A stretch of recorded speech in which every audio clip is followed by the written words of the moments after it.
Hello, everyone. Welcome to Saturday Night Fever. It is 8 p.m. here in the Pacific Coast of the United States.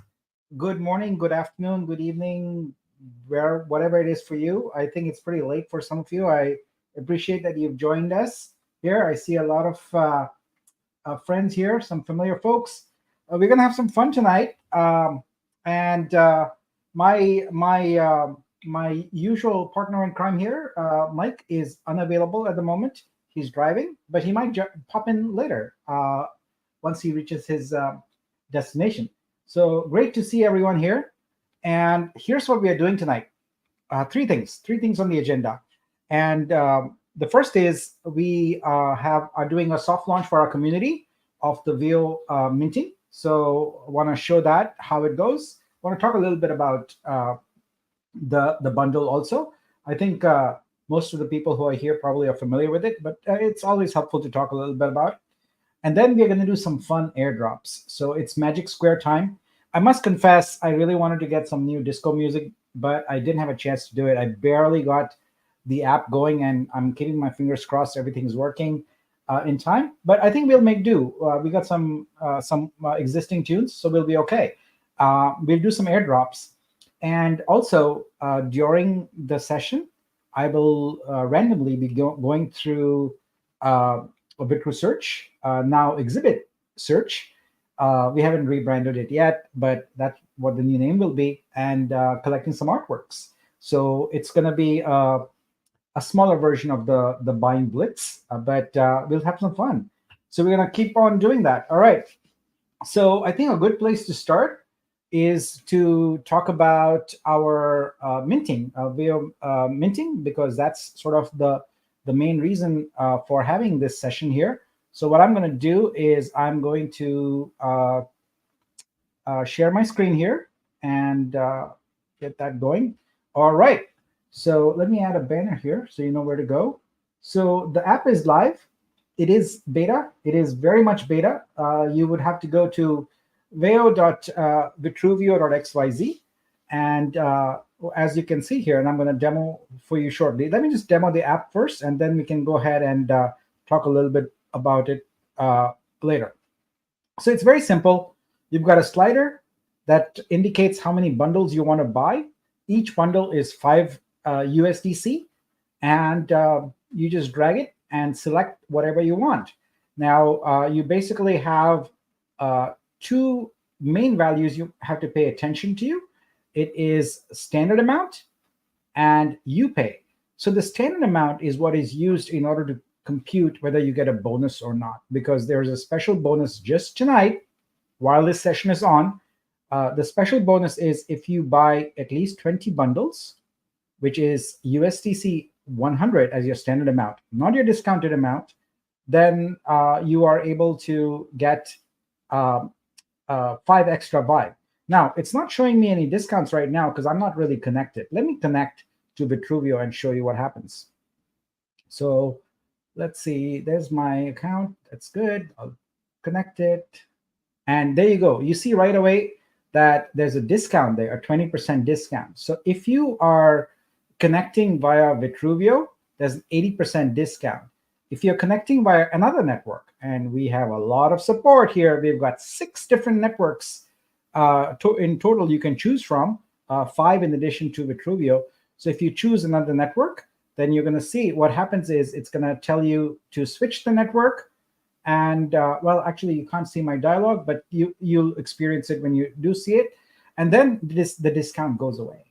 So the discount is only available on Vitruvio. And yeah, you would use USDC.pol for Vitruvio if you want to avail of the discount. Now, the discount is available until the end of the month. I'm not sure what the exact block number is, but we'll publish that.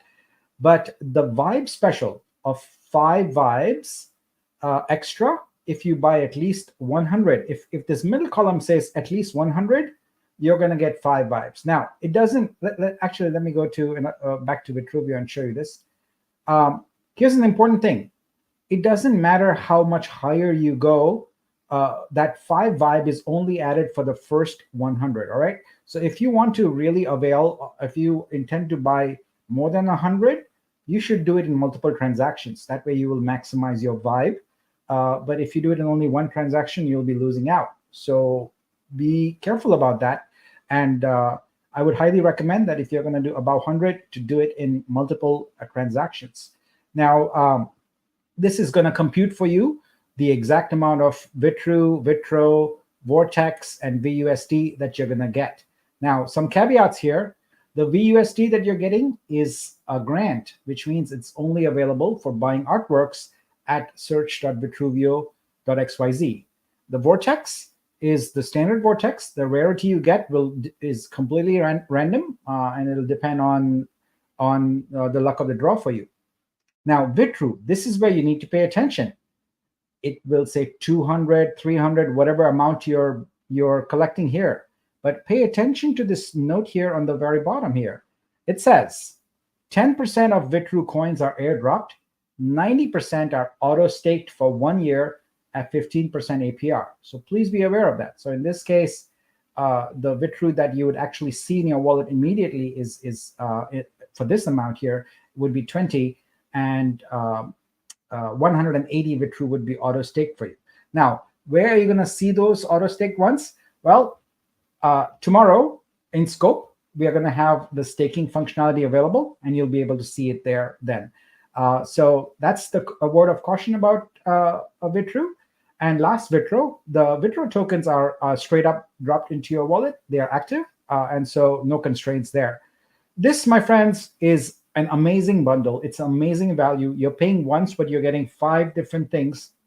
So it is a really good deal. And by the way, it is the only way for you to get Vibe now, short of getting around a third-party marketplace like Neon Circus. If you want to buy it directly, this is the only way you can acquire it. So good luck to everyone. I hope this works for all of you. It's pretty straightforward.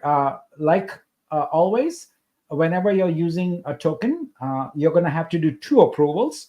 The first thing is to approve usage of your tokens. So whatever the amount is, it approves the contract to use it. And the second one is the actual airdrop. We are using the VIA bridge for it. It takes about maybe 10 seconds, 15 seconds or so to update. And once it's updated, you can immediately go to Scope and see your Vibe, your VUSD, your Vortex, your Vitru, etc. Your Vitru and Vitro you'll just see directly in your wallet. So that's basically how it works. Let me know if things work out for you. I'm not sure if any of you are going to try it out right now. Let's see. We can actually take a look at the logs here and see what's going on. We have 19 transactions here. Take a quick peek and see if there's been any activity here. So yeah, that looks like there's been a little bit. Yeah, so there's been some airdrops going on. Let's see how long ago this transaction was. So this was for 10 bundles.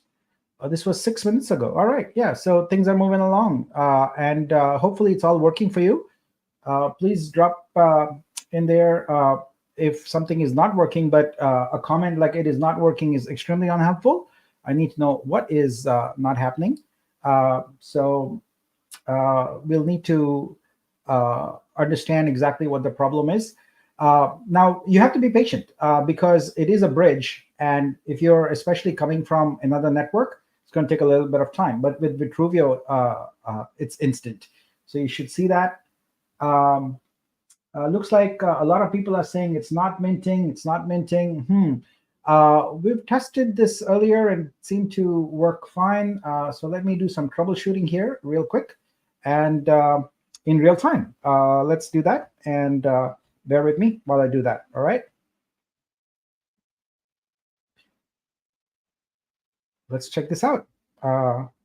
This is hot off the press here, so it's entirely possible that there might be an issue. And if there is one, we can work on resolving it very quickly. Mhm, mhm.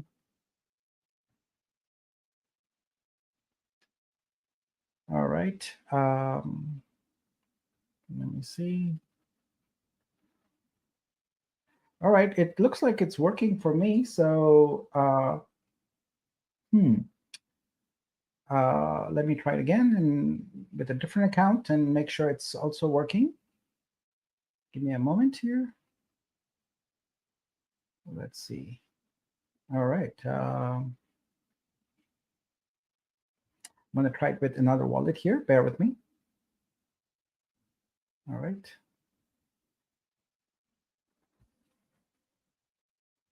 Okay.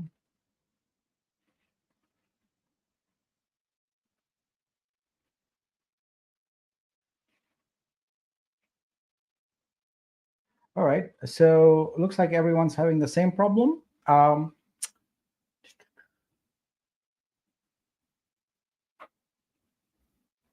Uh,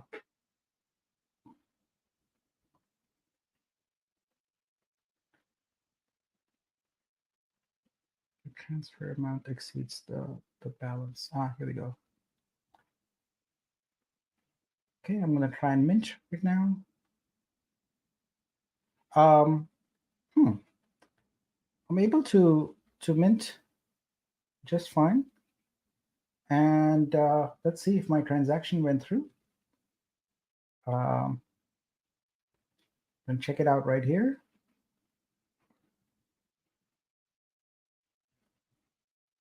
Should see a transaction. Should be a few seconds ago. Yeah, 26 seconds ago. It's working. So, yeah, let's see. It seems to work for small amounts, but not larger amounts. Well, it's quite possible that it might be related to your balance.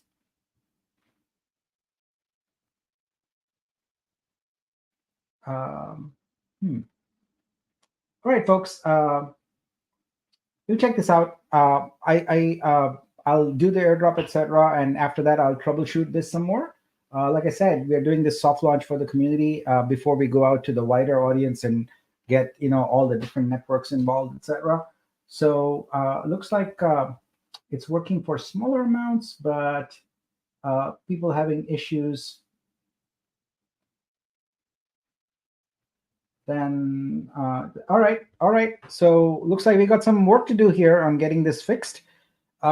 So I'll just rush through the airdrops here real quick, and then we'll work on getting this resolved. I apologize for the delay. We'll get that resolved as quickly as possible. We don't want to have any issues. Now I'll tell you one thing. If you have already approved the USDC, then here's a trick. You can go to the contract and mint directly. So let me show you how. You can go to scope, you can go to info, you can go to smart contracts, and you can go to the Veo contract right here. And that's going to take you to this page here. And you can go to write proxy. And this is for the adventurous among you who have already approved USDC. If you haven't approved USDC, you cannot do this. But if you have approved USDC, you can go to write proxy, and you can go to number 10 here, mint public.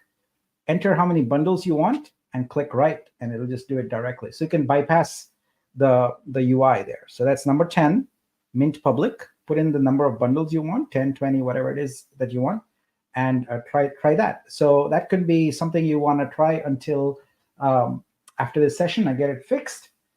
So it says the issue is only with exactly 100, but it works. All right, so it looks like there are some challenges here. I sincerely apologize for that. I will get it resolved as quickly as possible. All right, so that's the backdoor. That's the backdoor. Is you can go straight to the contract and work. The UI is just a front end to the smart contract, of course, as always. So if you can use the front end user interface to approve the USDC, which seems to work for everybody, then you can mint directly by going to 10. All right. So let's go ahead and do an airdrop here. So we can get past this in the next couple of hours. And for that, here's what we're going to do. All right. So first and foremost, I want to show you where I'm going to track the results. So it's been a while since I did this. So I think we want to just make sure that everyone's on the same page here. Did I lose my tab with the thing? I think I did. Oh no, here it is. All right, this is Magic Squares. Here's what we've got going. So what we're going to do here is pick around a 20 or so at 20, maybe 100 at a time. And what we're going to do is we're going to pick 20 winners from each one. And the airdrop today is going to be a combination. We're going to alternate between VUSD and Vortex. All right. So let's see what we've got this set up for right now. This is set up for 100 entries each. So that's what we're going to do. Now, how do we go about entering this? For this, you're going to need a wallet. And let me go show you the Google Sheet, which is ready for your entries. All right. So if you go to vitru.xyz/SNF, Saturday Night Fever, you're going to see this Google Sheet. And what you're going to want to do is click on the entry form that's there. And when you click on that, it's going to take you to this form here, but the form is not yet ready. I will announce when it's ready. So we'll open it. We'll have people enter, and then we'll close it. So today, what we'll do is, I think we'll stop at around 300 entries. I'm not even sure if there's 300 people here, or looks like there are at least. So that's good. We'll stop at around 300, and we'll do three sets of 100 each. And from each one, we're going to pull 20 winners. So that'll be 60 airdrop winners today, which is going to be great. All right. So it looks like the form is working. I can see a lot of people in here. So that's great. Now let me go find my form so I can enable the response acceptance. All right. So looks like we're almost ready for that. Let me just check one thing here and make sure that I can turn it off properly when the time is right. Yep, that's good. And that's good. We are all set. Okay, folks. So if everything is ready at your end, we're going to get ready for Magic Squares here. And I'm going to enable the form, and we're going to get going. All right. So you should now be poised with your wallet address copied. All right. Now the form is unforgiving. So if you're going to paste anything other than an exact wallet address, it's going to reject it. All right. Please don't paste duplicates, because I'm going to filter those out. I want to make sure that we only get single entries for everybody. And here we go. 5, 4, 3, 2, 1. The form is now live and ready for you. So here we go. They come in.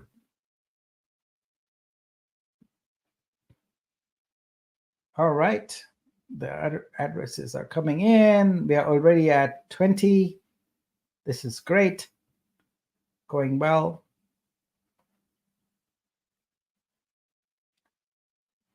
All right.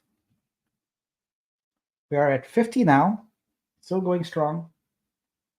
All right, folks, for those of you having trouble with the minting, don't worry about it. Just wait until the session is done, and I'll take a look at it. We'll fix it, and we'll get you back on track. We'll have a minor update announcement for it. So just focus on the airdrop right now. Don't worry about the minting. If you can get it done, great. If you're having an error, we're aware of the problems.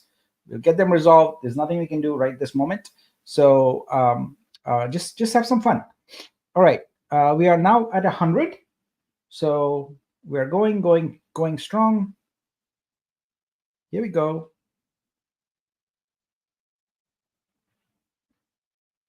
Keep on going.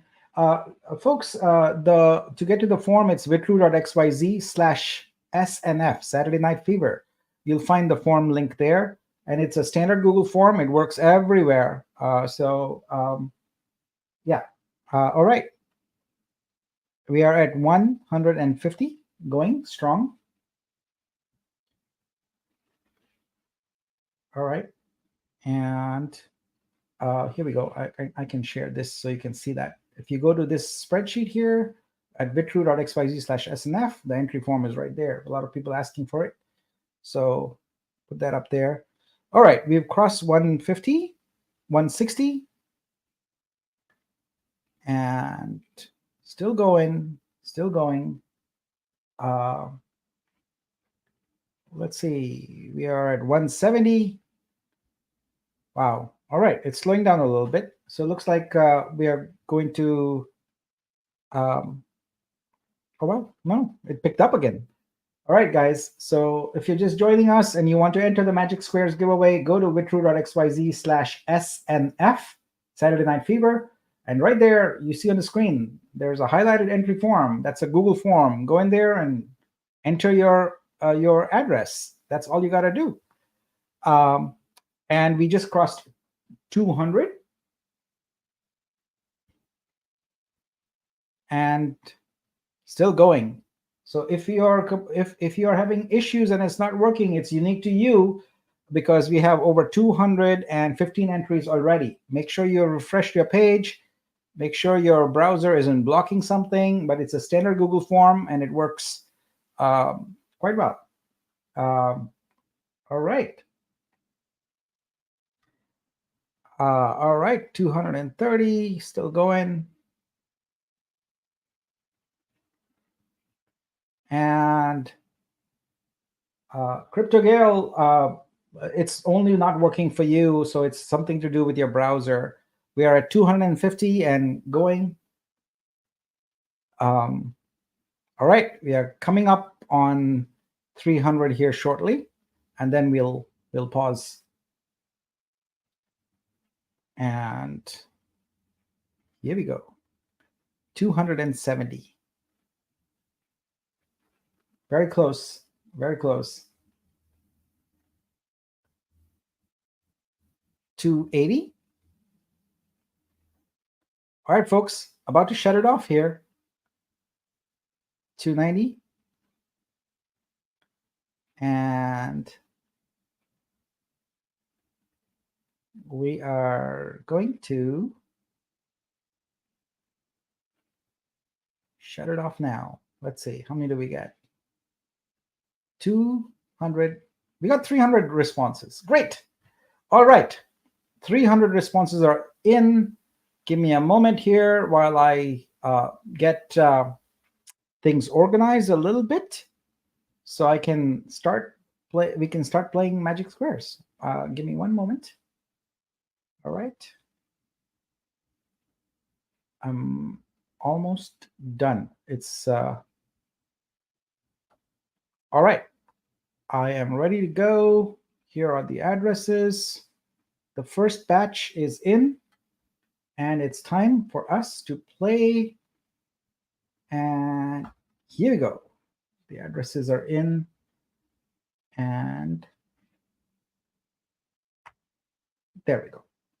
Okay, looks like we are a little shy of that, but that's fine. We can play with that.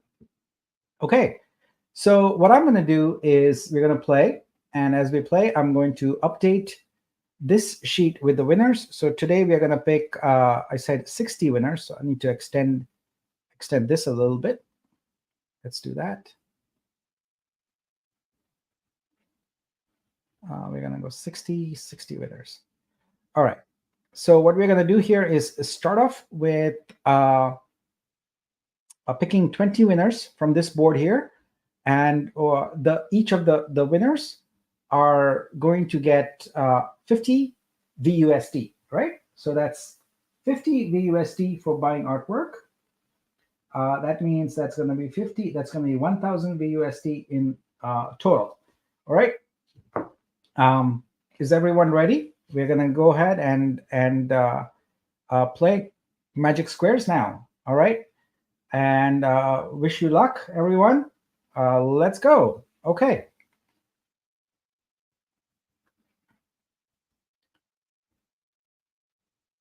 And we got ourselves a winner. Who's the first winner for the day? All right. That's, let me get this window stretched out. It's 587C. Great. All right. So what I need to do is I need to make sure that our results are up to date. So I'm going to keep updating them here in another window so I don't hold you up here.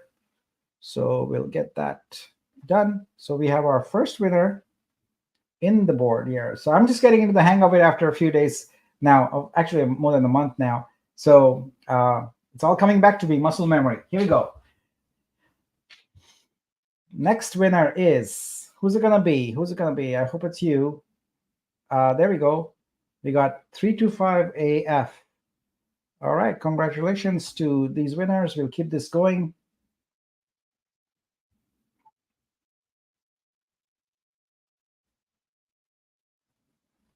And here's one more winner. So I'm gonna get this going while I update the winner sheet. All right. Bam.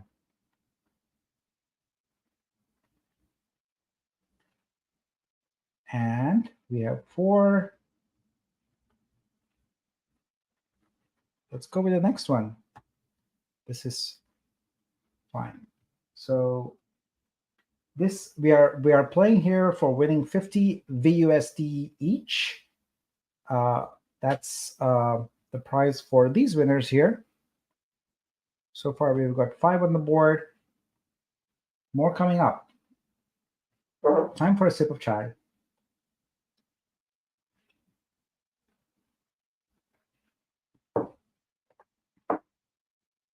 All right, here we go.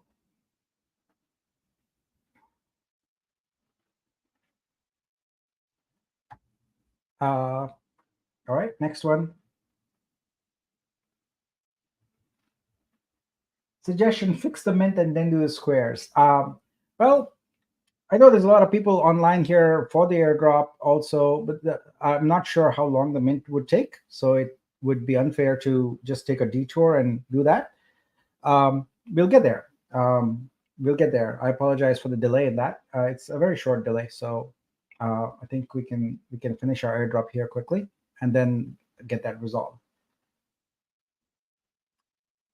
All right, so we have got 7 winners on there already, and one more.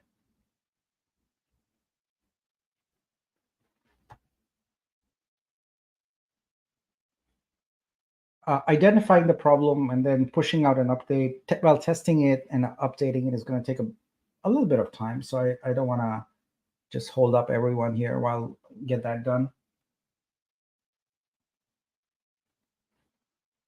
All right, and that's 10 winners. We're going here. We're going on a roll. All right. 10 done. 10 more to go on this batch. All right. It's 11.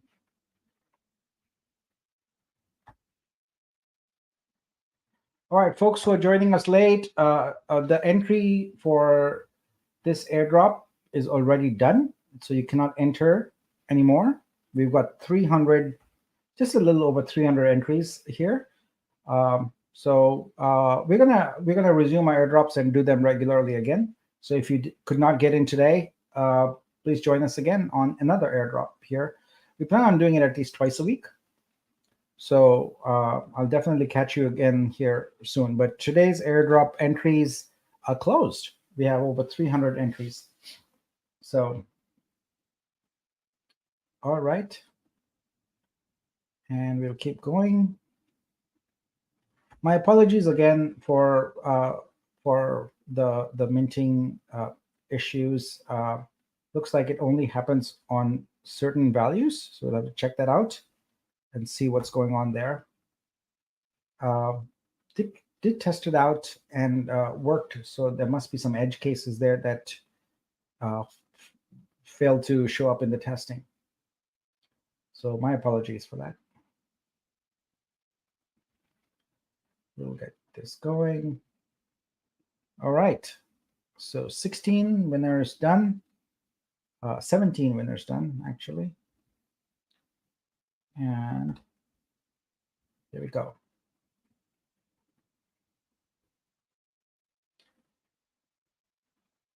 Yes, so these VUSD grants can be used to buy art at search.vitruvio.xyz. So we've got 18, 2 more.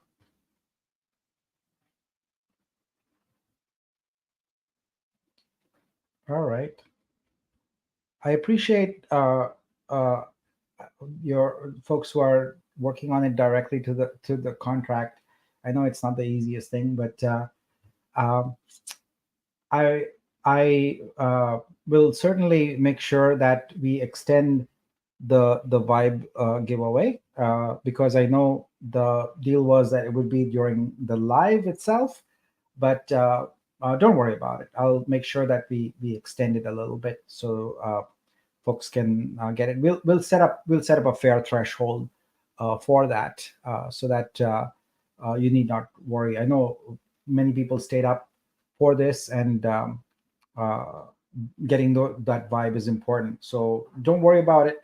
After we fix it, we'll announce a window of time, and then it won't be a short one. We'll make it very reasonable for everyone. So it's beyond this live. So I know that was kind of important for everyone. So I just want to be fair and make sure that you don't worry about it. All right. This is all. The whole point of VO is about community expansion and extending our community. And so, when there's problems like that, we want to be very fair about it. All right. So it looks like we've got 20 winners here.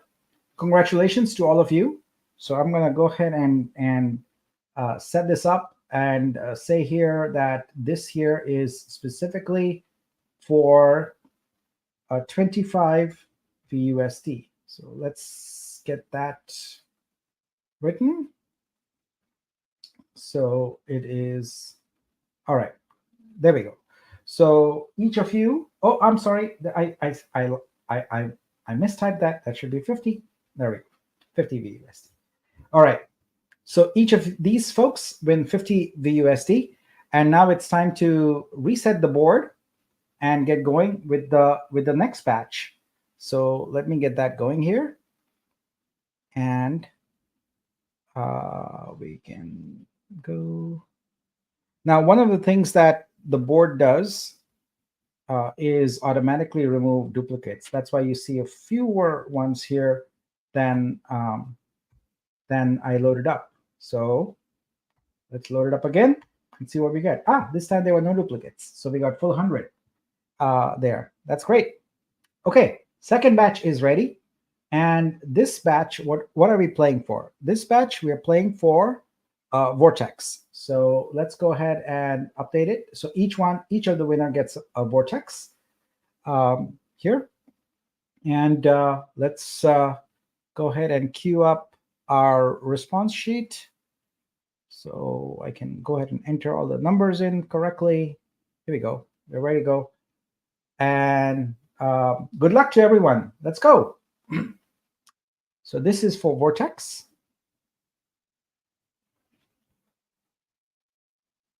And we have our first winner. There we go. Let's go with our second winner now.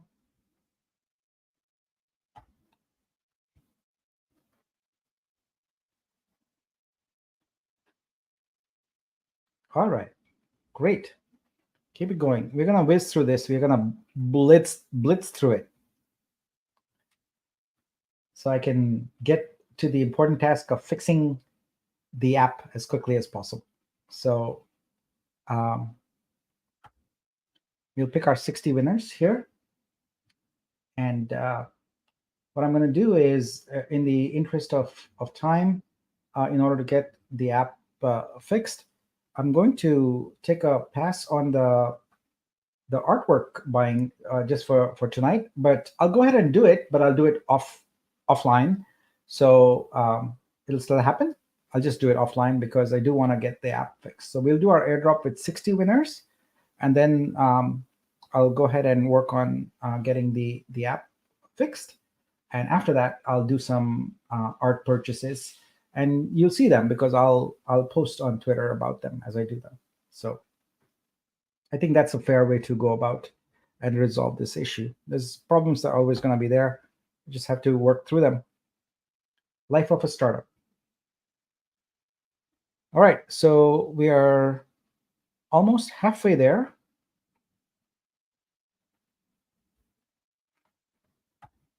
And going along.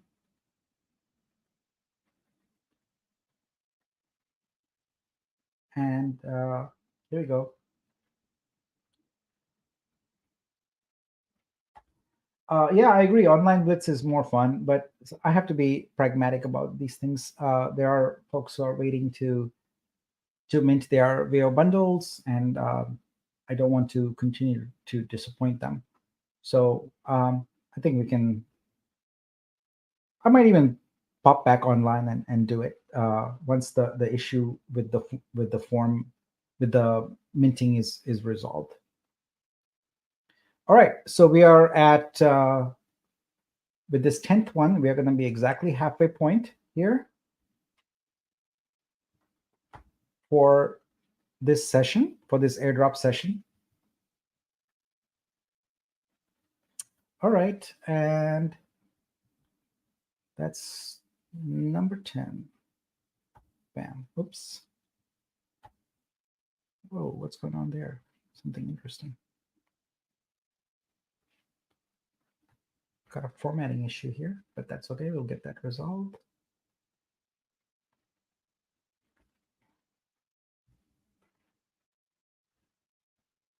All right. Give me one moment here. Looks like.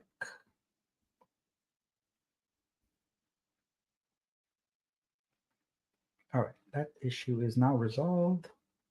One more into our winners circle, into our winner sheet. There we go. I had a good Saturday today. I mostly sat in this chair and coded. I did not move much other than for a couple of meals and some bio breaks. So I consider it a good one. I do enjoy immersing myself in code. I don't get to do that too often because I'm in Zoom meetings most of the time. I can code at night, and it's rare that I get to just sit and work on software during the day. I enjoy that a lot. All right, so we are at 35 for the evening. That's 15 for this session. Another 5 more to go. Here we go.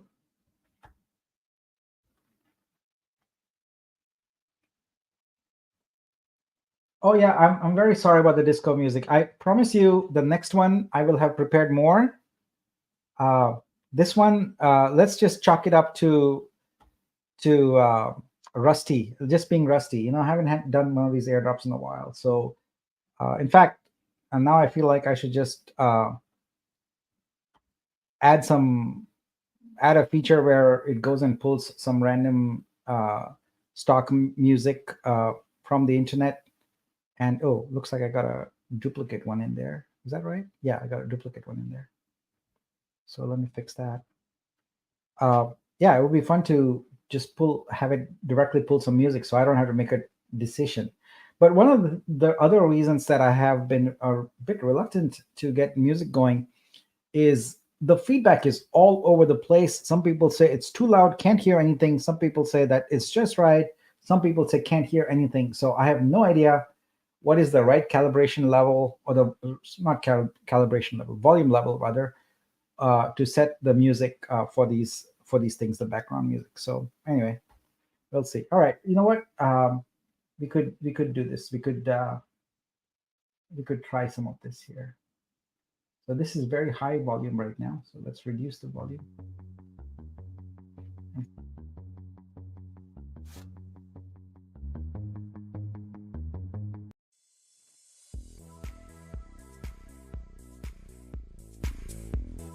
How is that? Is that too loud? All right, so there we go. We've got our next 20 winners. And let's go ahead and get that done also. And this one is 1 vortex. That's what you're gonna get. All right. So that is congratulations to this second batch. Let's color code it a little bit so we can tell them apart. Let's go like that. All right. So it's time to load up the board with the next batch. And I'm going to do just that. Give me a moment.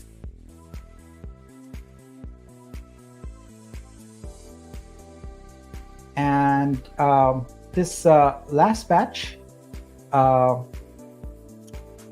let's get it loaded up, and then I'll tell you what we're going to do. All right, put that in there. Bam. All right, we just had one less than 100. Okay, great. So let's go here. So far we've done 50 VUSD each, one vortex, and now I think what we can do is I think we can switch back to VUSD on this one here, on this batch. So the last batch here is going to be again the 50 VUSD. All right, we'll do that. Great. Okay, time to go. Here we go.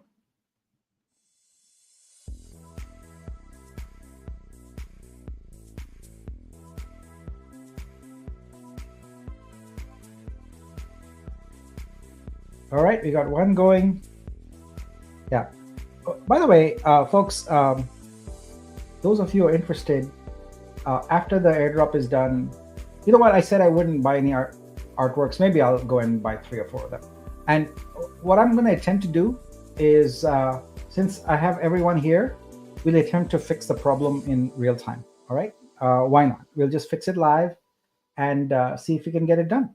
The problem with the minting is what I'm referring to. So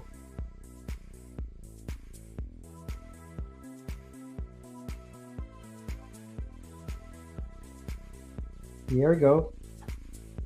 That's 3 winners.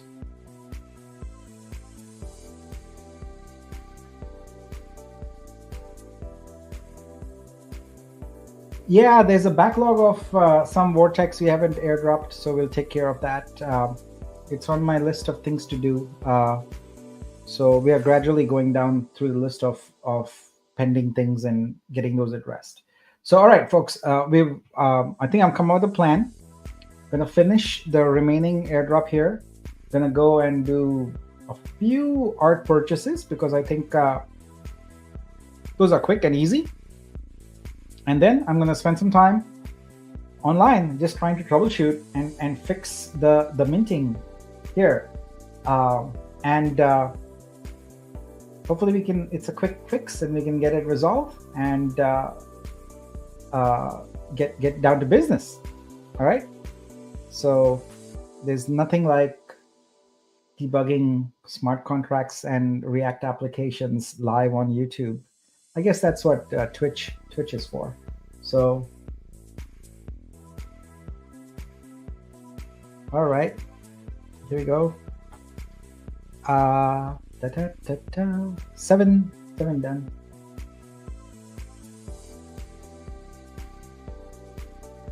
I quite like the colorful disco squares, and one of the things I started doing but didn't finish is a bingo version of this. So I was trying to come up with a decentralized bingo application. So it's a bit challenging given how bingo works, but I came up with an idea. I came up with a concept. So if I have time, when I have time, I'll get it done and we can play bingo one day. That would be so much fun to play global bingo. And what we do, the way we do it is by having multiple cards and multiple drawings simultaneously. So maybe there are 10 sets of cards and you each get a random one. So you don't know which group you're in, one of the 10. And then you pick a random number for all of them and then you play bingo that way. So it's kind of fun. We'll see. Did I get this one in already? I did. Oh, I didn't click go. 10 done. 10 more to go. One of the things that I really want to make some time for is I got the Flip Artist game like 90% done. I just gotta push it over the edge and get that last done. So I did sketches of 66 artists. I should probably do a few more and round it off to like 100 or something. But then I created a memory game where those artists are our sketches are in there. So I wanted the game to be top to bottom, sort of hand created by me. So it was fun. I need to finish that up because then it's actually a play to earn game. So when you play, you can earn some Bitrue.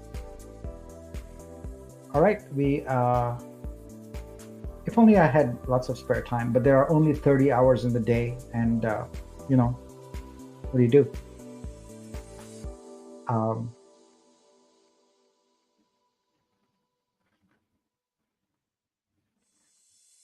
I think we need to switch up the music a bit here.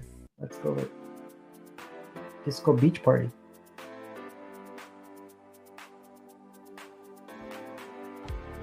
All right. Oh wait, did I get that right? Yep, I did. All right.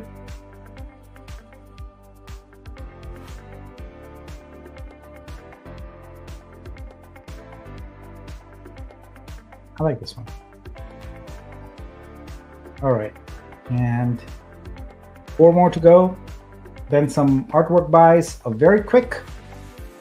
It'll be the fastest blitz, and then on to fixing and troubleshooting and fixing the problems, so we can get down to minting bundles. Again, if you're joining late, I apologize, but we've had some issues with the minting, especially for at the 20 level. So since this session was supposed to be airdrop, art buy, and sort of mint intro, I'm proceeding with the airdrop right now. I'm gonna wrap that up in the next 5 minutes, well, 2 minutes or so, do some airdrops, and then get down to fixing the issues. So that way we can make we can try and get the issues resolved while people are still online. All right, last but not the least winner for the day. Here we go. I hope it's you. I really hope it's you.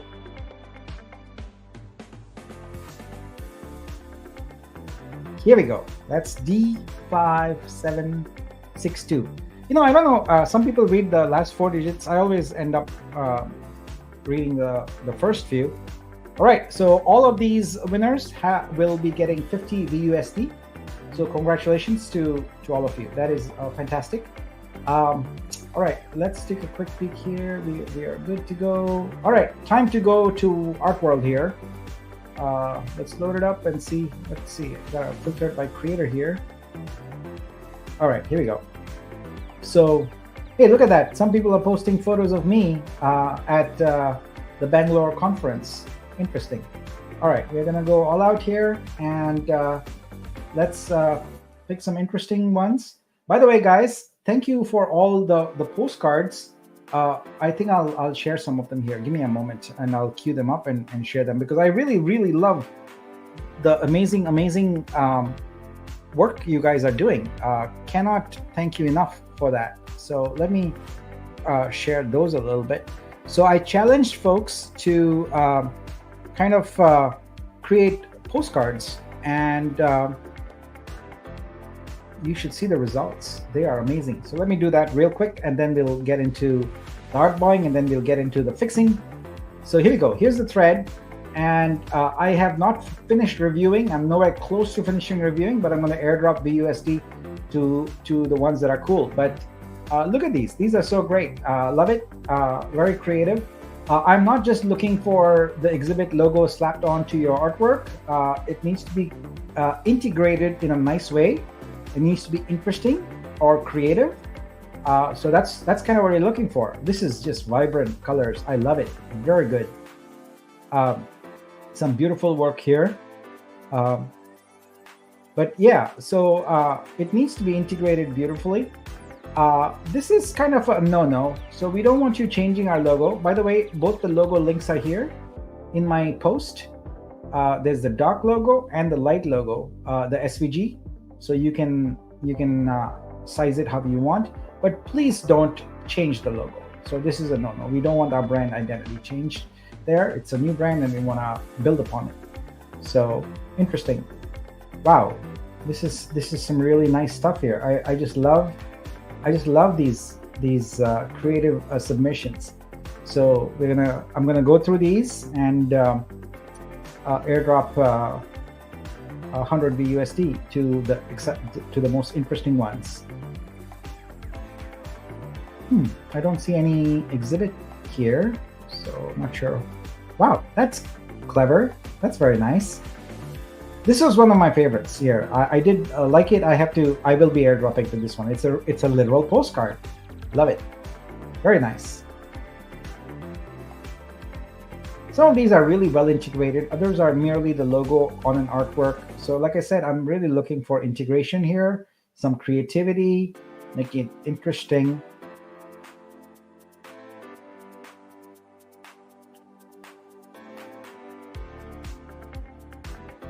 Yeah, kindly don't modify the logo if you can. It's important that the logo not be changed. We don't want drop shadows, gradient, etc. The SVG dark and SVG light, as it stands. You have to be able to use it as it stands. So adjust the surroundings of it, but please don't modify the logo. Interesting ones. Wow, this is great. So lots of entries here. I appreciate everyone submitting things. Wow, look at that. See, that's what I call very, very interesting. That is a creative use of it there. Great. But thank you so much, folks. Some of these look like people put a lot of time into it, and I'm very grateful for that. Really nice submissions. Whoa. Wow, that is amazing. Love it. See, it's very clever, interesting, integrated. Love everything about this one. All right, so that's it for the postcards here. Let's go ahead and do some art buys here. That looks interesting. Let's take a peek at that. What we got here? Evolution of Shadows by Altezo Art.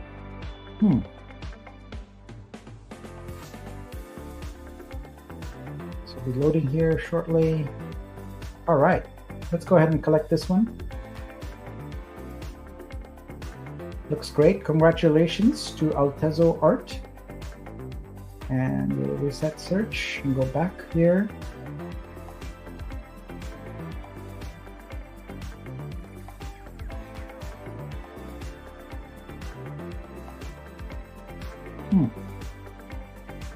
Not familiar with this artist here. FCK the Rules. Interesting. Release the Emotions. I kind of like this one. Let's go with that one. All right. And as I said, I'm just gonna do a few buys here because I do want to get back to the serious business of fixing things. And once it's fixed, might continue this. So we'll see. We're just chilling, hanging out on a Saturday night, having some fun.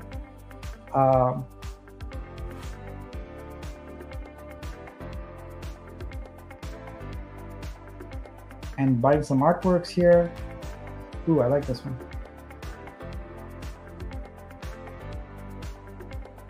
I love Gleam's work. Very creative. Very creative. Let's go with that one. So one of the things that we're trying to do is to eliminate the use of NFT throughout the site.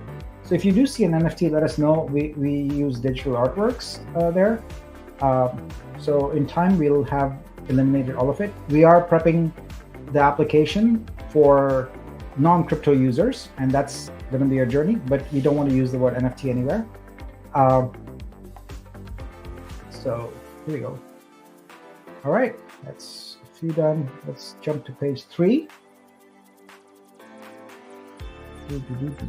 Oh wow, I love this one. This is beautiful. Street lamp on West Street in Manhattan. Love it. What is this done on here? This is oil or acrylic. Okay. Wow, I really like this. This is a really sweet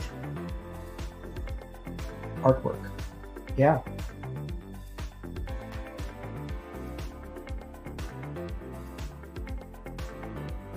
All right.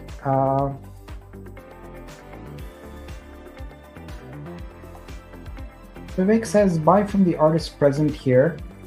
That's going to be a bit challenging to do.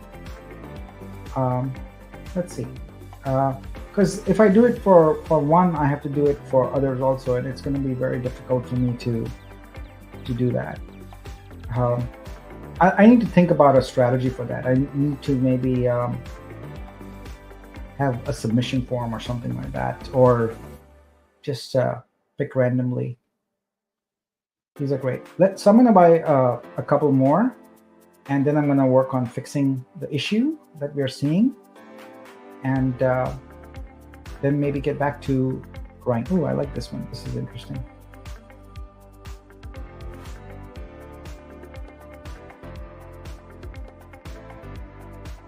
Wow. I like this. What is this? Corzal. All right, and as I mentioned on the Friday download, we are adding a spotlight feature here. So it will randomly pull 50 artworks every 3 hours and showcase those. Yeah. So, all right, let's get one more here, and let's see. I will look for. Let's go to a ladder page here. Actually, go beyond that also.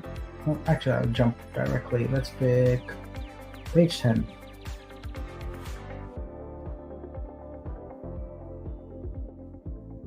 Yeah, it's good to buy a photo. I like this.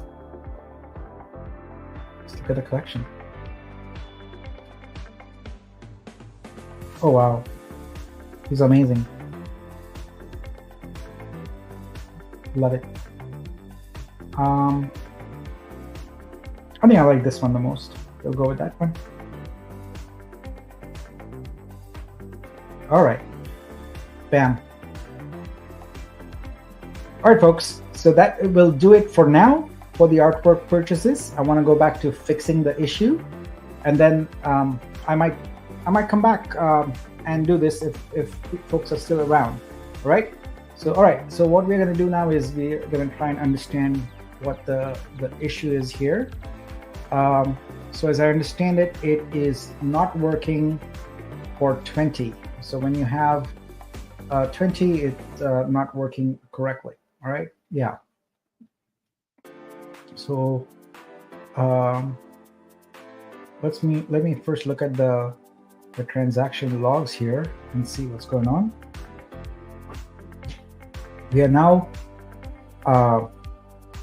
at the fixing live code portion of the evening. So if any of the folks who are having trouble minting are still online, please let me know if you can. The 20 worked once for me, but no more. Oh, that's interesting. Yeah, I see a 20, a 20, 25, a 20, a 20, 20. Looks like there's been quite a few here. So I'm inclined to believe that this might not actually be a problem with the application. This might just be a concurrency problem where, oh, okay, everyone's doing it by the contract and not by the dApp. Okay, got it. Yeah, I see. All right. So let's look at what could be the problem in the app.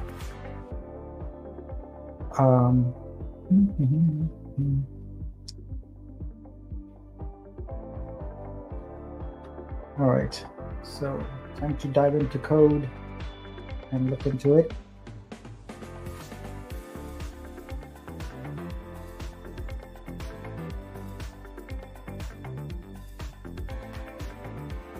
So the issue is when it's 20 or more submitting through the app, and it works through the contract. which is interesting because in the app, really the only thing that's submitted is the number. So I'm a bit puzzled about why that would not work.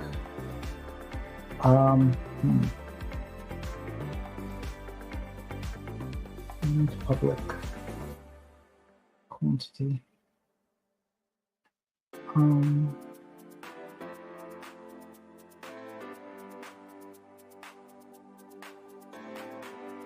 presuming everyone who's having a problem is doing it on Vitruvio. I presume that's the case. So, and if it works on the contract, then I'm a bit puzzled because the app is merely calling the contract. So,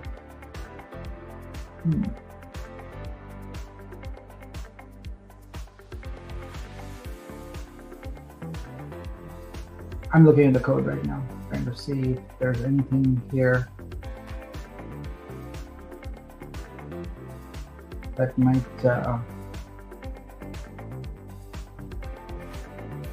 be the issue.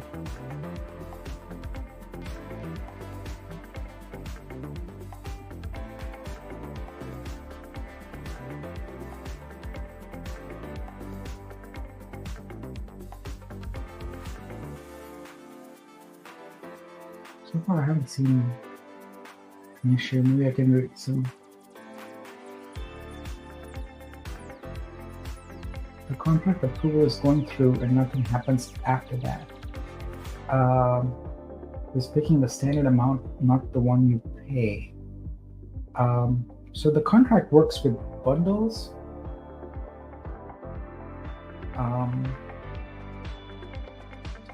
Okay. So if the contract fails, more than likely it means that there isn't an approval for the total amount that is there. Okay, let's also do one quick thing here. Let's look at transactions here and see if this is related to concurrency. Shouldn't be. All right, so here we go. Let's look at this one that's failed. So let's look at what's going on here to try and troubleshoot. So we'll troubleshoot a few of these. All right, so this is the user here, and they're trying to buy 20. So one way to troubleshoot this is to get this address and go into our USDC contract and verify that the approvals are in fact correct. So that address is right here. This is so much fun, troubleshooting in public on YouTube. All right. So I'm going to troubleshoot this, whoever's address this is.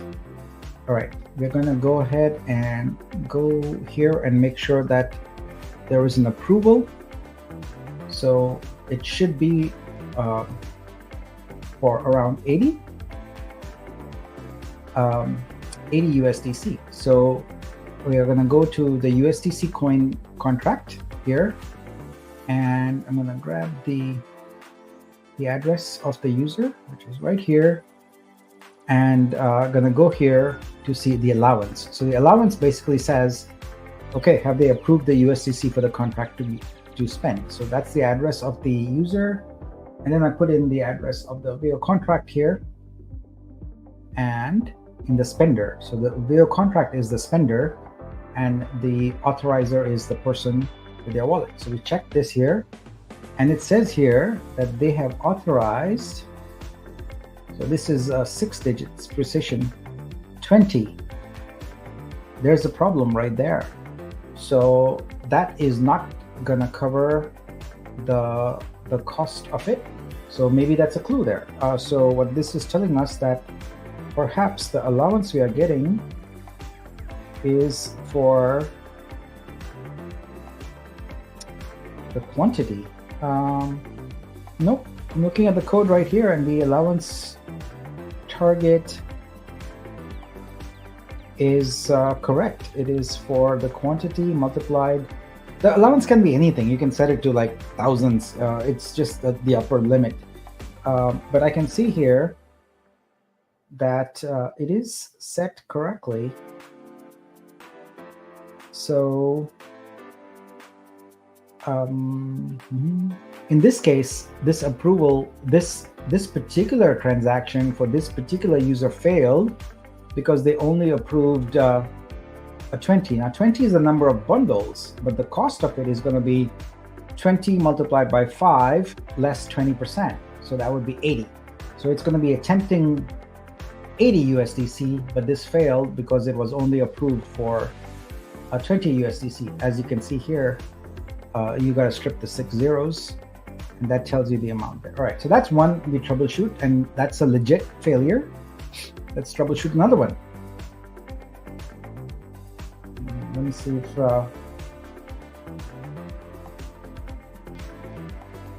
by the way, if you want to completely bypass the contract, then you can do that.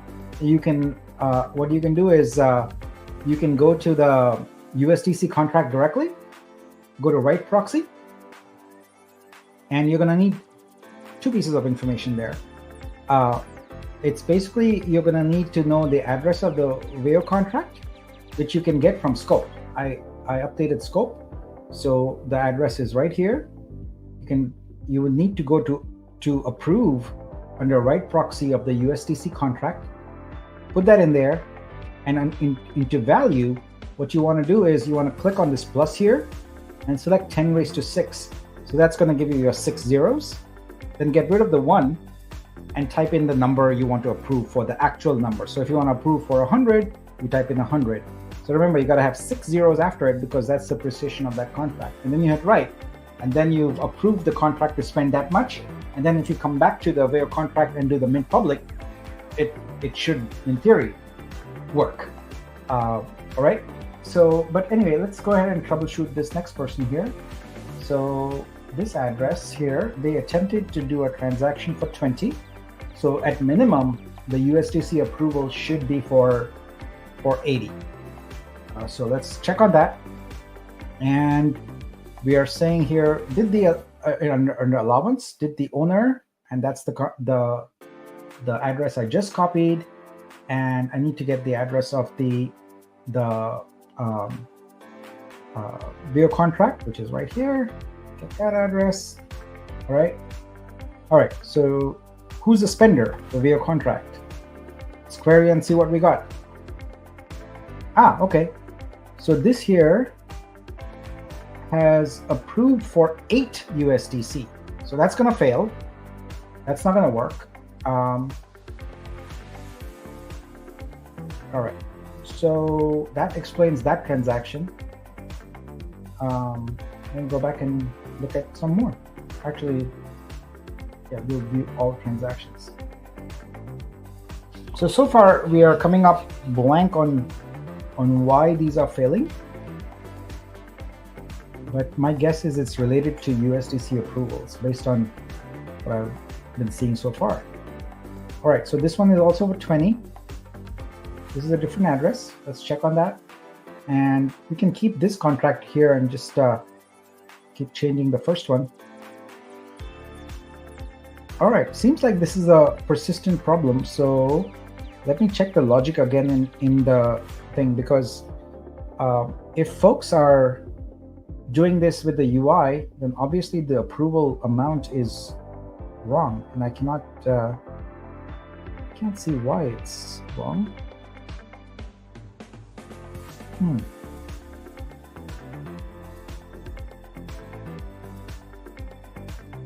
I don't see anything wrong yet.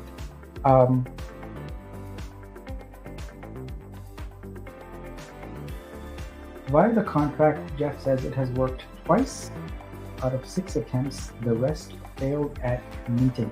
Jeff, can you post your address? I want to see what the failures were. I want to troubleshoot those and see if they are in fact failures of the contract or failures of USDC approval.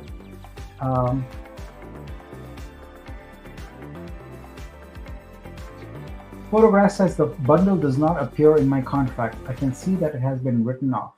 Also 20. So either the transaction completes in its entirety or it fails. So if it completed, then it's 100% the tokens were transferred. There cannot be a scenario where it's partially true. All right, we have, oops, I didn't need to do that. Let's see, how do I copy this here? There isn't a good way to copy this. That's interesting. I can figure out a way here. I will go and inspect the elements and do it that way.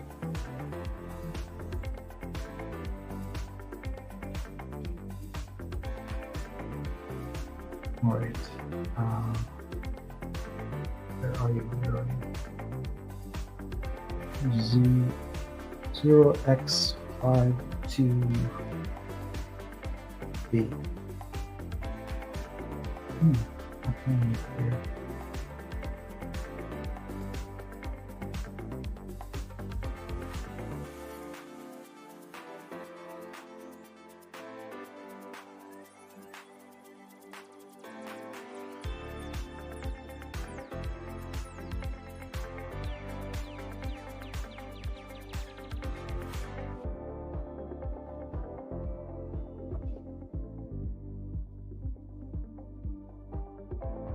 All right.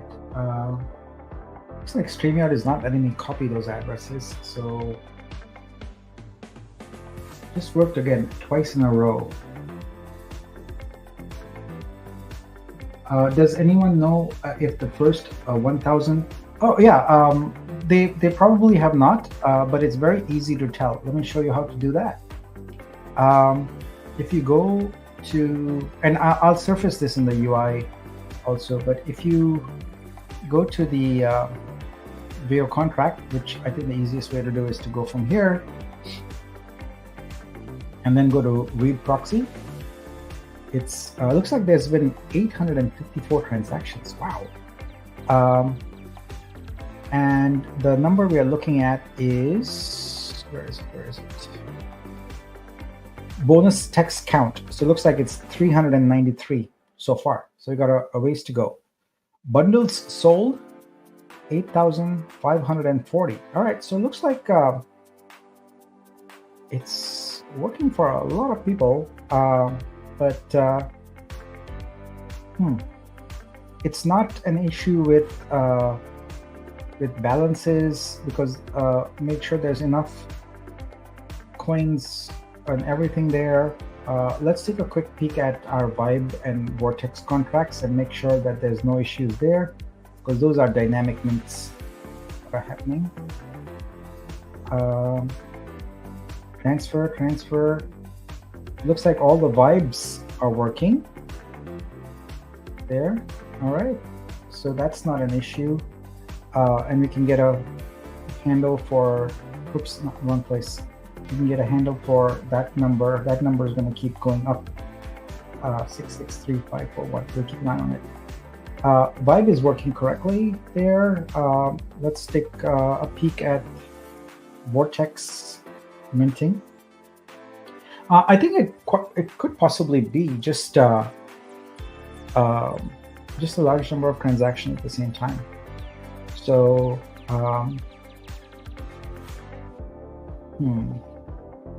let's look at Vortex logs here. Transfer, Vortex minted. Let's look at this. When was this Vortex minted? How long ago was that? 32 seconds ago.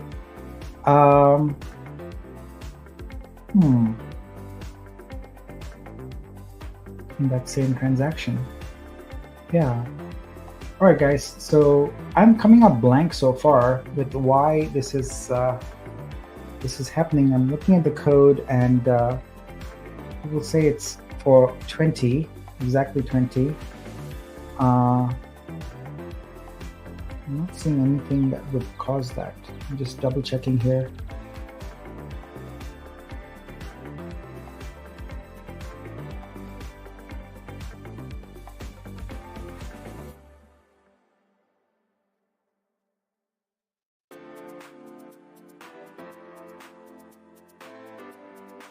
This is why Mike was at that. I'll come back later.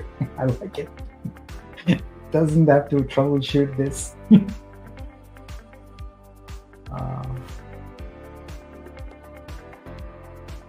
My results on Explorer say success confirmed. However, my USDC pool is still in my wallet and no tokens were transferred.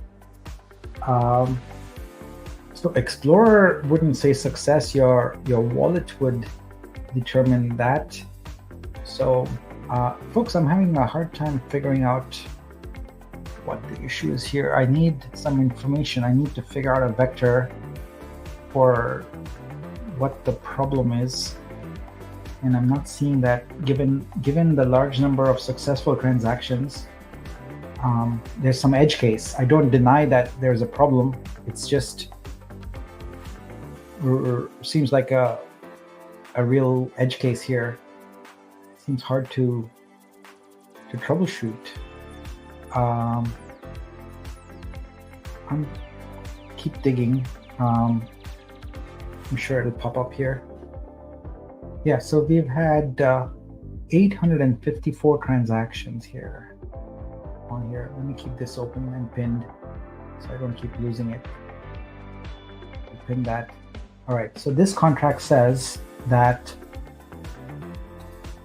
8,883 total bundles were sold.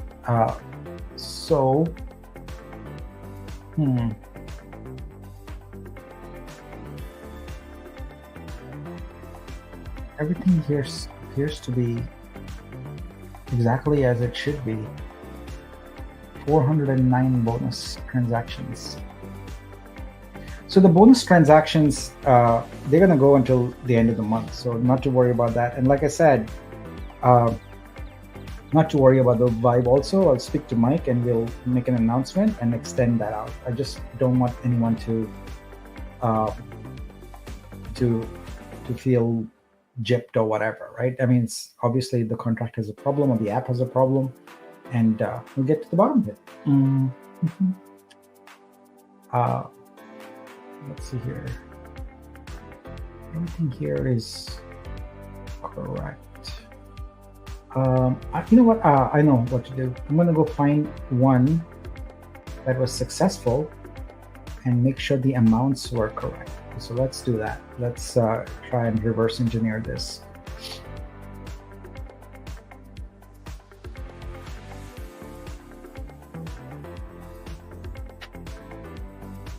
Yeah, the approval is always going to be for a high amount. That's irrelevant. So I see the comment by Inside Crafter about 81 there. The approval is just the threshold. It's not what's actually charged.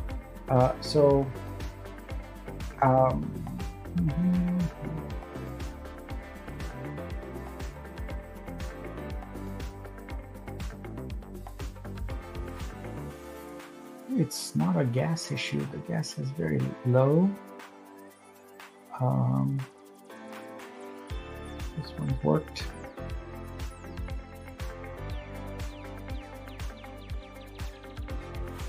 Aha!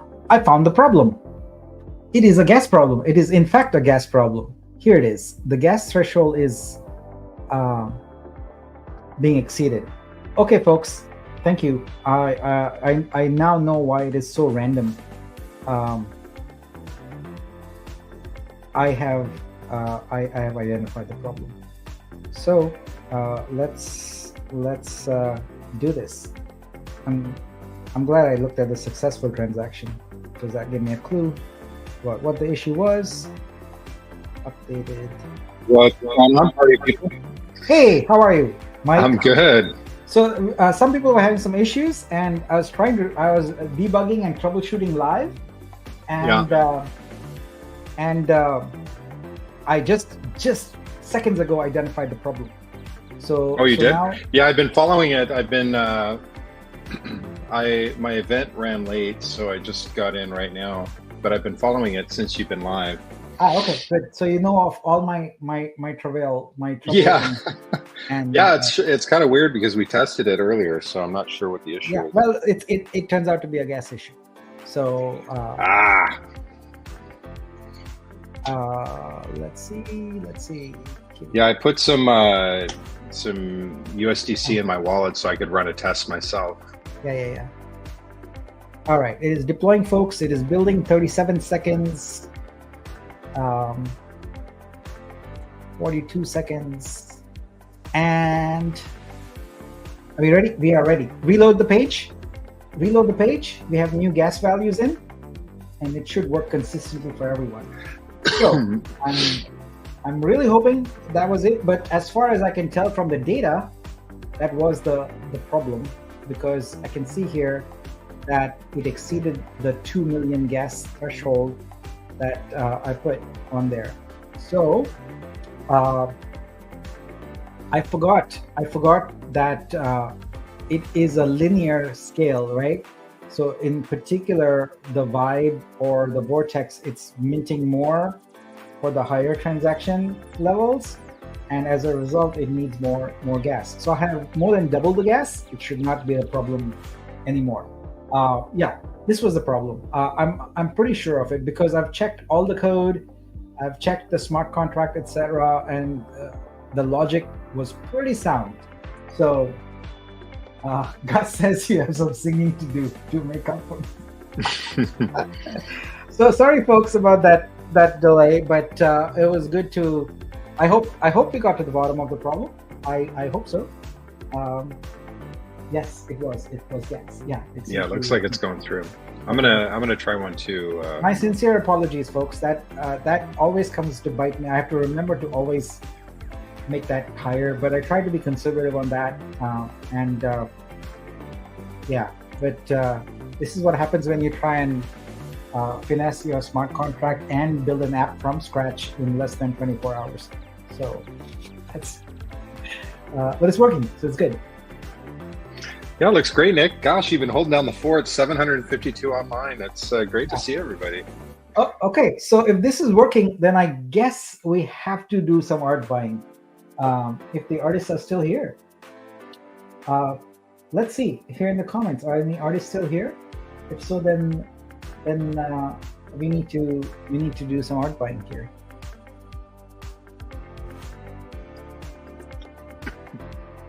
Hey Nick, yeah, you're here. Okay, we still got some artists here. So we did some good magic squares. We did some good airdrops, Mike. Yeah. And I did not. Look, it looks like there's a couple more failures here. What's going on here? We might not be out of the woods yet. I want to make sure to troubleshoot. Oops, not that. I'm gonna try one right now. Do you want me to try the 20 or the 100, or what do you want me to Do you try? have enough USDC? Yeah, I bought some while I was driving. Yeah, sure. All right. Try the higher amounts, and I want to see. Anytime I see a failure here, that interests me. So now, should I do 100? Sure. It should go through now. All right. 100 would be. You mean 100 USDC? Yeah. Which is what? It's 8. Yeah, it's 20 bundles. 80. Yeah. That should go. Okay. But I thought you said there was an issue with the 20. Well, it was the gas issue. Oh, okay. Me says you need to learn. Machine wants to learn how to drive and buy USDC. So I'm presuming that was with Tesla FSD, right? Yes, it was. Yes. Yeah, but it keeps yelling at me to get off my it does. I get to the point where I'm like, please don't buzz, because I don't want to time out this week or whatever. I haven't gotten any timeouts yet. I tried covering the camera on the where there's like those little slots that you can buy that cover the camera, so it doesn't see you on your phone. But I probably shouldn't be doing that. Yeah, I hope. Well, after this little speed bump here, I hope you guys are enjoying your Vibe bonus. here. That was a very generous and nice bonus that really effectively brings the price down of your transaction to nothing, almost, given that vibe there. So, yeah, I'm appreciative for all the support of this community, and as you can see from the app, we are really now, we've built the discounts, etc., for the community, but our goal is to branch out to all these other chains here and to those audiences, and grow the size of our ecosystem substantially. So that's 280,000 bundles in total available, and I haven't even looked lately how many are gone. But we have good enough inventory for the community here. Not going to be a problem at all. And let's see, 10,000. Oh wow, we crossed the 10,000 mark. 10,760 bundles sold. Thank you, folks. Really appreciate your support. Hopefully, no one will have any problems anymore with the gas issue. But just for giggles, I'm gonna bump it up again, just to make sure we don't run into that problem again.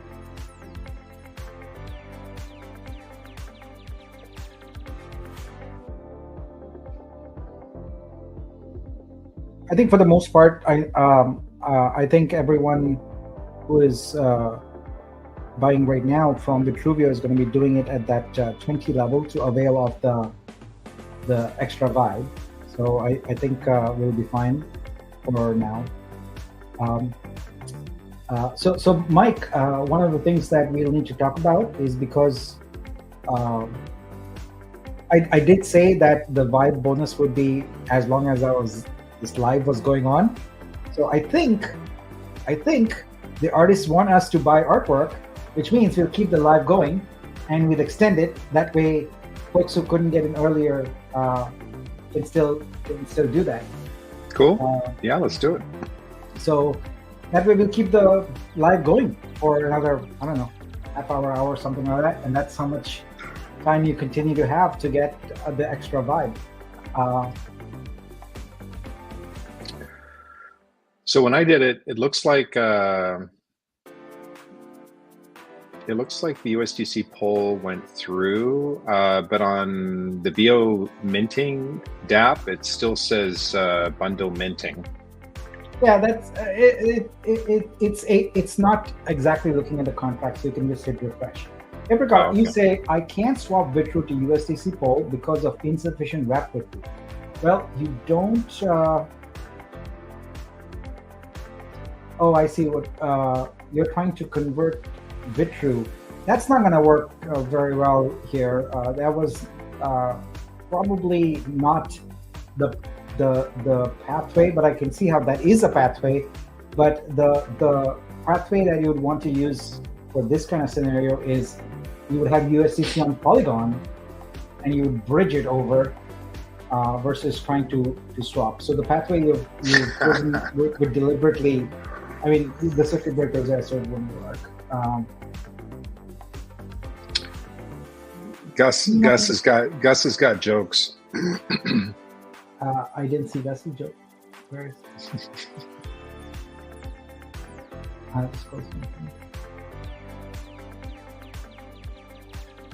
You forgot about the gas. I love it. That is a good. Yeah. That is excellent. Okay, let me go back to Neo. Was it Neo? Neo. Anyone here to answer? Is the standard and pay amount the same? Yes, if you are on any chain other than Vitruvio. So I'll demonstrate. Right. So here I'm on Vitruvio. You can see the standard and pay amounts are different because there's a 20% discount. But if I switch to a different network, let's say BSC or something like that, and boom, the standard and pay is exactly the same. So the discount is only for our community, folks who are already in Vitruvio right now, or who choose to use the Vitruvio network for that. So it's that's how you find the discount.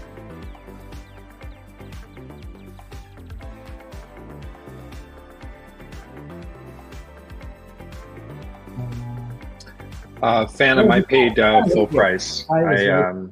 Or no, I got the discounted price, Phantom. Are you planning to re-enable stake or vibe?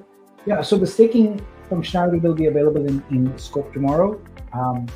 Just didn't ran out of time doing it today. And okay, so this appears to be okay. Let's take a look at progress here. So I need to refresh this page. In the new Explorer, it's very real time. You don't have to refresh anything. All right, that's 2,000 more bundles since we last looked at it. That's amazing. And the bonus count is at 548. Actually, this is the 1,000 count. Yes. Yeah, this is the 1,000 count. So if you want to know how close it is to, and the contract enforces it. Once it hits 1,000, it's not gonna have the 5 vibe anymore. I'm not sure if the app is aware of that. So I'll have to manually just turn that off when that ceiling is reached. So we'll just keep an eye on it. I noticed, Nick, on the text size for the DApp, we might have to make it a little bit smaller because on mobile, once you slide it, the numbers start to overlap. Okay. I did not do any testing on mobile. Let's do that right now. And yeah, if you want to just check that out to see if you had the same problem I had. So, okay, let's see here. What do we do? Pam is asking if the 5 vibe is over. No, you still got time. You're still good, Pam. All right, let's do. We can do that. All right. So this. Oh yeah, I can see those numbers run together. We need to make them smaller. Yep. Okay. We can fix that right away.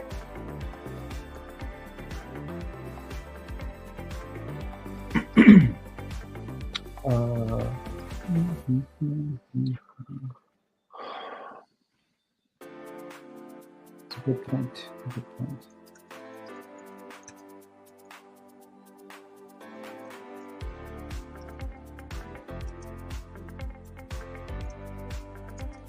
Okay. Reduced. All right. That change has been made and pushed out, and so in about 60 seconds, that will be fixed. Is the 5 wide over? I wanted that. Yep, it's not over yet, and I'll tell you how close we are to it. So we are at currently 568. So 1,000 minus 568 gives you 432 more slots. Yeah, Pam, you might want to try it a couple of times. I think I had to do it 3 times and it went through. I also had to adjust the, you have to make sure that the amount is kind of whole numbers and that sort of thing. So you can try that. You got it? Okay, cool. It worked. All right, good. Cinemax. Oh yeah, that does remind me I need to switch the music a little bit. I've been going on this one for a while here. If you refresh, if the money left your wallet, Pam, it should have gone through. It might still say that it's still minting, but refresh the screen and you should see the deposits. All right, the numbers are small now. Okay, great. So let's look on mobile. iPhone simulated. Yeah, looks good. We're good. Nothing like testing, developing, etc. Everything in real time. I really like it. It's fun. How do I swap my USDC to USDC.fold? All right. So you need to go to the bridge, and the link is right here on the screen. You go there, and that's gonna allow you to switch between your Polygon and your Vitruvial wallet. So the theory is that your USDC is in Polygon wallet, and you go from Polygon to Vitruvio. So this is the direction you want it to be. And then you hit bridge token, and you'll have it in your Vitruvio wallet. Now, of course, that you want to do that because you can avail of the 20% discount, but you can also, if you don't care about the discount, you can go straight to Polygon and do it directly from there. But I can see why it's more attractive to do it with the discount.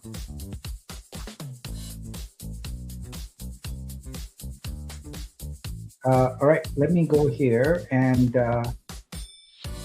pick up an artwork. Ooh, Eclipse itself. Interesting. Let me go to, I was on page 10 earlier. Let me go to page 11.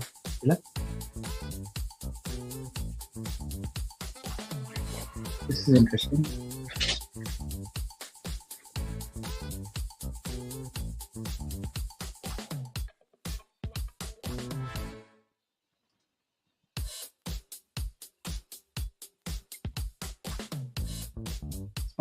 This collection is interesting.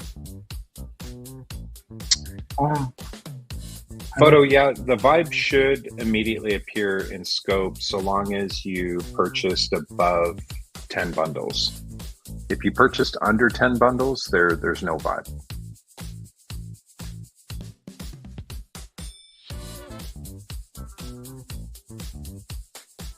These are interesting colors. Oh, those are cool.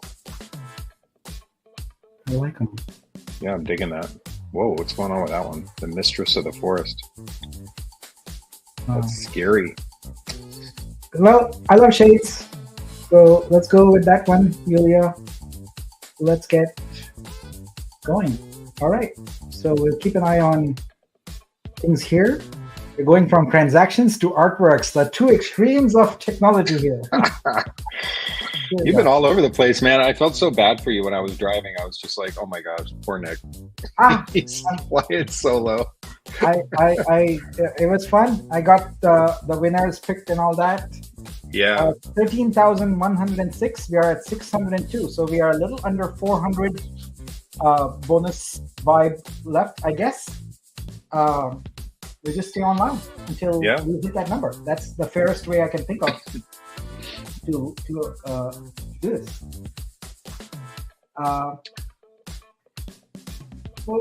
Photograph. Can you do this on Twitter? DM me your address, please. So I tried to buy 220, but my wallet shows only 171.25 came out. So let's see what's the discount, right? 220 minus 20%. Yeah, 220 minus 20% is 176. So you got the discount, Phantom. Yeah, that 171.25 looks odd number. It would be in round numbers. Why is that? That is an odd number. 20 times. Yeah, so Photo, I was saying, if you can just DM me your address on Twitter, because I had people post on here, but I can't copy it. So it would be best to DM it to me, and I'll try and solve this problem. No, Phantom, you should have got the bonus. Yeah, you get the bonus even if you pay the discounted price. So the bonus and the discount are independent things. Yeah, that was one of the things that Nick and I were discussing earlier on today, is we wanted to simplify everything, and because everybody was trying to do the math and trying to figure out the 20%, and then you had to buy like $125. It just didn't make sense. So we switched it to transaction price instead of USDC price in order to satisfy that issue. So you didn't have to pay over $100 to get the discount. So when your transaction is done, you're going to see a link for Scope there. So you want to go visit that. And that's going to bring you here. You want to collect it to Scope, connect your wallet, and you want to go to Digital Assets, Vibe, and you're going to see your Vibe present there. So that's how you do it. All right. So don't everybody send me your address on Twitter. Troubleshoot the wall. But yeah, no. If you have no problem, let's resolve it.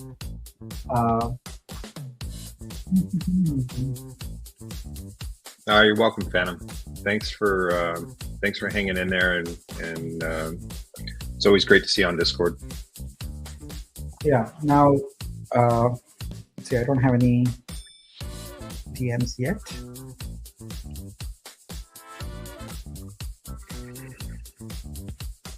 I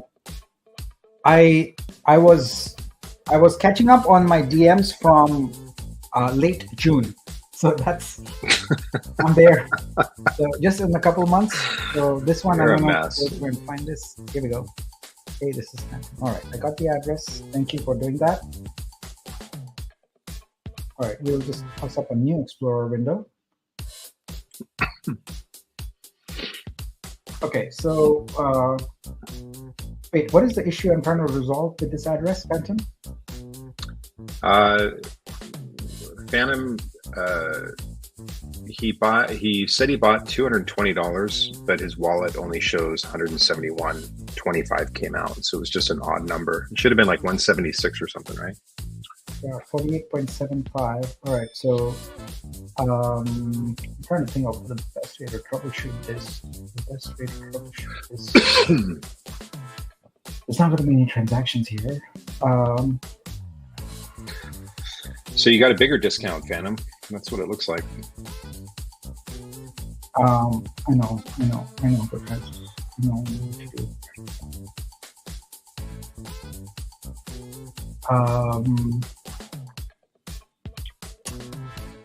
Give me a moment. I'm gonna figure out exactly what to do to troubleshoot this. Where's Garfield? I haven't seen him. He was there earlier. Was he? I see yeah. him in Discord, but I'm surprised he's not giving out vibe tonight. He's not, partly because of my fault. I You kicked him out? de-optimized the contract to give denominations. There's a bug in it. It was giving out double, so I had to backtrack and fix that. So I apologize to Garfield profusely because it's on me. I have not delivered on what I was supposed to do there. So my sincere apologies. Yeah, I'm still trying to figure out how best I'm going to.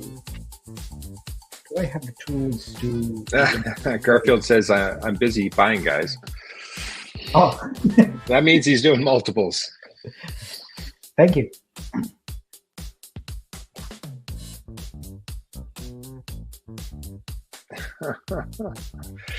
Yeah, it's really incredible to see the community coming together and really supporting each other. And Garfield and a number of other holders have really been super generous and keeping the positive vibes in the community, and I just super appreciate that, guys. Yeah, It's great. and I appreciate everyone not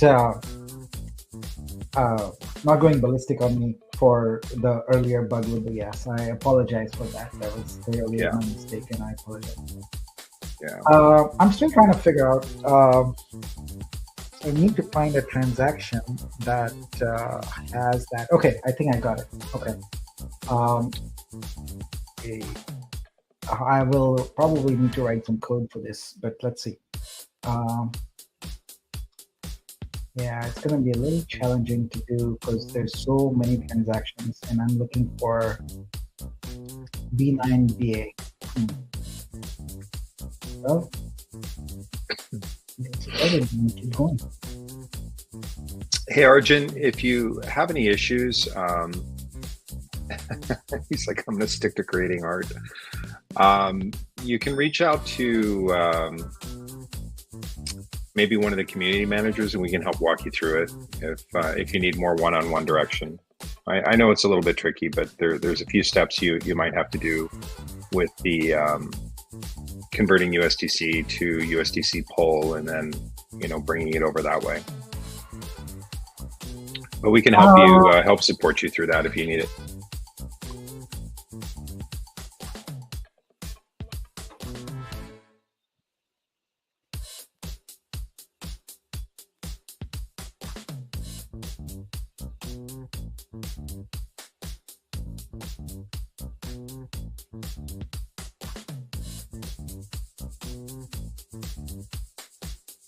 It's like Soul Train music, Nick.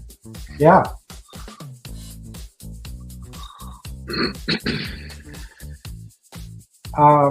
Phantom, I need to write code to be able to diagnose this, so I'll do that later. I have your address in my DM. I'll check it out. Sorry, I cannot do it right now. So just so you see, Mike, what I did just shortly before our session started is I loaded up this contract with coins. So you can see here that it has stablecoin, it has Vitro, and it has Vitru. Why? Because when the transaction happens, it distributes it directly from the contract. It airdrops it directly. Okay. This was one important thing I wanted to get done, because every time I talk about, hey, we'll do an airdrop, and immediately I create a new task for myself for later, and the opportunity to miss fulfillment. So I wrote the code to the vibe also in real time here. So there's no, it's done. As soon as it's done, all the fulfillment is done in real time. And it's done from every other chain also. So 15 seconds, I believe, is the bridging time, which is pretty good. When I did it from Binance, it was in 5 seconds. I actually, by the time I switched my browser tab, my tokens were already in my wallet, which I think is just phenomenal. Look at Dotto. Dotto's flexing. 46.39. Damn, still short of his 5K vibe. Yeah, I'm OCD like that too, Dotto. I love round numbers. So you might be able to pick up some from Neon Circus. You might be able to find a deal over there and top up to $5,000. That would be awesome. Yeah. By the way, guys, what I'm highlighting on the screen here is block number 5,875,200. That is the block number at which the discount, the 20% discount ends. That's specifically at Epoch 340. And to give you context, if you look at the current block number, 561263, right? 5611263 divided by 17280. So we are currently at Epoch 324. So that means exactly 16 days from now, the discount ends. And that's what we're committed to, 2 weeks. So 1 day over 2 weeks. Well, actually 2 days over 2 weeks. So you got a little extra time on that discount there. And so that's how all of that works. Just by way of explanation to the fellow geeks in the audience. Here's something we can look into. Nick, Claudio says that it seems that the calculation of USD is not correct when buying for $125 with 20% discount. Got it only 20 instead of 45. So 125 would be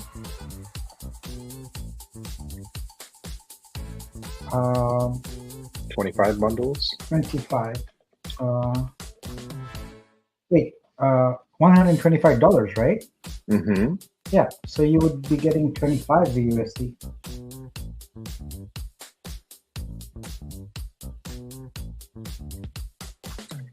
So just double check that, Claudio, and if there's any issues, maybe we could take that. It wouldn't be 45, it would be 25. So 25? Yeah. But he's saying he got 20.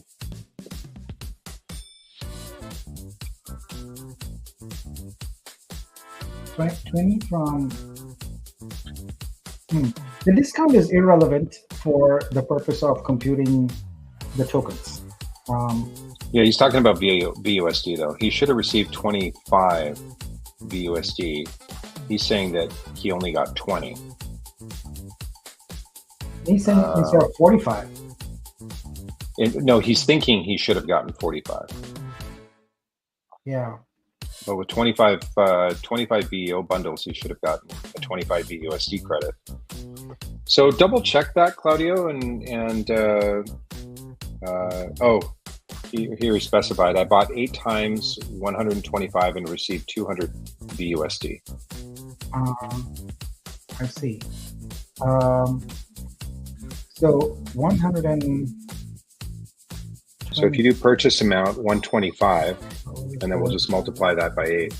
Yeah, that's because that is actually correct. It would be 6.25. 125 divided by 20 is 6.25.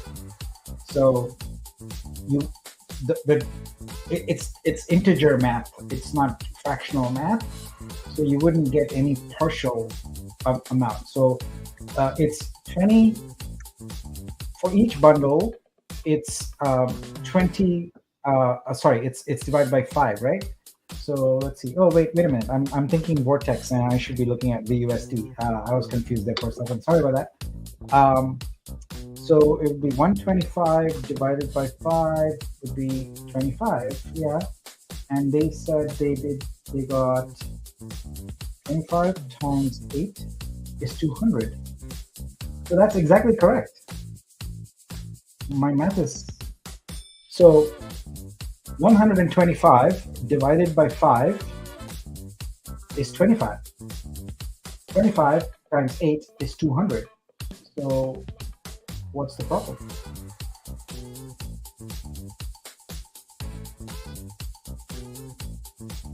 I think, Claudio, please let me know if that's here. I'll throw up a new spreadsheet here to kind of illustrate what I'm talking about.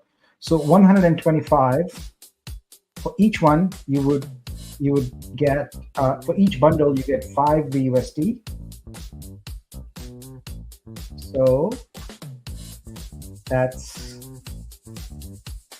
125 divided by 5 is 25. Didi's saying that the the problem is the math. He's saying that 45 is right. How? Explain to me how. I'm just showing the math right here.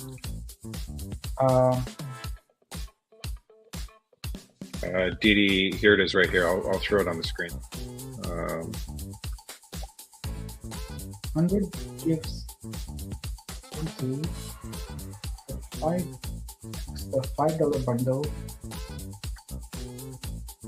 gives. It's VUSD is just divided by 5 straight up. So 100 will give 20. That's correct. 5 times 5 gives 25.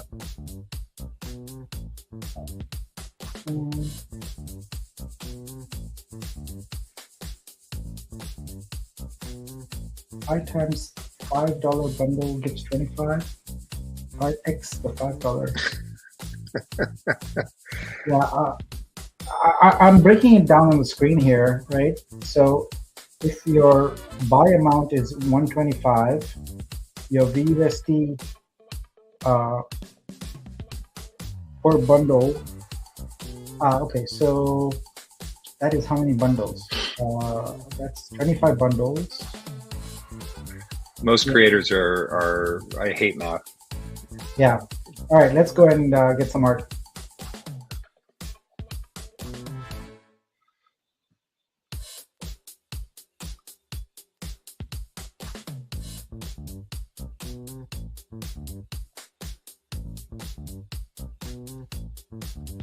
I like this one. This is Hindu mythology, religion, Krishna and Radha. It's a pencil art. It's beautiful. I love it. $5 is 5 times 5 BUSD 45. Wow, I like this. So simple and the colors are rich and interesting. All right, let's do it.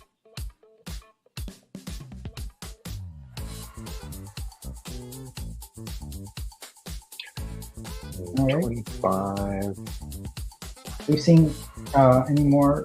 125 equals 2 bundles at $50. Are they factoring in a discount? Is that getting in the way? It shouldn't. Well, you can try the calculator. So if you put in 125 $125 is 2 bundles at $50. It's So he's 25 factoring in the bundles. discount. 25 bundles. For each one, you get 25 VUSD. The total VUSD credit is 25. 5 bundles at $5. So for each of those bundles, you get 1 VUSD credit. So that would be 25 plus 5, 30. I'm missing. I don't know what these transaction numbers are. But Can you guys, just simplify it or break it down one more time? Help us find out what we're not seeing. Yeah. Good to see Rohan.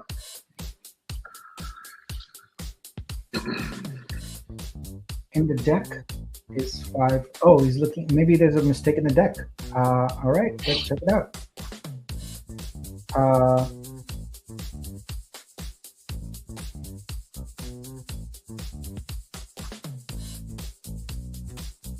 One bundle is 5.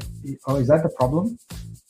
Let's see. If you buy one bundle, It should be 1. Yeah, it should be 1, right? Yes, yeah. You are absolutely correct. That needs to be 1. Okay, so then let me just make sure that it is accurate. Thank you for pointing it out. That would be 2.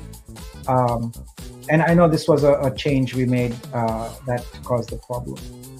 So 10 bundles here. So that would be $100, right? No, that would be $50. Okay, I'm sorry about that, folks, for getting that incorrect. That would be 10. I keep picking the wrong one.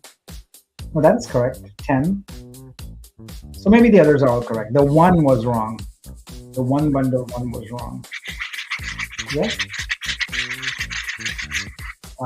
Rohan, we are having a party here, and we are doing math, we are doing crypto, we are doing troubleshooting, we are buying art, we are doing everything all at once.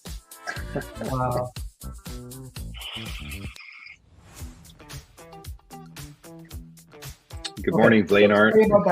Sorry about that error. That was an error in the deck here, but I believe the calculator is correct. So if you go to the calculator, and also the math on the UI is I believe correct here. So, all right, let's do a pulse check here. Where are we?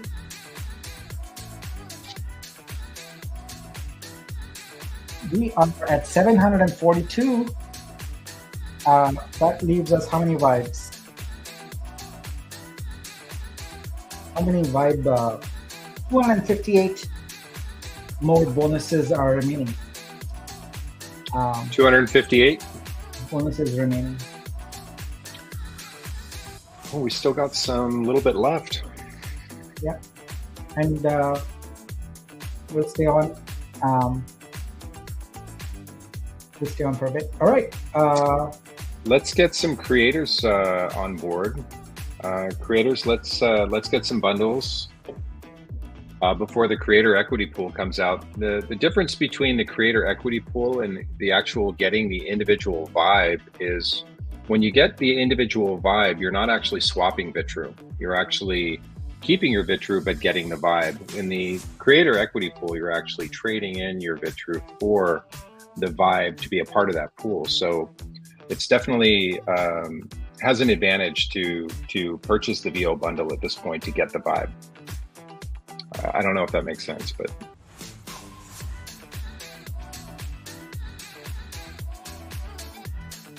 Mike, are you going to buy some art? yeah, let's do it. All right, share your screen and buy some. All right. I'm gonna buy one, and then you can buy one. All right, you can go. I'm going into ladder pages so I can see. Oh wow. So I'm like drawn to colorful ones. This is I like this one. How is this made?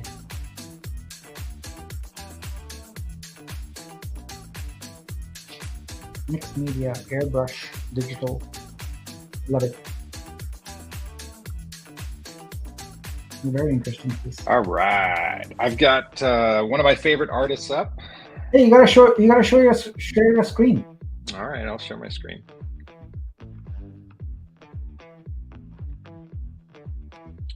Let's see what I got. There we go. Boom. All right. I'm going to get some more of Sienna's artwork. All right. Yeah. You know, I'm a huge fan of hers. She's young, isn't she? She's like 14 or... Yeah, a teen. Guys, look at this art. Look at this pop art. This is by a 14-year-old. Amazing. It's amazing. It's cohesive. It looks like a collection. I'm going to get this one here. Tell me the one you're interested in, and I'll go get it. This one, no, I'll buy it. I won't. I don't want you stealing my art. Get your own damn art. All right. Oh no! Someone just posted something just for me. What?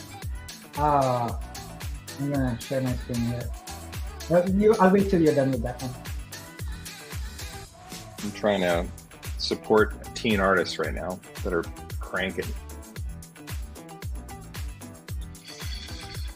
So let's see. My ledger went to sleep.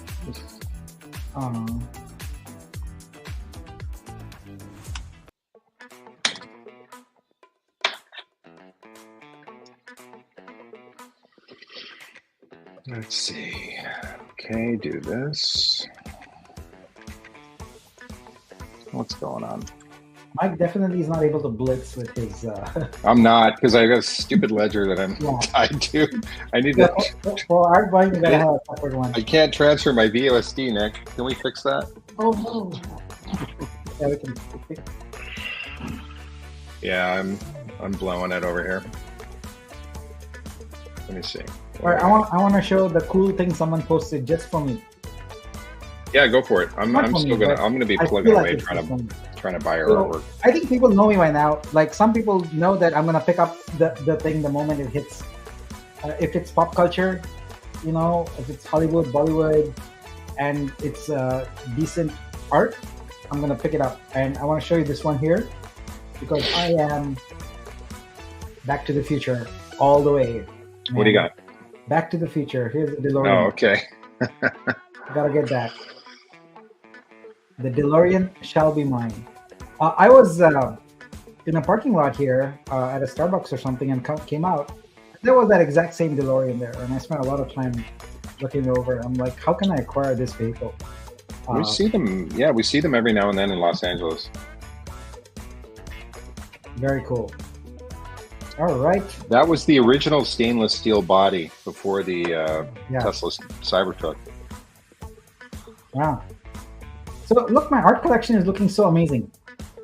And I'll soon go and make a slideshow of it, and then I'll put it in behind, so then I can say that the ones I have are actually the ones I own. But in the blitzes, I'm surprised, given the speed at which we do it. I picked up some really good ones. Yeah, that's some good stuff going here. Okay, did I get that one? I think I did. Yes, done deal. We were playing around with page 12. Let's go to page 13. This filter keeps coming. Oh, I have to reset search. And I need to go to page 13.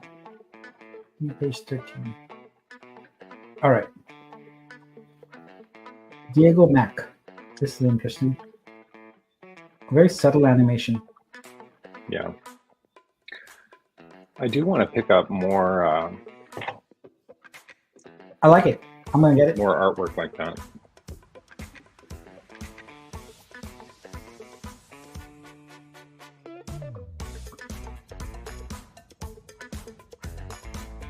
Yeah, I need to have some of these navigation issues fixed because I think I'm the main user of them and they cause me some problems.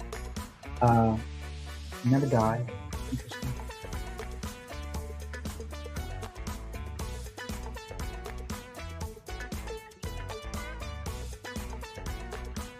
Ah, I know. Let's pick up this one. All right, I got my act together. I was able to pick up one.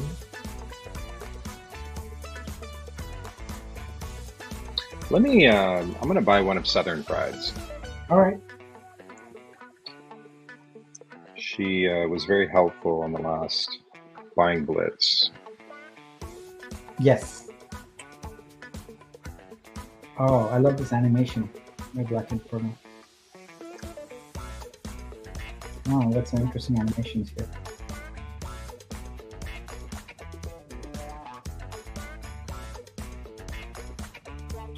There's Southern Fried.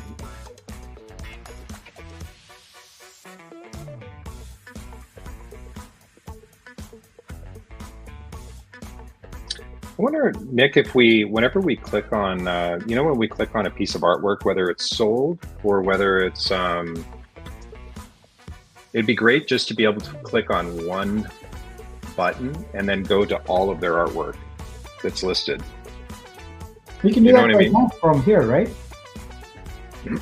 I just clicked on one of Southern Fried's sold art pieces. Oh, you mean reverse, not from the front. So, exactly. Oh wait, hold on. There's portfolio. Yeah. That goes to the collector. So the easiest way for you to do it, Mike, is to go to creators and type in Southern. Start typing SOU and then click, and you'll go to see all her art. Okay. All right, guys.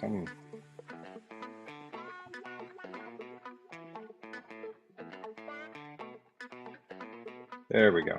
Okay, I got it. I just had to scroll down.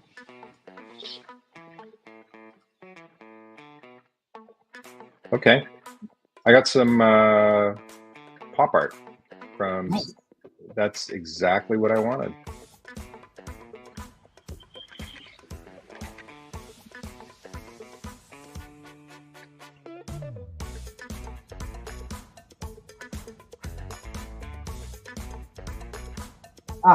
If people are looking at the eligible and ineligible on the pools right now, it's because it's hard-coded there.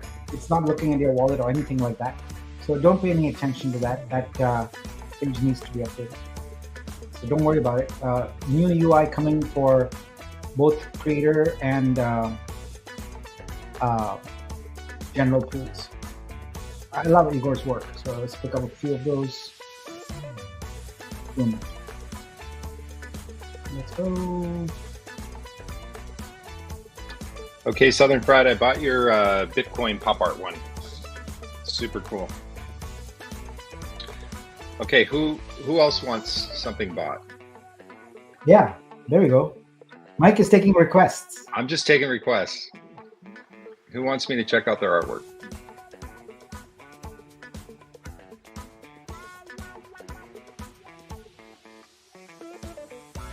Waiting for the comments. Me, Pratik. Okay. I'm going to check out Pratik's.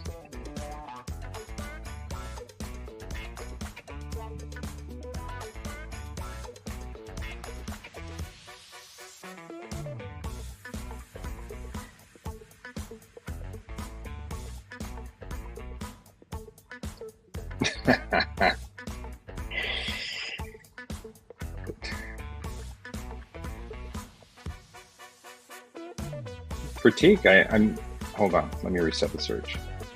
There we go. Yeah, we still got some, it's a little brittle, the results, and I've spoken to the team about it. We'll tweak it, we'll make improvements on it. So at page 17, I hit the sold threshold. Now I have to backtrack from there.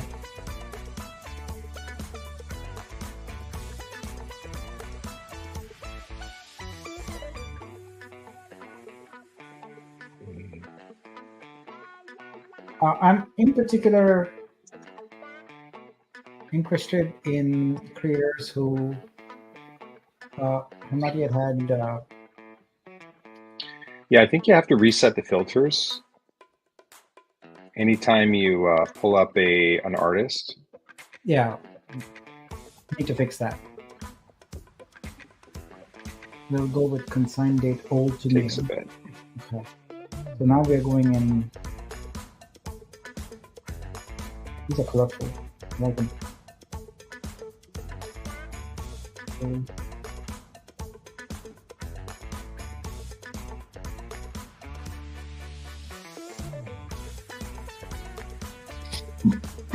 Oh yeah, I see the Bitcoin one you just got.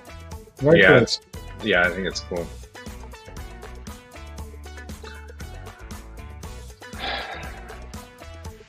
I was going to get the Trump Kamala one, but it looks like somebody already got it. I will let someone else pick up the political one because I'll get start a war. Controversial. We got into it on Discord the other day. It was pretty funny. Yeah. This is nice.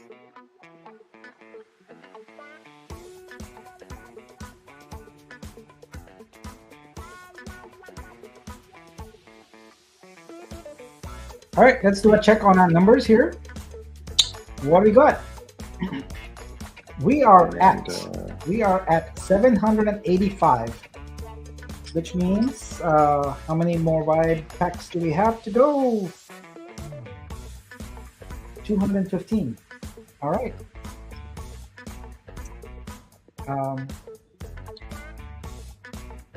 Mike, I'm gonna let you hold the fort down for a bit. I need a child refresh. Be right back. Okay, sounds good. Okay, Phantom, I'm gonna get one of your daughter's artwork. Let's see. I'm gonna go for this one. I'll share my screen.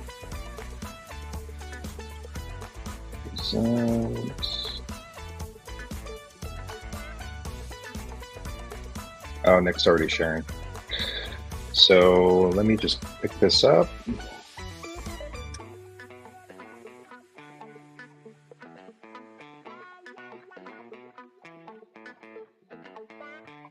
Bring this over. Is anybody else having issues with their ledger, with the trusting the site? I had a little bit of an issue. I don't know if I have to update my ledger or... Everybody's been talking about that Keystone 3 that seems to be pretty amazing. I'm gonna try to check that one out.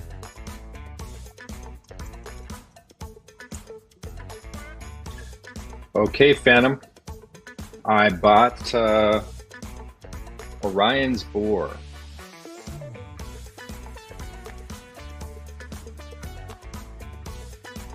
Love to see that. Yeah, you're so welcome. Keystone all the way, Gus says. Yeah, I've seen it. It's pretty cool. It's like super digital. Yeah, we're almost at 1,000 bundles, guys. Selling out. If you're looking to pick some up, now would be the time. And then the extra 5 vibe will be over. But we're getting close. It's almost there. So, Gus, you have a ledger and you barely use it? Yeah, I've got one. Let's see if you guys can see it. My blur screen is freaking out right now because it's dark in my room.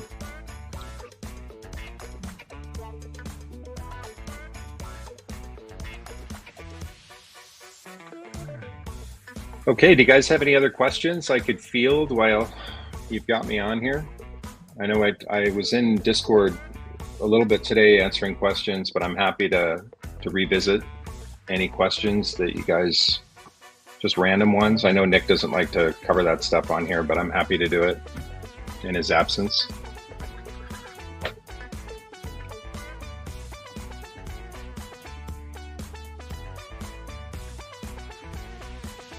Yeah, I heard about the ledger getting hacked, but you just had to update it, and they got it all worked out.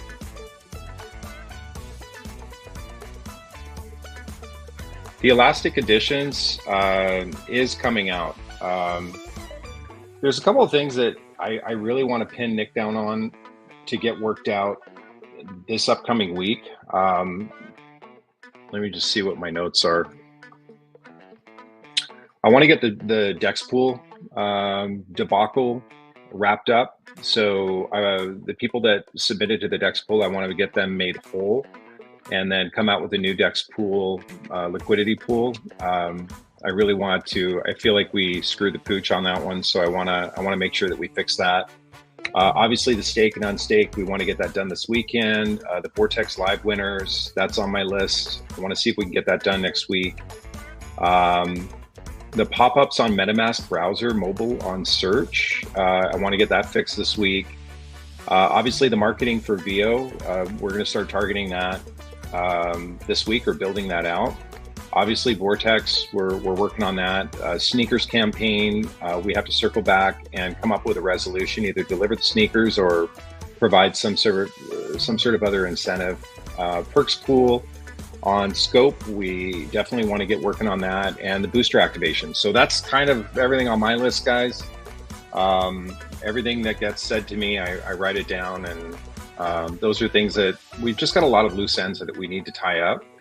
And I think the Dex pool is a big one. We really need to get that worked out. So when we originally, launched it, people were gaming the system and doing all these kind of shenanigans.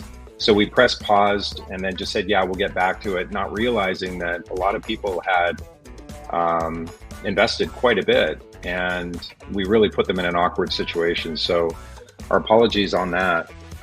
But we've definitely heard the complaints, and we're going to get that addressed.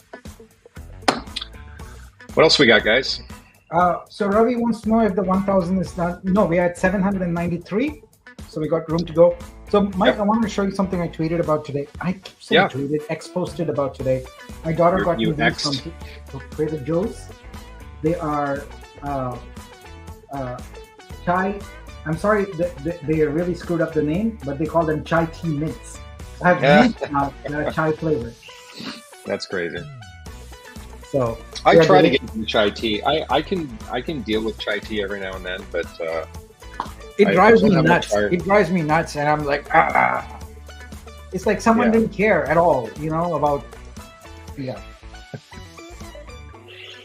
That's awesome. The max supply for Vibe still stands at 1 million.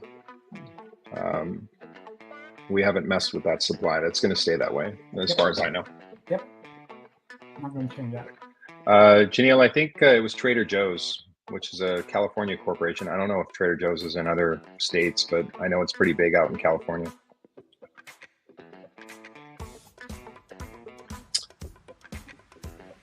And Robbie, we still have a few. We have about 200 more to go for the additional 5.5. So there's a little bit of room left. We've got about 80% sold out right now.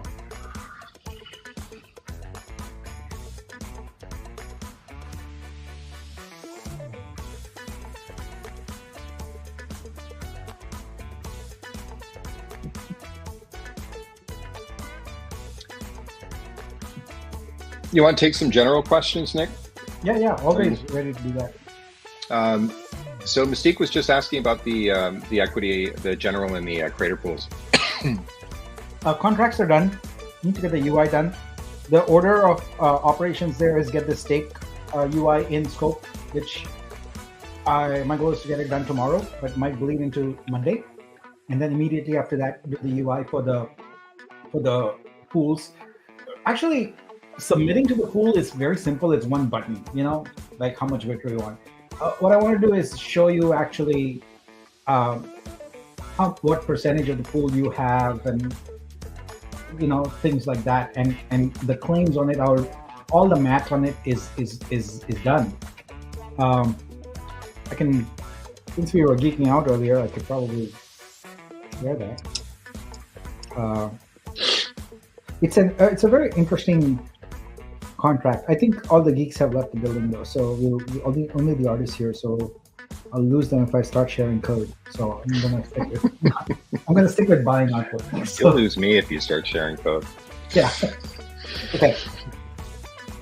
I wish there's just times, Nick, where I really wish Neuralink was active and I could just plug into your brain and download everything, and I could help you out with some of the coding. No, but then you would not be able to do the cool things you do. So each of us has our strengths, and we play to them. Yeah, but I want to do my stuff and your stuff. Yeah.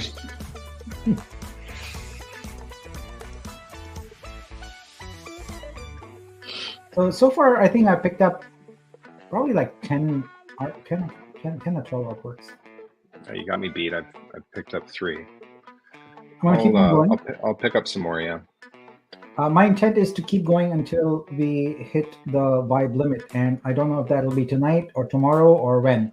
So this is gonna be a long YouTube session. Oh, I like this liberation.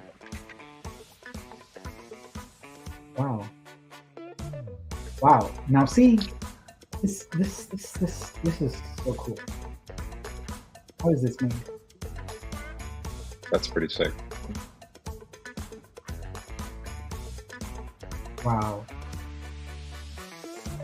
Robbie asked, if I remember correct, we will get the 5 Vibe Extra if you use USDC Pole. Can you share the link to purchase VO? I'm not seeing it in scope. Yeah, if somebody can post that. I don't know if I have it readily available. What is the link we're looking for? They were looking for the link for, here it is right here. Can you share the link to purchase VO? It's vo.vitruvio.xyz. Oh, there, the banner is up. If you hide the comment, you'll see it. Yeah.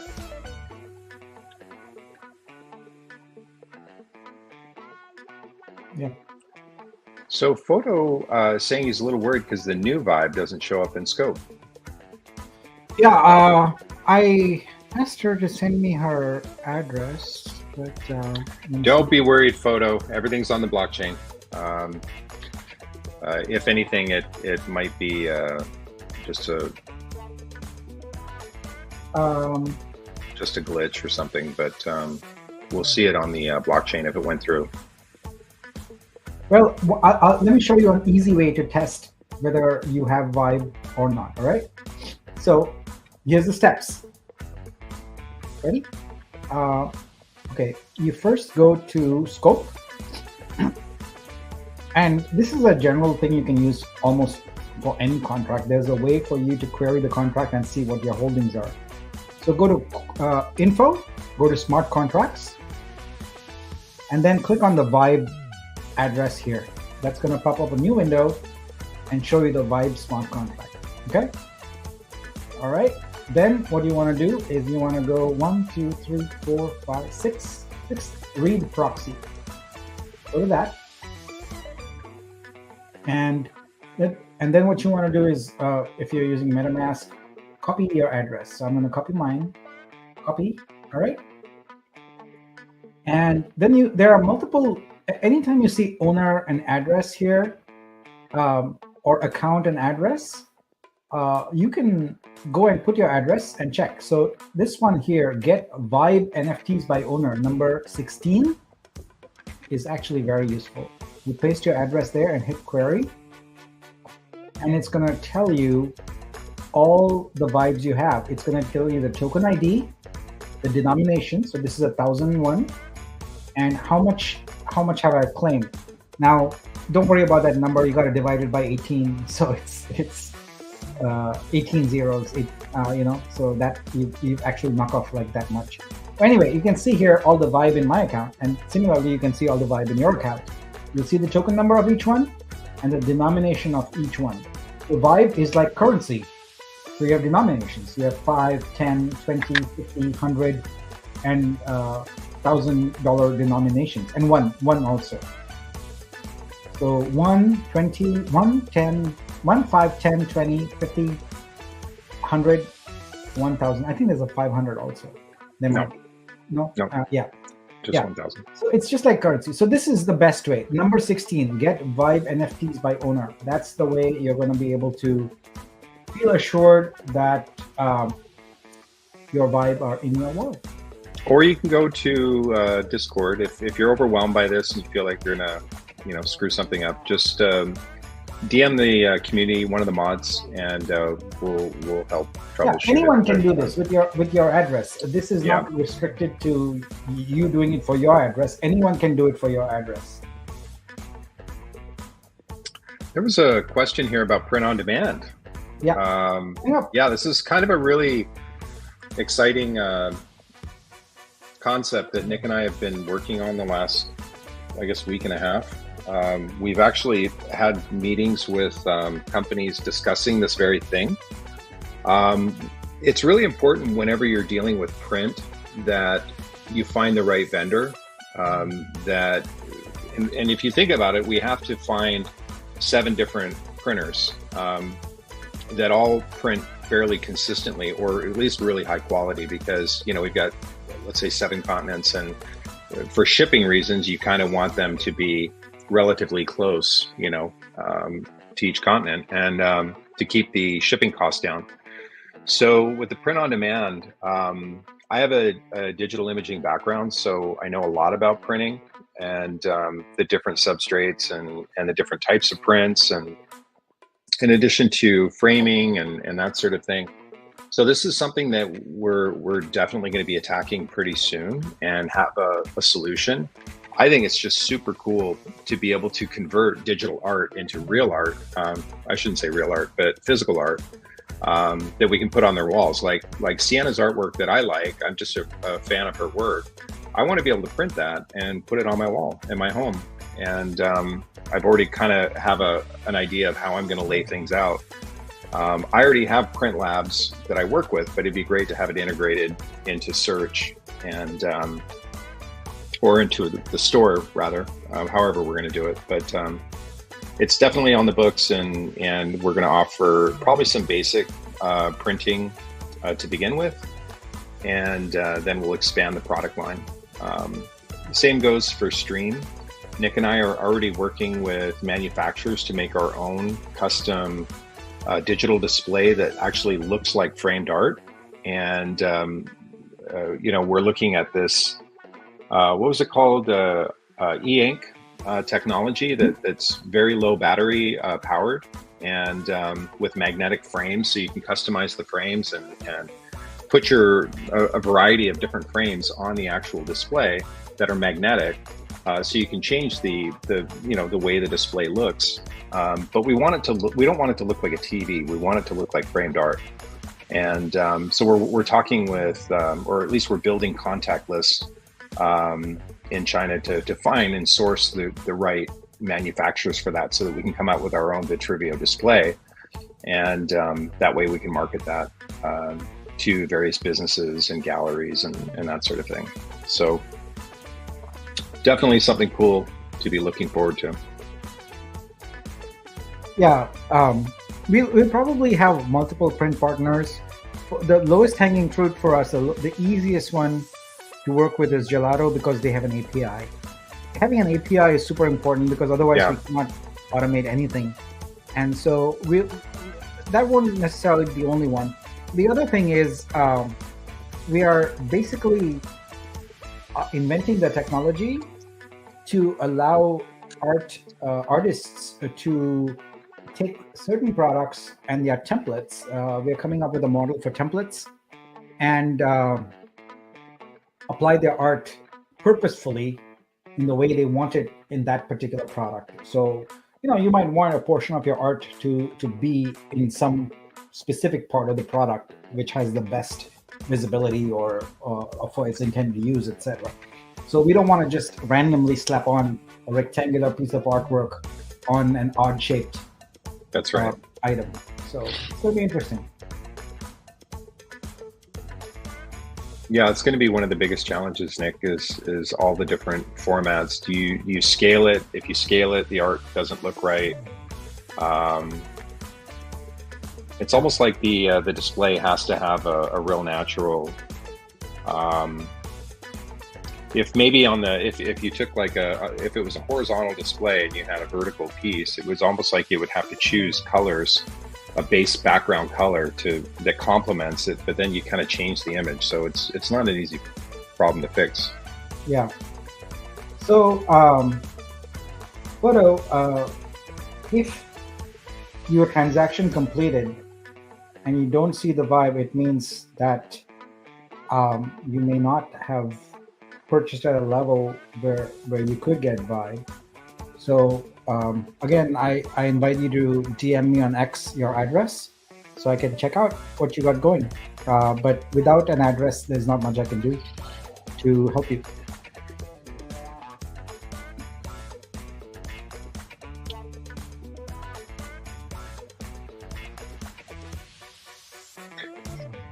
So Ravi asks, will the 5 bonus Vibe be available until it reaches 1,000 purchases, or only until this live stream is on? Yes, the answer is yes. We don't keep the live stream going until we hit that. So Yeah. hopefully it won't be an all-nighter for me. So Yeah. So let's discuss a little bit. I know that there's a lot of familiar faces, but there might be some creators here in the live stream. We've got about 1,000 people online right now. Yeah. There may be a few people that need to understand Vibe a little bit better, and also the various staking programs that we have with Vitruvio. So obviously the community that we have right now and the offerings that we have right now, Vitruvio and Exhibit are really designed to create sustainable income for artists. And the way we do that is many of the artists are coming from marketplaces, and the typical way an artist makes money is you list an art, you mint it, and then you consign it to the art place, and then they you sell it for, let's say, $10, $20, $100, whatever price you're selling it for, and then that's it. The transaction's over, you get your money, and then you move on to the next sale. The problem with artists is that you're continually doing that, and you constantly have to be innovating. You constantly have to, mint all these new artworks, and you're always starting at zero every single month. The concept that we have is really to create sustainable income, and the way that's achieved is you really invest in the ecosystem. And the analogy that I gave a long time ago, I think it was last month when we were on one of the spaces, is that you have to imagine, if you're an artist and you go to a gallery and you want to list your artwork in the gallery, they'll go ahead and put your, if they approve you, they'll put your gallery up on the wall, you consign it to them, they'll sell it for you, take a commission, and then give you the proceeds, and then that's it. You need to keep producing artwork. What Vibe is I want you to imagine that you're actually consigning your artwork, they pay you on that artwork, and then you invest in the gallery. And then what ends up happening is the gallery then says, okay, because you invested in the gallery, we're going to pay you on not just your art, but every single art that sells within our gallery. And that's kind of the way Vibe works, is you're getting paid anytime you go into a creator equity pool that's going to be coming out shortly. If you purchase a VO bundle tonight, these Vibe that you get give you revenue sharing on the entire blockchain. So not only your art, not only all the artists that are on our ecosystem, and I don't know what the count is right now, Nick. We what do we have? 4,000 artists that are. Yeah, we're over 3K right now. And we have about 10,000, 15,000. I don't know what the exact number is. Pieces of artwork. But guys, we haven't even launched yet. We're still kind of in a soft launch phase right now. There's going to get to a point where we're going to have 10,000, 20,000 artists that are on board. And with this Vibe that you have, you're continually getting paid for life on all the revenue that's coming in through the blockchain. So you have to understand how powerful it is. But it gets a little more powerful than that. It's just not about art. We also have other verticals. We have, we're going to have music. We're going to have films. We're going to have a gaming division. So every single video game that's on our platform, every single token or marketplace or project that comes and builds on the chain, all the people that own Vibe are getting a percentage of the revenue from every single project, every single transaction on the blockchain. We're not a marketplace, we're a blockchain. And that's very different, because a marketplace typically has one source of revenue, which is transaction fees. With Vitruvio, we're a blockchain. So think of a blockchain as like an app store. An app store is a home that houses all of these different apps. And that's the way a blockchain works, is we house in some cases, there's blockchains that have, 1 to 10,000 different projects that are on, all generating revenue for the blockchain. And that's what makes Vitruvio very unique. Now, obviously, Vitruvio is our blockchain. And then we have 2 other verticals, which is Exhibit, or formerly VitruCert or VitruSuite. And then you have all of the different, options under VitruSuite or Exhibit that we're now known as. So you're getting revenue from every single project that is on our blockchain, and that's the power of Vibe. And Vibe is only available tonight until this 1,000 bundle gets worked out. There's a very limited amount of Vibe left. There's a 1 million Vibe in total supply that's available on the blockchain. And tonight, I don't know what the limit was, Nick, but however much we have left, but you and I never really talked about that exact number. I don't know if it matters, but it's predictable, right? So we can 200,000 or something. No, or 20,000. So 20. If we go with straight, this is 28,000 is what's going to be the maximum Vibe from this 28,000, right? Yeah. 28,000. Yeah. So tonight, we're going to be selling 28,000, or there's 28,000 Vibe that's up for grabs. And to give you an idea of conservative numbers, we actually have a calculator that you can see what a conservative number would be. I think we estimated at 250 million a year based on the blockchain revenue, which is nothing for a blockchain. Blockchains are in the billions, but we just did revenue for over the next 12 months. We're estimating around 250 million. That generates about $66 per year per Vibe. And so we have holders that have 5,000 Vibe. So you're talking a lot of money. And this is in perpetuity, meaning you're not having to create art anymore. At least you can actually, quit your full-time job and you can actually focus purely on your art, but you're constantly being paid. You don't have to rely on the income from the art. So that puts you in a different place as an artist. So this is the model that Vitruvio is trying to accomplish, that we're trying to create that sustainable income for artists. I know this is, a lot of people have already heard, the concept behind Vibe, but I know that there's so many artists that are joining that really don't quite understand how Vibe works and how Vitruvio works. Yes, you can go to the DEX and sell the Vitru from your artwork, but I'm telling you that would be a mistake. The reason being is that with the current price of 38 cents or 40 cents, whatever it is, it kind of goes up and down. But let's say it's 40 cents. Tier 1 blockchains with our circulating supply are, Ethereum has double our circulating supply. I think they're at 120 million or something like that, and their price is, I don't know what it is today. It's like 2,700. I have to pull it up, but you're talking about around $3,000 per coin. So if you can imagine, if you sold a piece of artwork and you're sitting on 700 Vitru, you could sell that for, let's say, 30 cents on the dollar, or you can hold that, stake it, and staking just simply means that you, set it aside, invest it, and it becomes locked, and you get an APR, or you get compound interest on that that investment. So if you, let's say, stake 750, you might get back, let's say, $900 at the end of, or 900 Vitru at the end of 12 months, or whatever the number is. I'm just throwing out numbers in my head. But as the price goes up from 30 cents to $1, right now we're not even listed. We're really just have a DEX, that's a native DEX. We're not listed publicly. That's probably going to be happening within about 90 days, where the goal is to be on 3 different central exchanges, probably, one tier 1 and then maybe 2 tier 2 or 2 tier 1. It really just depends on what we can get done over the next, 90 days.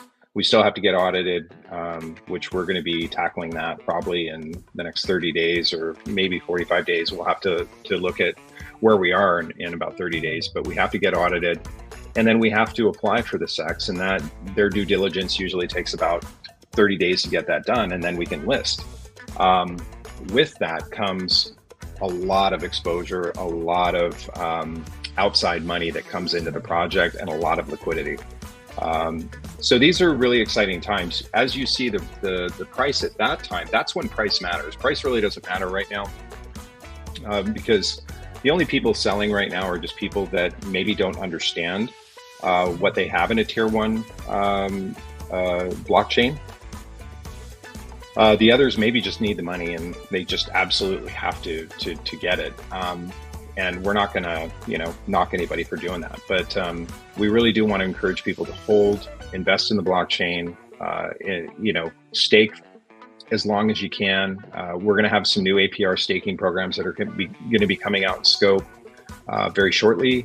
And tonight, able to increase your holdings and, get as much Vibe as you can, because at $66 per Vibe at 250 million in terms of revenue, it's the more Vibe you have, the more annual income you can generate from your holdings. So we definitely want to continue people to, encourage people to get as much Vibe as you possibly can. Because after this 1,000 goes, we're going straight to the community and or going straight to outside funds. But if you guys have any questions on that, fire away and we'll pick it up. So I've investigated and looked at Photo's account. So it looks like you have approved the USDC coin transfer, but you haven't actually purchased. You haven't actually initiated a Veo transaction. So the USD coin is still sitting in your wallet unless it's, this is what the only transaction I'm seeing is 2 hours ago. You've approved it. So you actually need to go and hit the mint button on the page. So you need to go here and hit the mint button.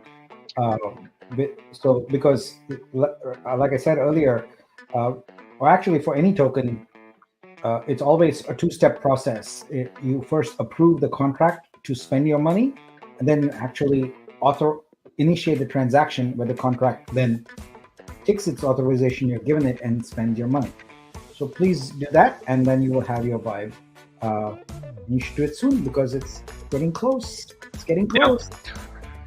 So Me asks, how is the music going to work? And this is a really good question. So currently, in my line of work, I own a production company that does event photography as well as event videography. And we don't typically use mainstream music because we don't have the royalty to use that for commercial uses. So we go to websites that sell subscription-based models where people create their own music and then they license it to people that subscribe to that service. And so you can get some really amazing music that you can use for commercial reasons. And so that would be, let's say, one way of doing it. But royalties are going to be huge with music. People are going to be able to upload their music to the site. People then can, purchase that music, license it, have the royalty, and use it for business purposes. So there's a lot we can do with it. It is a very, very big market. MusicBed is an example of one service. I can, there's maybe 3 or 4 main ones that I use, but MusicBed is probably the most popular one that I use. But there really is no Web3 version that's actively being used. Most of them are Web2 solutions. So coming out with a Web3 solution is definitely going to be our goal. And and if you have a music background and that's something that you're interested in, you've got some ideas for, we'd love to get some of your feedback. This is a community project, so we're definitely interested in building on some of the ideas that you guys have, in addition to some of the things that we have planned. So let's collaborate together and see what we can put together. But I want to add a little bit of color to that. Yeah. there are plenty of sites where you can just sell your music directly, right? There's plenty of sites where you can sell your music as NFTs also. But the challenge is that the way people consume music now, through streaming services like Spotify, Apple Music, etc., makes it very hard for indie artists to break in. That's right. And so what we have to do is essentially going through the side door.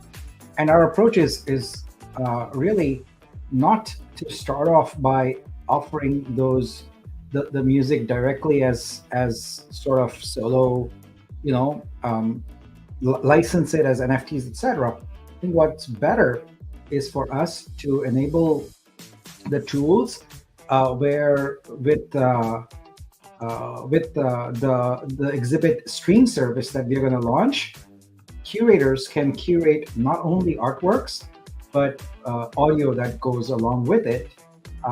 Not everyone will want audio, but there are locations where it is nice to have audio that goes along with the art, like lobbies and things like that, hotel lobbies, airport lounges, etc.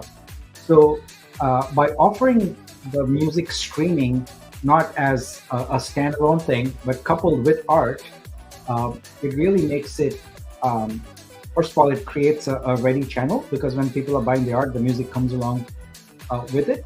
But it also gives more people access to your music. Case in point, I'll give you an example.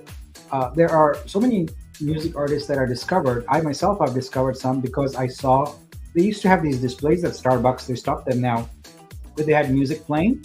Art, like photos showing, and they would have music there, and you would see the name of the artist, etc. And then you would go and say, "Oh, that's interesting. I want to," So discovering music through art, through visual arts, is one of the first things we're going to try, because everything we are trying here, we want to try different things. We don't want to try the Me Too. Like, we are not interested in replicating the Foundation and OpenSea and all of that of the world here. That is exactly not what we want to do. And by looking at creative media coupled with distribution channels through affiliate partnerships, we believe we can grow sales very, very rapidly. Yeah.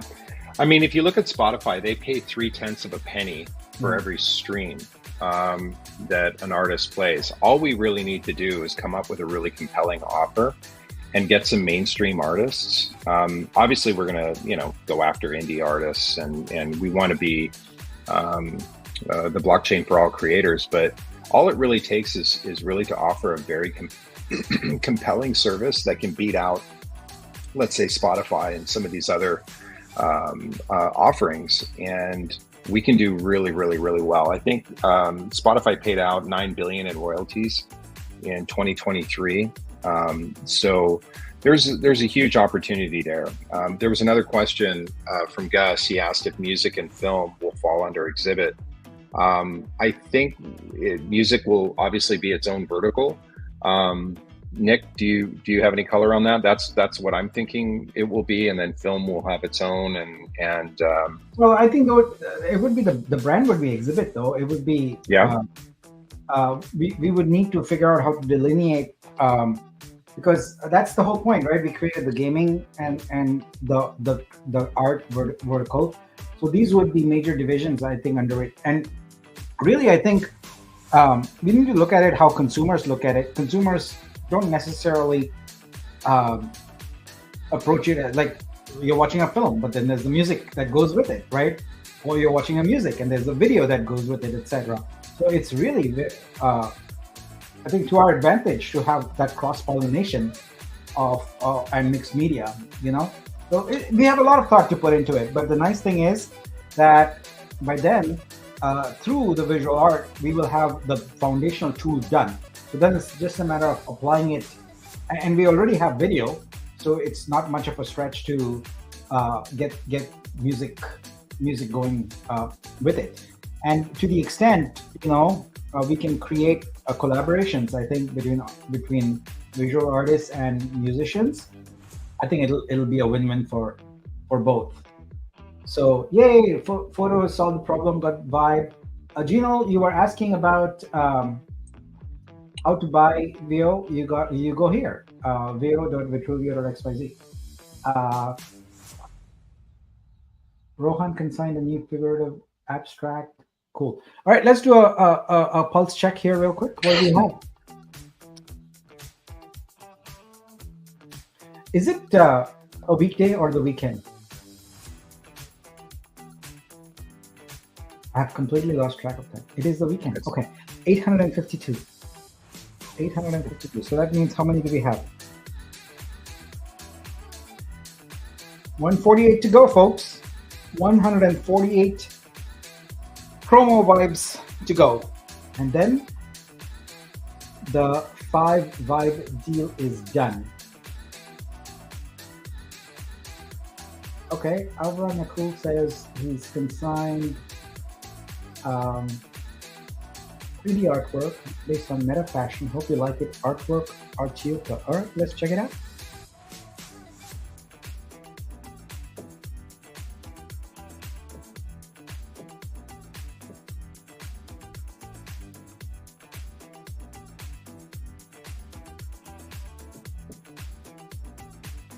Oh, damn.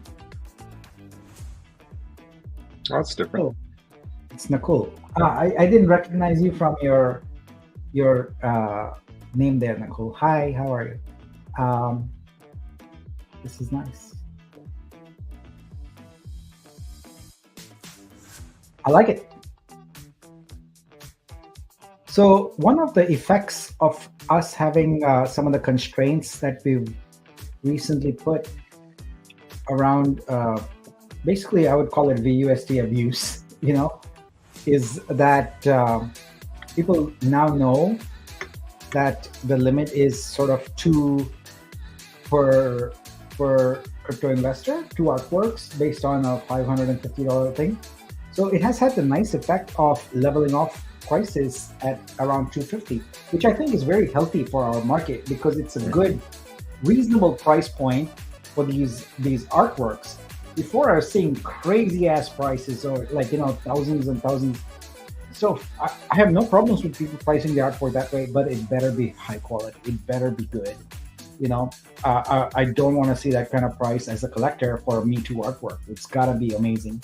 And I love that the prices are leveling off because it really, I don't want to see Vitruvio becoming like object where it's a race to the bottom, like $5, $10, etc.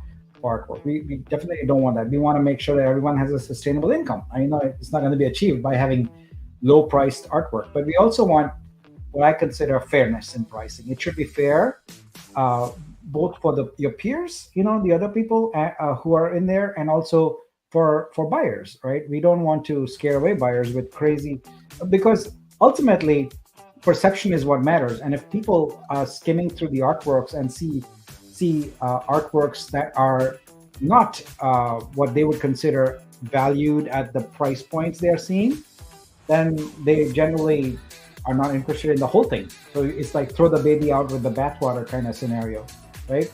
So it's important that everyone price responsibly. And as I announced last Friday, we are going to be integrating very soon a pricing calculator for artists. So you will be able to get some idea of how you should price your artworks based upon your experience, your success in the world of art, your exhibitions, your galleries, your consignments, all those things put together. And based upon the type of artwork you're doing, what is the market looking at? What are the average sales? What is the max sale? What is the min sale? And what are the listings, etc. So now you're going to have all that market intelligence, and you'll be able to price your artwork within, what the market feels is reasonable. So yeah, so I think that's going to be a very useful tool, because so far it's always been people telling you, go check out what people are saying, etc. But there's no way most artists can do that research. They can't go to the blockchain explorer and research it easily, and nor are they Excel buffs or something like that, where they can do that analysis. So by creating this dynamic live calculator, I think we'll be able to help artists figure out a good pricing strategy. Yeah, that's going to be really helpful. Apricot asks, I really love to get some feedback on my art as well. So there's different, I spoke about this, I think on one of the blind blitzes that we did 2 weeks ago. But Pam and I are working on a kind of a event, I guess you could say, where we're going to be bringing in experts in a variety of different fields, specifically fine art. And these are going to be panelists. So fine art, painters, digital art, gallery owners, and experts in photography. And these are people that are highly successful in their field. These aren't hobbyists. These are people that have gone to school for art. They're trained in art. They sell art and they make a living off their art. And they're not just, selling art for a couple of $100s. These are mainstream artists. And the idea is that we're going to have panelists, and we're actually going to review art together. And the panelists are going to be able to critique artwork submitted by our community, and that way we can really help artists grow as artists. We're going to look at things like color theory and composition and emotion and all of these different things that create art. And the whole idea is that you can win awards, exceptional awards for, we have this in photography in an annual conference called WPPI in Las Vegas, where you can submit your artwork and a panelist of top photographers in their field will judge the artwork and then issue it a score. And then if it falls within certain criteria, whether it's a score of 70, 80, 90, all the way up to 100, you get a certain badge. And then with those certain badges, the idea is that you'll be able to list that badge either in your store or maybe on your artwork or on your profile. And that really just says that you're an award-winning artist. But more importantly, that was one of the key things that defined me as an artist, because I'm a photographer. It really helped me to sit through 2 days of judging where I listened to the top photographers in the world critiquing art. And it really trained my eye on what to look for. And when I'm doing my art, when I'm capturing my images, what I need to look for, certain technical things, things with composition, leading lines, patterns, emotion, whether it's, blowing out my highlights, crushing my blacks, all these different, photography terms. You're going to learn that with your type of art. And I think there's a huge opportunity there to provide additional resources for the community so that you guys can develop and strengthen each other and really learn and grow. And we want to be a part of that journey. So we're in talks with building that out. And I'd love to have something put together maybe in the next 60 days where we can have our first event. And so if you're interested and if you're, a successful artist in your field, definitely reach out to me or Pam. And we'd love to start getting that thing built out. And it's super cool. You learn a lot.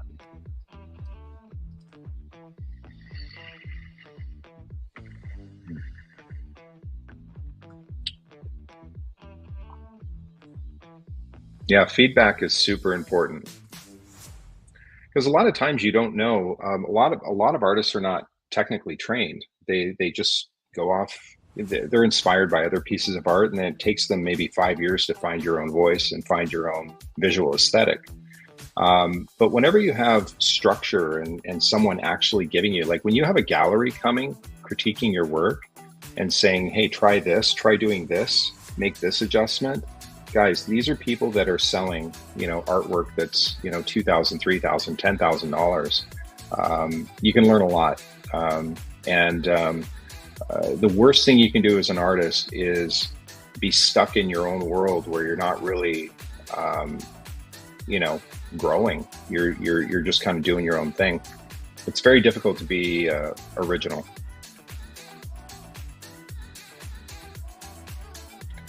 Yeah, Apricot, that's the idea. I think the first one will be online, and we'll do some sort of screen sharing and do that. But I would love to. It's difficult to do an in-person event for something like this unless we have, because WPPI is a global event, so it happens once a year in Las Vegas, and we all go. And Vegas is pretty close to me, so I can just jump on a 1 hour flight and get over there. But for some people, they travel all over the world, from Spain, from Brazil, from Portugal, they're Russia, China, they're all over the place, flying into Las Vegas for that annual event. And the judging is just one component. They have obviously vendor, they sell new equipment, they do classes. And I see us doing something very similar to that. I think in the beginning, it'll just be an online type of thing. But there's going to be a lot of value to it. And I think we can start small, scale it, and see what comes of it. But if you guys find value in that, definitely give us some feedback. But we're going to try to put something together here in the next 30, 60 days and see what we can do for you guys.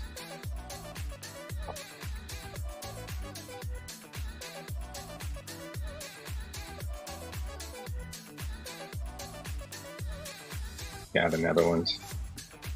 I'm dying to get out there. I've actually shot all over the world. I've shot events in Italy and Greece, and I've been all throughout Mexico. I've been in South America. Where else have I been? Obviously in Canada, all over the States. Been in Singapore. I don't like traveling for photography too much anymore because it's just really exhausting. Because you're talking about, I typically have to leave, 2 to 3 days prior to the event and get out there. Then you're jet lagged, and it's just really hard. And I've got to take out Friday, Saturday, and Sunday, which are typically my shoot days, in order to do one event. So you rarely make money. You're really shooting for yourself, shooting for your own portfolio, because you get to shoot in some pretty epic locations around the world. But I'm telling you, when I go to WPPI, it's humbling. Like, I am humbled when I see the type of artwork that's being generated around the world. It is humbling because you feel like, oh my God, I'm the worst photographer ever. And you can feel like that as an artist, is when you see other people's work and you're just like, man, I'm never going to get there. But the fact is that earlier in my career, if you look at a scale of an artist from start to super successful, you grow really quick. And then in order to get really good, it's just a bunch of very, very, very small changes that you do consistently. And that's when you really start to propel your brand. And yeah, Jason asked, when am I going to consign some of my work to Vitruvio? I honestly, I've thought about it a couple of times, but yeah, you guys can always check out my my artwork. You can go to moodpv.com. That's my company, and you can see some of my work. You can go into the photography section and see some of my stuff.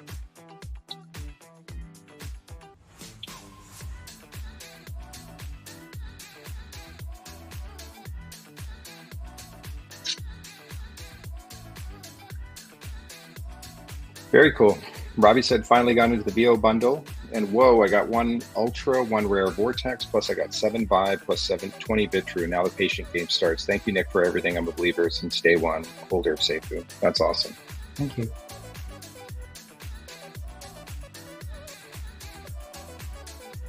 Yeah. Yeah, we have some really talented photographers in the space. I've had a chance. I know Pam, the creator lead for Vitruvio. She's an accomplished travel street photographer, and she's got some great work, and her stuff is consigned. So definitely check out her work. But yeah, there's some amazing artwork. Speaking of amazing artwork, so, I do some boudoir in in my photography, but it's its own specialty.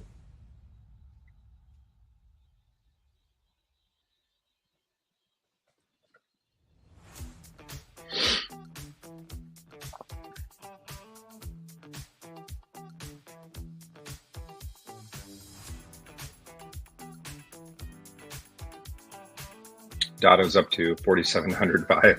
He's crushing it.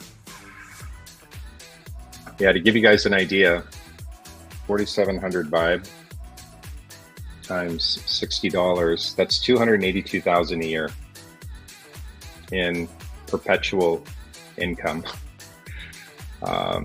That's pretty amazing.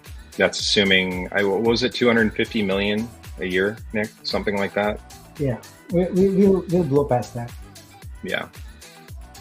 So you guys can really see the power of vibe.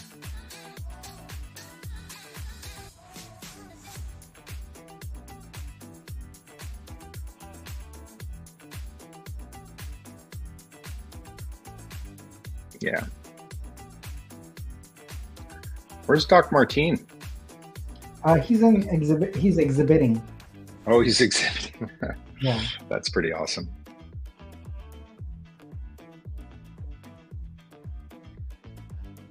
Thanks, Gus. I super appreciate that.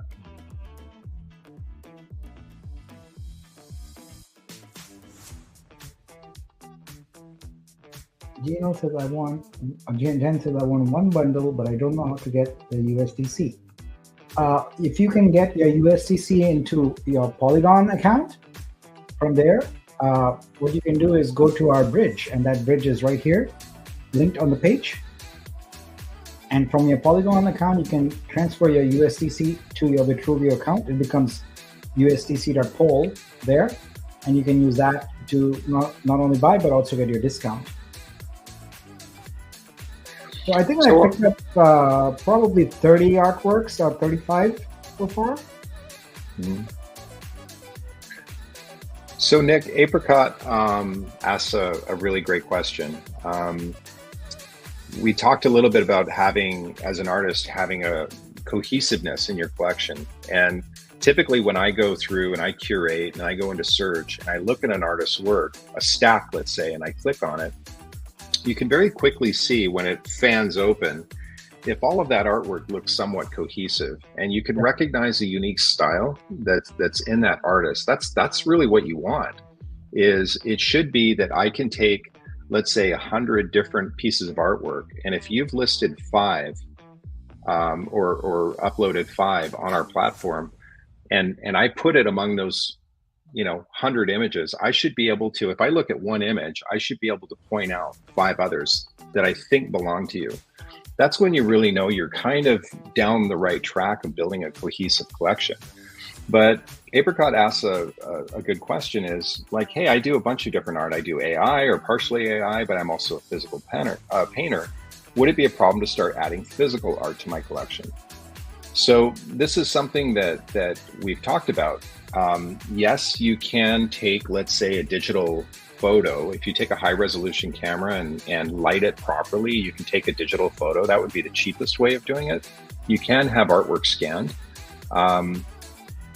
physical artwork scanned in the sense of a painting, and have a digital scan created from that.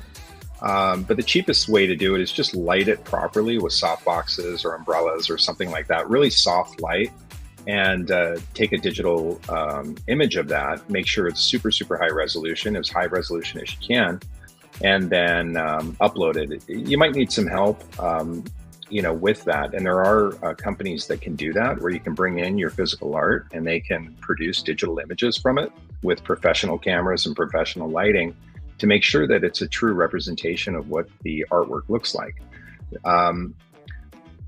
The part of cohesion is you're going to have to do your own curation, where you're going to constantly have to edit your artwork.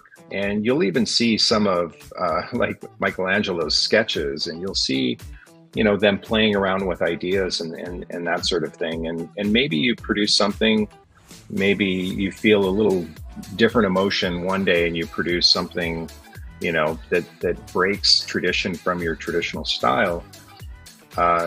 you're going to have to do your own curation to say, yeah, this is my collection, right now, at least in 2024, this is kind of the art that I want to produce this year. You'll notice that a Banksy art all looks the same. It's all graffiti art. It's politically motivated or love motivated. It's unique. There's a lot of satire to it. He has a very distinct style, and it's marketable. It's brandable. Galleries love it. Galleries want to be able to know you as an artist and see cohesion, and it's got to make sense. There needs to be a very unique point of view in the art. It can't just be a picture of a cat or something like that. It has to be a unique picture of a cat. Once you start going down the AI, I'm not a fan of 100% AI because it really a computer, there's prompts and stuff like that, but the computer kind of did most of that. If you start a base idea, a digital art with AI, and then kind of expand on it. But my personal advice is I would tread lightly on that. I would grow as an artist really to create your own artwork and not rely too much on computers. Push yourself. And if you don't know how to develop your own voice as an artist, the best thing to do is to go look at art. Find out what inspires you, find out what motivates you. And that's kind of what I did when I started is I studied who are the best, wedding photographers in the world. And I looked at thousands of pictures and thousands of different photographers. And I picked out maybe 3 or 4 that I thought, man, I love their work. Like, I just love it. And I could see a pattern in those 4 artists. And so what I did then was deconstructed their artwork. And so the expression is you imitate, then you innovate. So I'm going to imitate, deconstruct their artwork, do my own. And then now that I know kind of how to do that style, now I'm going to make it mine and I'm going to innovate. So that's one way that you can develop your own voice as an artist. And I think there's value to that.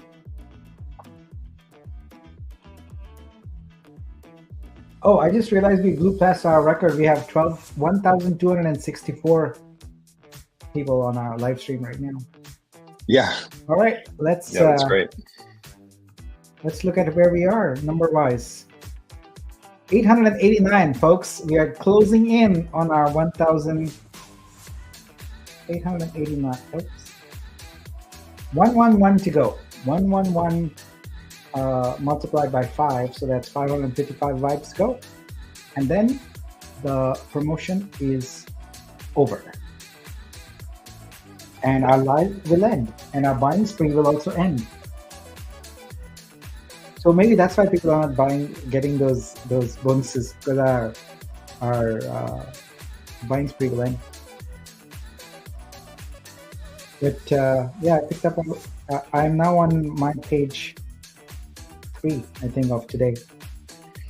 Yeah. So Arjun brings up a great point. He says, "Sorry, I understand you want cohesive, but I really hate being cohesive. I want all kinds of different styles. And I want to learn all cool techniques." So if you look at my art, you'll see that. Yeah, I don't think you have to be put in a box. I think I'm just really mainly speaking towards a brandable marketing. If you're going to market to galleries or that sort of thing, they typically want to see something cohesive. But if you as an artist don't fit within that box, you don't have to. You don't have to be forced into something that you don't connect with. Maybe you like to play, and maybe you like to really, create art based on how you're feeling that day and different things that inspire you. And there's nothing wrong with that.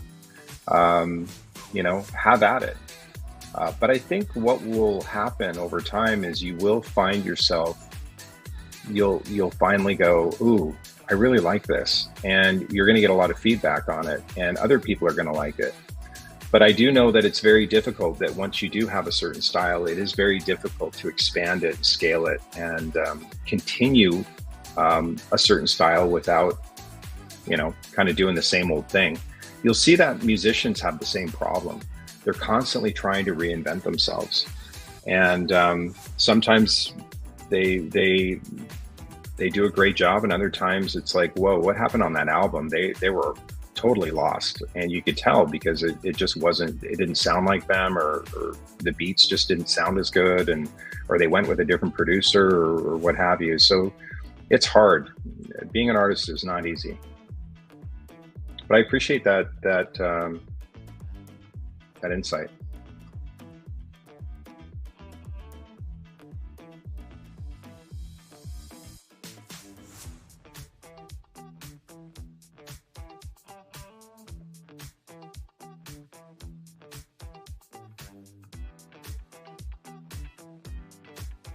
Laura says it's really exciting to see them work and so committed to the artist. A magical night tonight.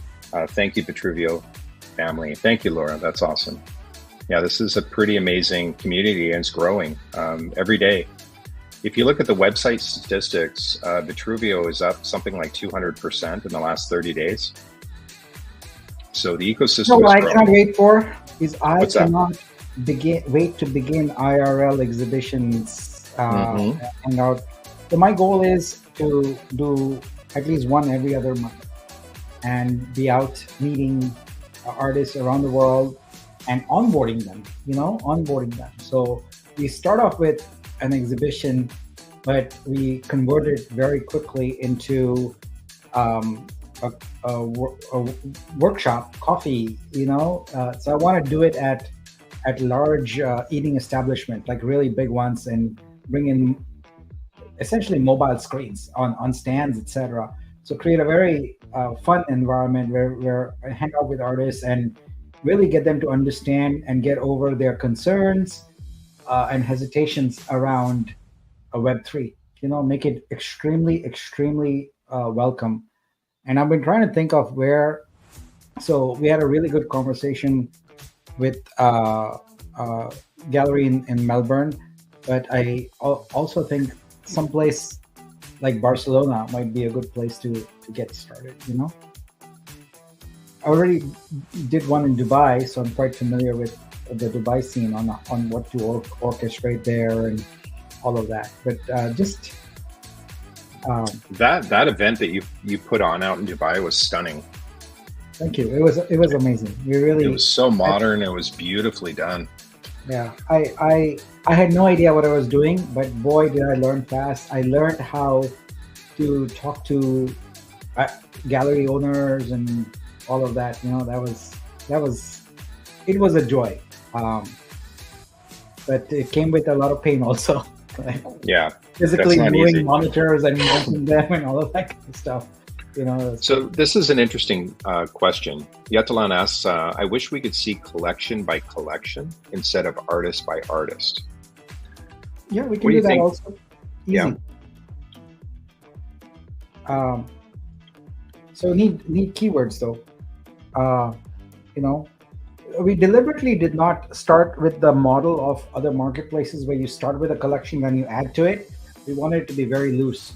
Your artworks can be in any number of collections, and you can have any number of collections. And then it's up to the artists, given that we are creating these curation stacks and all that, to present that. So we'll soon enable. I don't want to let the cat out of. What is it? The cat out of the bag? Yeah, I don't want to let it. You got it. But I've seen. I've been observing all the. There's a bunch of nice portfolio sites out there, but none of them meet what I think are good sales standards, sales and marketing standards. So we'll do our own, and then artists can express themselves however they want, because we've got this cool feature, right, where you can take this UI and you can hide all aspects of this, copy a URL, and embed it on any website you have. If you've got a WordPress site, etc., and it can be a live. It can be live then, because what you're seeing is based upon filters. So you can set up a filter for here. Let's go ahead and type in. I like to type dream because that's something. All right. So let's take this one, clay dreams. What we got here? Okay, we got nothing there because it's probably filtered out. Or sometimes someone might create a tag for a collection, but not actually put something. Let's find another one. Okay, I probably have a creator filter here. Let me go remove that 1 second. Yep, I do have a creator filter. Oh no, I have a pop art filter. That's what it is. There we go. All right. So then I have this URL, right? So what I can do now is I can basically take this concept. Let me actually choose something that has many more entries, so it's a bit more versatile. Here we go. This is cool. Yeah, so you can take this URL, you can hide all the elements that you don't want, and now you embed this anywhere and you keep adding to that collection, and they just show up on every website where you have this. Your artwork's gonna keep showing up. So this is we are building all the possible tools in order to make it easy to market. Not for you though, I just want to emphasize, especially for folks who are not familiar with Vitruvio, the whole point of Vitruvio is we want artists to create an sustainable living. No marketing, zero marketing. And we are building the tools for that. And that's where the curation stack, etc., come into play, with the most recent one being the slideshow one. So now what you can do is you can very easily go through here, select some artworks. So you see Lens of Colors. Ooh, I like this one. Okay, let's buy it and then continue with our discussion. I spot something good. I want to just grab it. Right. So what you can do is you can just randomly pick artworks from here. After you turn that, you've got this checkbox here. So you can randomly pick artworks. And then you go to, you can order them however you want. I'm going to log in here with my email. So nick@vitruvio.xyz. Send code, and we'll wait for that code. And let's see, where are you, code? Come on. Oh, looks like I haven't checked my mail since the morning, so it's gonna download all of that. Give it a second. Come on. This is probably the part of the demo that I should not do because my email is always so slow. I have the worst luck with email. There you go. Got it in now. All right. 59548. All right. And so now I can publish this stack. I can make a video of it. I can make a grid of it. So the video, I can choose audio tracks that go with it. I can make a slideshow with it. So let's choose a 5-second time slideshow and generate one. And now you get a link, and you can then send this link off to someone who can look at your collection of artworks, or you can display it somewhere. And this is just the beginning of our sort of streaming solution. And we intend to add, dare I say it, hundreds of visualizations here for stacks, and we want to enable third parties to also create their own. So this is going to get really exciting. And of course, I don't know if you saw it, but there is a curator fee here. So the reason people would want to do this is because they can curate artworks dynamically for their niche audiences, put a percentage here, and that's a markup that they make over and above whatever the artist has listed their work for. So artists always get paid 100% of whatever they ask for on through the Vitruvio platform. And so we are building tools to replicate the affiliate model that has been very successful for retail products, and we want to bring that same thing to art. Really exciting. All right, let's take stock of where we are. How many vibes do we have left? Oh, wow, 896. We are on the cusp of breaking that last 100 barrier here. And that's great. Yeah, you cannot imagine the cool features we have here. I have been part of the Web3 art system for almost better part of 3 years, and I have watched as the marketplaces take their fees and literally have zero innovation. I mean, incremental innovation that is so pathetic and so slow. And it pains me to see artists, basically their money, they're paying a lot for these marketplaces to make a lot of money and don't do anything in the way of marketing to help them. That's changing. This is our blockchain. This Vitruvio is the creator's blockchain. It is a community-owned blockchain. We have no company that owns this specifically. We have a company just for liability purposes, but there isn't any ownership. All the token holders are the owners, only community members, no institutional owners, etc. So we intend to be very agile, listen to artists, change things as we go, and really create an art marketing machine. That's what we're doing, the world's biggest art marketing machine. So it is interesting that we're seeing a lot of marketplaces go out of business because the model of trying to just sell individual pieces is not working. And if you go to, Dune, the website, and look at, let's say, NFT sales or anything like that, you're going to see a steady decline because they're really not offering anything different.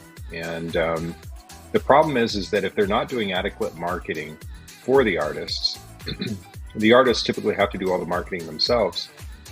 It's not a very, imagine if musicians had to just do all of their marketing by themselves. It's just very, very difficult. They really do need, the studios and all of those things behind them. But now with the advent of TikTok and YouTube and stuff like that, the music industry is really, really changing, where it's putting more power into the musicians' pockets instead of being exploited by the record companies. You know what I mean? Yeah. I'm dating myself. But now I'm really hoping that we can be innovative and really do the same thing for the art community, where we're really pushing royalties. We're really pushing taking over the marketing for the artists and creating a sustainable income for them long term. Yeah, I think the whole premise of Web3 art market started off with what is a highly invalid assumption. They assumed that lots of people will, first of all, want to be in crypto. Second, that when they come to crypto, that they will want to buy digital artworks and keep them in their wallets with no tangible way to express, to share them easily or anything like that. Ultimately, it's assuming that everyone wants to be a collector, but that's not the case at all. There's a limited number of collectors with a limited amount of capital, and that too goes by mood, right? Like, even if you have capital, you may not feel like buying art, etc. But from the artist's perspective, highly disrespectful, a terrible journey. I know artists who spend hours and hours waiting on a space to shill, and I absolutely positively hate that word so much, shill their artwork for 30 seconds or a minute, 2 minutes at the most, Yeah. And they wait hours, and that is something no artist should be doing. And it starts with fundamentally being bad at math. And this market has been really bad at math, because you can do the math and say that, okay, how many collectors is it going to require with how much spend per day in order to be able to sustain the number of artists and artworks coming in? And the math does not work. Like, it's never going to work. And so This is why we believe that NFTs are going to represent maybe 20 to 25% of the future of art monetization. It is different avenues and making them more accessible and making the user experience just phenomenal that we think the success is going to be. So streaming art, printing art, and retail consumer goods at scale with just-in-time printing technology is where it's going to be. So in the future, consumer product manufacturers won't create I don't know, let's say umbrellas, let's say curtains with 2 million or 3 million imprints. They'll just allow people to get them on demand. And in the time it takes Amazon to essentially, get it to you, whether it's 2 days or 3 days, it will be custom printed and available to you with the same fidelity as you would expect with a screen printed commercial product, So Yeah. it's going to be very exciting. Yeah, it's incredible Amazon's journey, how they started, just selling books, and they were competing with Borders, they were competing with corporate conglomerate bookstores. And the one thing that they did different is they had a bigger library, and you can get it within a day. And it was fast, it was easy. And then self-book publishing started coming in, and then they started adding other verticals, and they've just scaled it incredibly well. And I think that's our goal as well, is we want to start with obviously our art platform, our gaming platform, and then scale from there into other verticals. So here's an interesting question from Lookup. Mike, do you envision any DeFi projects for Vibe in the future, like lending, borrowing, or even staking Vibes, in order to make them even more valuable, like what is happening with restaking cryptocurrencies? I do see us doing lending and borrowing, but I don't know if it's going to be related to Vibe. I think Vibe is going to be its own limited supply, similar to like a Bitcoin, where they will trade over the counter, just like they're doing right now on Neon Circus. And I think as the revenue for Vitruvio increases over time, right now where the Vibe is what, $50, Nick? No, not even that. $20 per Vibe right now. You're going to see, $1,000 a Vibe, $2,000, $3,000 a Vibe. That is going to be a real thing. And but I am very interested in the lending and borrowing. Blur, a large part of Blur's success was because of their lending and borrowing. So I do see us going down that road. We just have to define what that model looks like and what would work with our ecosystem. Yeah, can I add some color to that? Yeah, please. I've used that phrase too often tonight, so I'll switch to a different phrase. Can I please append to that? So I feel like we are going to be more art-fi, if that's a term. I don't know if it is.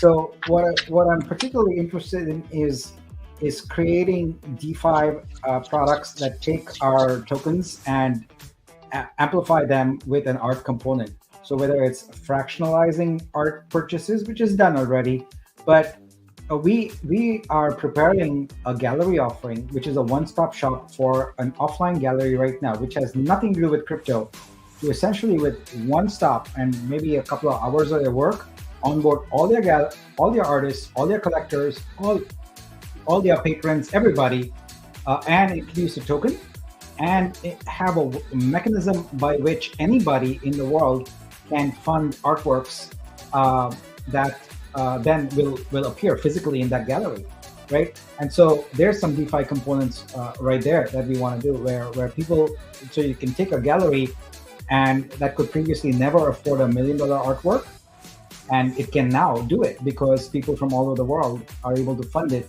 and make money from the overall gallery's income. So it's always about contributing to one thing, but making money off everything that one thing is associated with. That's the general model. So that's one area of ArtFi.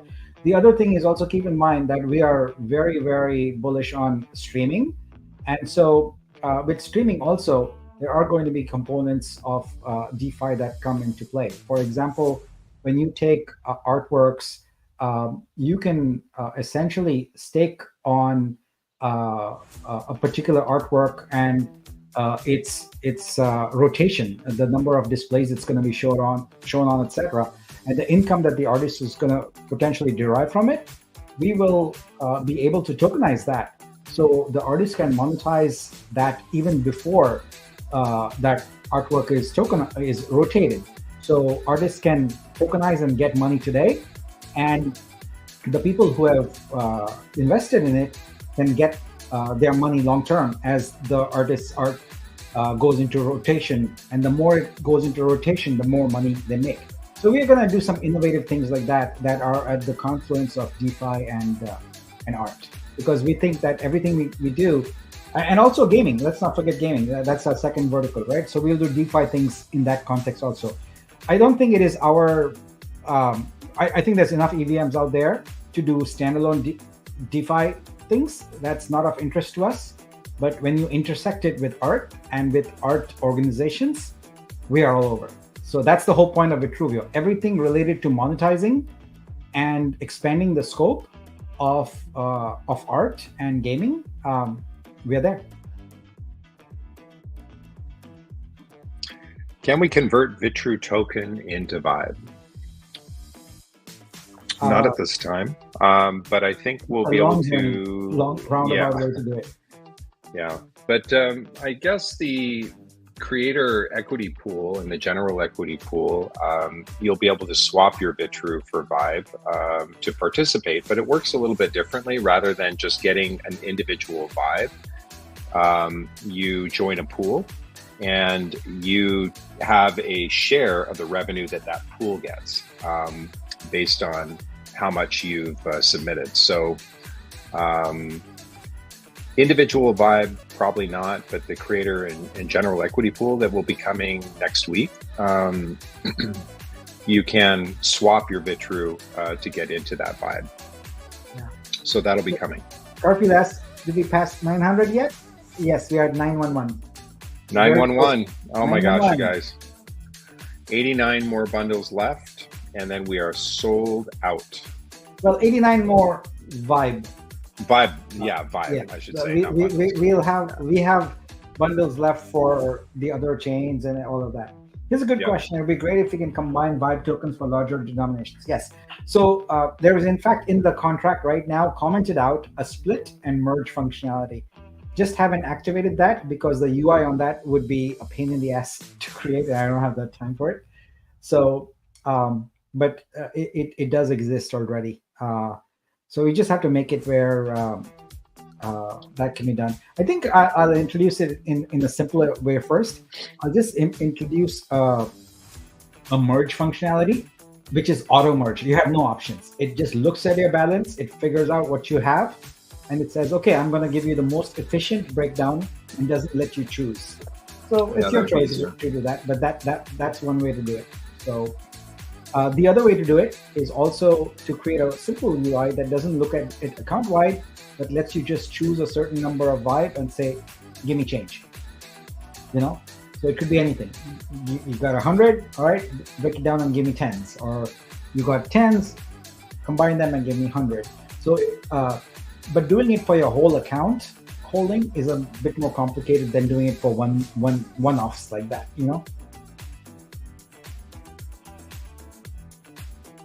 Hendrik asks, will the slideshow also work if integrated into a website? So no, the slideshow, by the way, Hendrik, I just picked up one of your artworks. The slideshow is designed to be standalone, but what you saw there with this gear wheel, that you're seeing the beginning of that feature. It hasn't been fully implemented yet.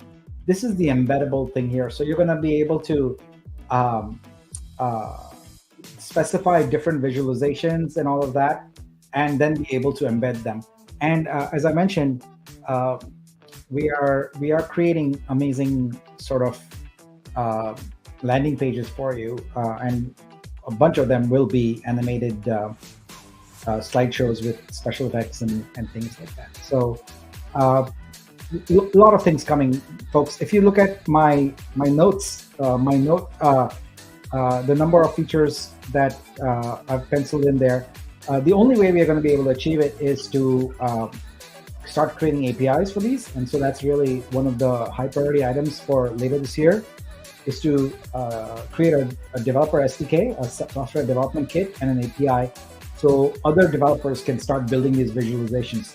I like to think about WordPress and the plugin ecosystem. They have thousands of plugins that do amazing things. So we're going to do the same thing. We are also, in one download earlier, I had hinted that we're going to integrate with Zapier, and we're going to do that. It's just been a little more complicated than I thought it would be. Zapier has over 3,000 products that it integrates with.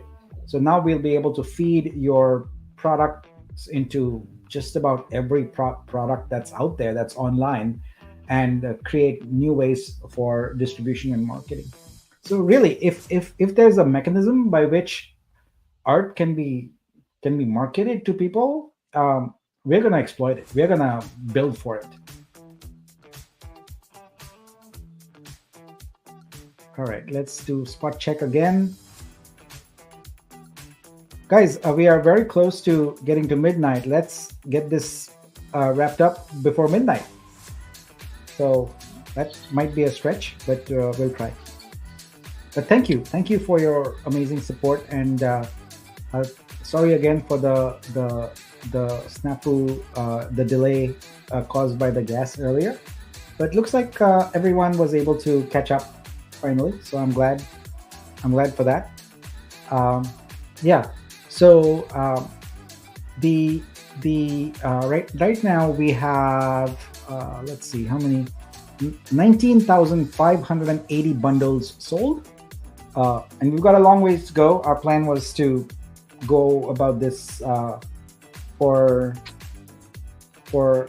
a month or so, hopefully not the whole month, but we have about 260,000 more bundles to go. But keep in mind, as you've probably seen from the UI here, we're gonna go on all these chains here. We're gonna start marketing and promotions.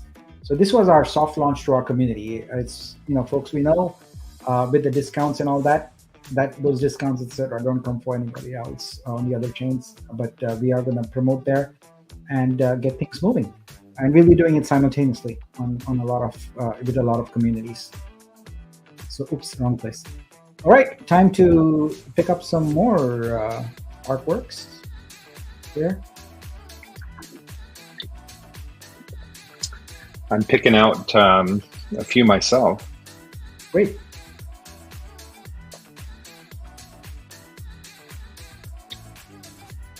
Any suggestions from the community?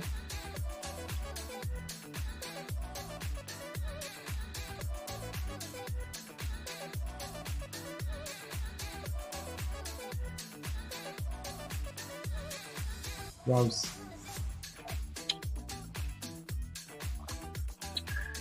So Shadows of Life says, just a suggestion, hire a team for the continent wise so they can promote and VitruChain in their own language.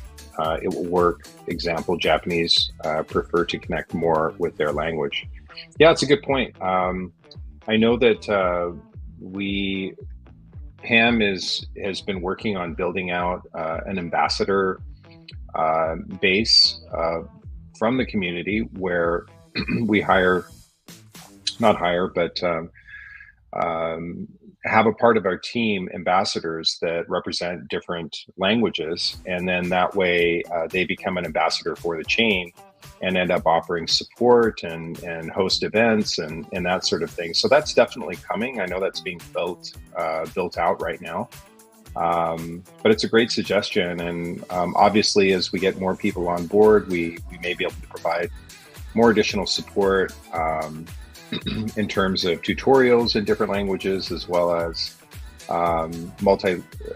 additional language support on search and some of the other tools that we're offering. Yeah. But thanks for that suggestion. Yeah, I spent 2 years with the Web3 art community. So we have people who we can slide into these roles on practically every country at this point. So we have Korea, we have Japan, we have Hong Kong, Singapore, India, Australia, Brazil. Basically, I would say in over 50 countries at this point, I already know someone who is ready to step in and be our brand ambassador, etc. We just have to activate that, and it comes down to resources, and that's what we are working on right now. So once the resource problem is solved, which is capital resource problem, I think everything else we pretty much have not only the context for, but also the plans and the vision for. But that's why I was saying I can't wait for doing IRL things, because I've identified people just about everywhere who are excited to help us out and grow, Yeah, Kelly Productions. Great to see you, Kelly. Always a lot of great insight from you, and you've been with us for a long time. Asks, will Warpcast still be integrated with Vortex Game? Yes, we are still interested in that, but we're still working on the land claim portion and how that's going to look. We ran into a couple of development setbacks, and so we had to refine a few things, and so we're going to be working on that. But Warpcast still is on the table. We're just not yet to market it right now, but once we get those development issues worked out, we can then start on the marketing. And we have a few really strong contacts with Warpcast in terms of influencers, so that definitely is going to be a part of the marketing plan.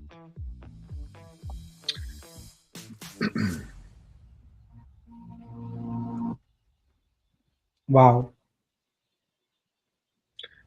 So this is a wow, that is really cool. What a trip.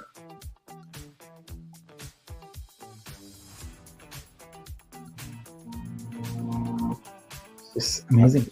I'd buy that.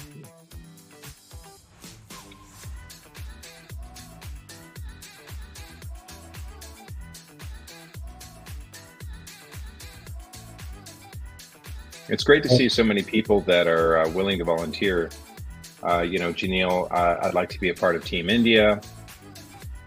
Yeah, if you're interested in helping out, guys, and becoming an ambassador for Vitruvio in your country, definitely reach out to Pam, and she can, build out the list. And when we're ready to pull the trigger on that, and we'd love to have you a part of the team. Shadows Alive says that they're up for the job.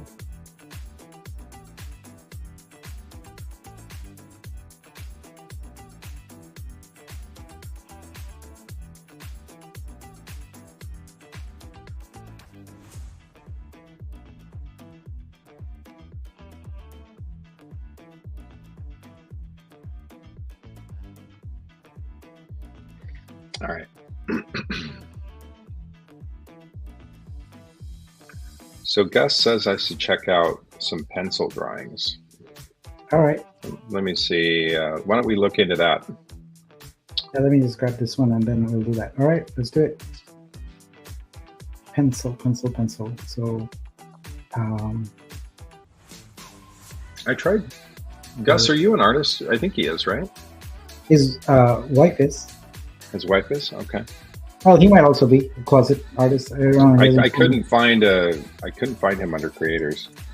So Gus, maybe help us out. If your wife is, let's check out some of her work. Messed up here.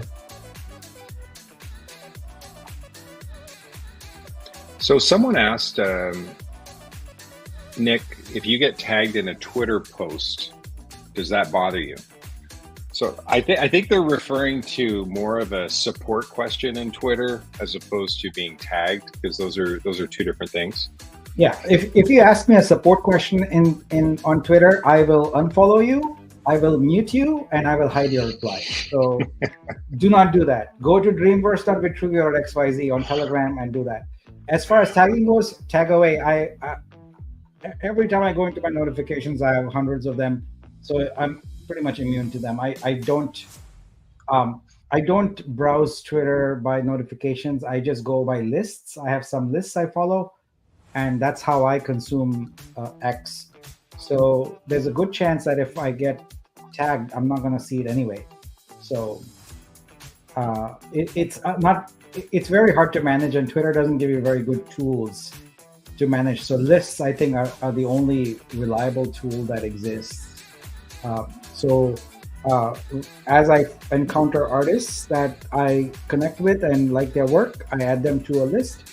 And so that's how I consume just about everything. All right, so Gus, we are looking at pencil sketches here. Thank you for that suggestion. Got some good artworks here. I really like this one, the Lone Sentry, the Lone, oh wow. I said Lone Sentry and that was the name of the artwork anyway. Pencil and ink art has been animated. Ooh, animated? Wow, that's cool. That reminds me of Bansky a little bit. He's always got those soldiers, you know? Yeah. The political art.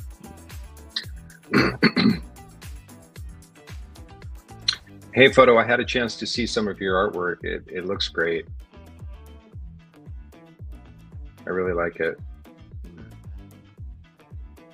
You've got a little bit of AI stuff in there. You've got some landscapes. Yeah, so this is the one. When I share my new work, I tag Nick, but I'm always worried to bother him. Yeah. Tag away. The thing is, once in a while, I will see something, and then if it's cool, I'll repost it. I apologize that I cannot always do that.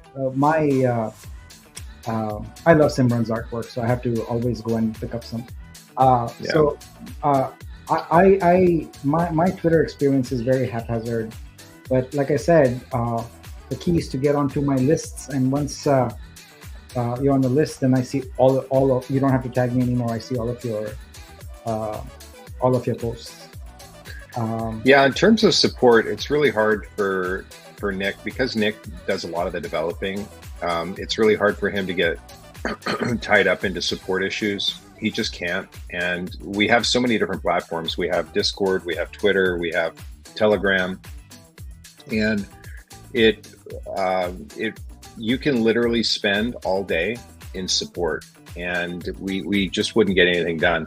I'm a little more in Discord than Nick probably is, and I'm happy to, if you guys have support questions, fire away. I answer every single DM, or do my best to, and I'm pretty active in Discord, so I see all the comments, the questions, concerns, gripes, complaints, compliments. We see everything, and even ideas and suggestions. I have an ongoing list that I bring to Nick on all the different things that we're working through with the community. But if you do have a question or support, or you're not getting anywhere with the problem, definitely hit me up. I'm one of the admins in there, and if it's something that I can't do, then I'll find the right person to get it done for you. In terms of Pam usually covers Telegram. I'm not in Telegram at all, but if it's crypto related, feel free to reach out to me, and then I can help direct you to the right answers or the right person that can help. We have 2 community managers, Arco and Didi. They're amazing. And then we have a number of mods that help answer questions as well in Discord. So if you're not yet in Discord, definitely get verified and come on in. You can learn a lot. We do have a creator channel specifically for creators, where you can get additional support on more questions with Vibe and staking programs, scope, just learning more about the technical aspects of Vitruvio and Exhibit. So definitely hop in and join us in there. Yeah, Sunny, great to see you in here, buddy. Definitely reach out to Pam, and she'll get you on the list. It'd be great to have you.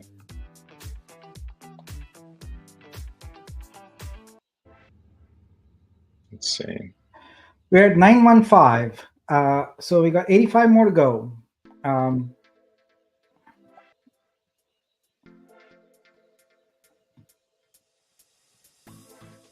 Let's check my portfolio. You have so many, Nick. It's crazy. So I am thankful to have a portfolio that I can manage now, because on Ethereum and Object, it's 8,500, not possible to manage. There's no tools. So I need to figure out why these broken links come up here. Which one is this?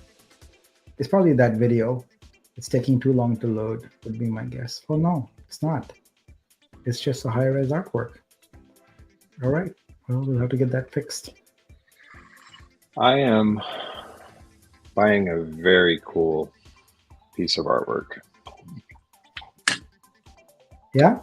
Yeah, I'm going to purchase. Let me share your yeah, I'll screen. share it with you. I'll remove my feed. Let's see, share screen, search. Yeah, so I'm going to purchase this one.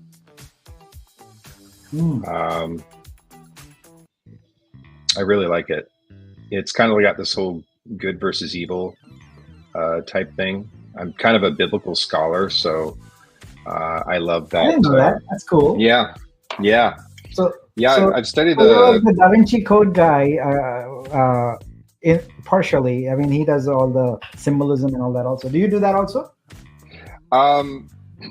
There definitely is a lot of numerology in the Bible in terms of references, and so there's a lot of very, very deep stuff in there.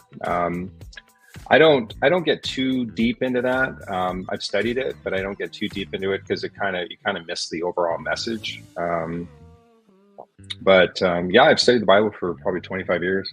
Wow, that's cool. And I love all religions. There's so many. I've studied. I have a lot of. I've studied Zoroastrianism, which is from Iran. I've studied the Muslim faith. I've studied Judaism quite a bit. I know a little bit about Baha'i, So you know what's cool about Zoroastrianism? Yeah. So they were oppressed and being forced to convert to Islam, and so a bunch of them got on a boat and traveled to India, and a king there took from the state I come from, Gujarat, basically took them in, and now Bombay is pretty much the home of this religion called the Parsi religion. The Parsi, yeah. So very small religion, and it's very interesting. And fun fact, Freddie Mercury, of Queen. Yes, you're right. Sarah, he was a Parsi. He grew up in Bombay, and and there's some very all of India's manufacturing, the big industries there, all have their roots in Parsi culture. The entire aviation industry was created by a gentleman by the name of J.R.D. Tata. A lot of the textile mills, etc., during British colonization, etc., all had their roots in Parsi. They are amazing philanthropic people, amazing business people. Such a small community, but they have had a huge impact on India. So I just wanted to share that little nugget of wisdom. Yeah, I shoot like I've told you before. I shoot a lot of Middle Eastern events. So a lot of my clients are Persian, Egyptian, Assyrian, Iraqi, Palestinian, Jewish, South Asian, so obviously Indian. And so I learn a lot about these different cultures, and I'm just I grew up in Canada, and so Canada and the States, we don't really have a lot of culture. I feel bad saying that, but our culture, typically, you could say it's apple pie and baseball and stuff like that. And there's truth to that, but capitalism really is the culture that we're most known for. And so when I go into all these other cultures where it's family and food and music and dress, and it's kind of a culture shock, and I love it. I'm really fascinated with different cultures. Some of the nicest people that I've ever met were in the Philippines, and I've traveled to the Philippines quite a few times, and I just love that culture.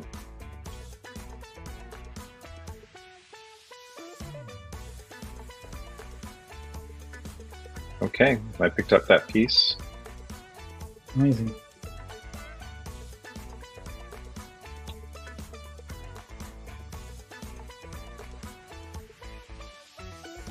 All right, let's see. What are you checking out? 915. The needle has not moved, so it looks like everyone who was gonna pick up a vibe has done so. Mm-hmm. So And we're at 12:03. It would have been great to well, you know what? I'm just gonna leave it then. We'll leave it be until we run out then. I feel like we can stick around for another 20 minutes or so, but then we can start wrapping up the space. How many VO left? Well, there's a lot of VO left, but we are talking about, like, tonight, this live was about the Vibe promotion specifically and getting extra Vibe into the hands of folks. I have Polygon, but can't figure out how to get VUSDC. You don't need VUSDC. So if you have Polygon USDC, it's very simple actually. You can go to veo.vitruvio.xyz and click on this link here, USDC Pol Bridge, and you can get your USDC Polygon to become USDC on Vitruvio. It's one click and about 15 seconds.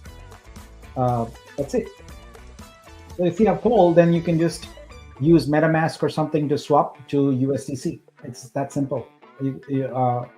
So just click swap on your wallet. Hopefully it has that feature, and right on that same chain, it can swap from Pol to USDC Pol, and then you can bridge it over. Garfield stopped. That's the reason. Yeah. Yeah, he's awesome.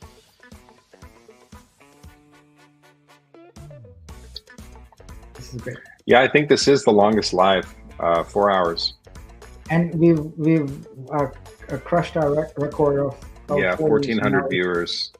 Pretty amazing. Yeah, I'd love to go to India. I have a lot of friends that have gone to India, but I want to go with a friend. Like I would love to go with Nick one of these days, and I would be terrible to go with, because here's the thing. This is very funny. When I go with my family and we go to the Indian sort of, tourist places and all that, they have one price for Indian folks and one price for foreigners. Yeah. So they point That's to why my wife and kids and say, "Are you three Indian price and me the foreigner price," because of the way I'm dressed, etc. So yeah. Yeah. No, I don't mind that, but there are a lot of things like that when you travel that you get sucked into, and a lot of scams and stuff like that, and a lot of stuff with transportation and things that are just wacky. And so I'll tell you one problem that expats have, especially expats where your families come from two different regions. So just imagine, the limited time you have on a family vacation or something. Yeah. But it is sacrilege in India if you don't visit your family. You come to India and you don't spend time with your family. That would be crazy. You cannot do that. So we have that'd be hard if you had a big family. Between Bombay and Bangalore, and and so then there's barely enough time. So my kids yet haven't seen India, and I feel bad about that. But we will someday. This is amazing. Oh wow, that's cool. That's different. Yeah, I love it. It's beautiful. I would love to see that reverse too. Mm.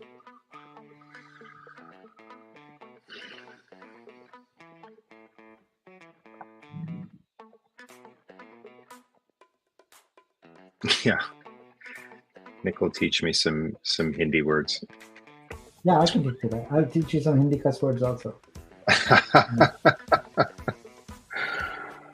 Yeah, I know. I actually know a lot of. I know a little about a lot of languages. Like I know some Farsi.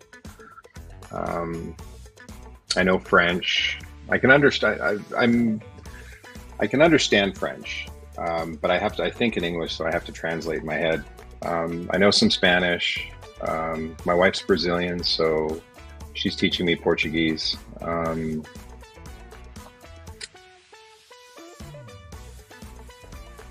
Yeah, but Farsi is a beautiful language.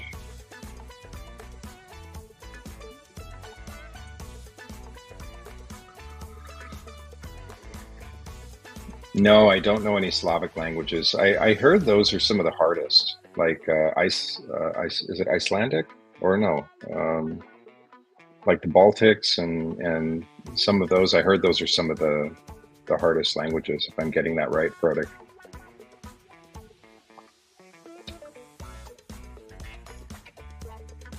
Yeah, I've been wanting to go to Turkey. I heard Turkey's pretty amazing. Yeah, I've never been to Turkey, and I do want to. So, Sunny, my Indian food is actually my favorite food. Um, I actually have Indian food in my fridge right now. I love Indian food. The spices and the flavors are just insane. Um,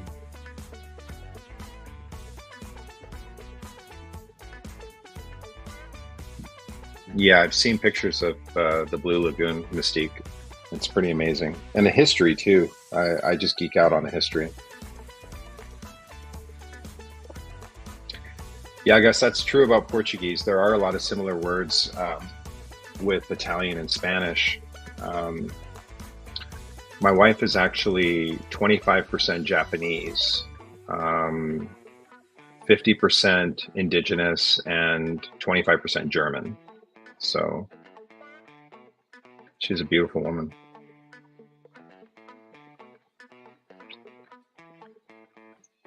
That's quite a range. Yeah, it's interesting. I didn't realize this until I met her, but the largest Japanese community outside of Japan is in Brazil. Yeah. And so our yeah, what's his, not Norberto, Bruno? No, not Bruno. No, it's Norberto. Norberto, you're Norberto, right. yeah, Norberto.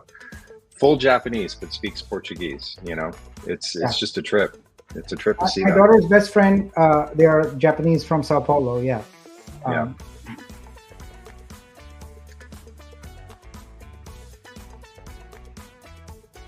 Yeah. All right, so you want to call it? yeah.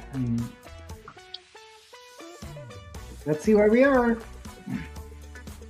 Have you made any progress? We are making progress. 9:27. Okay. Should we stick around, guys?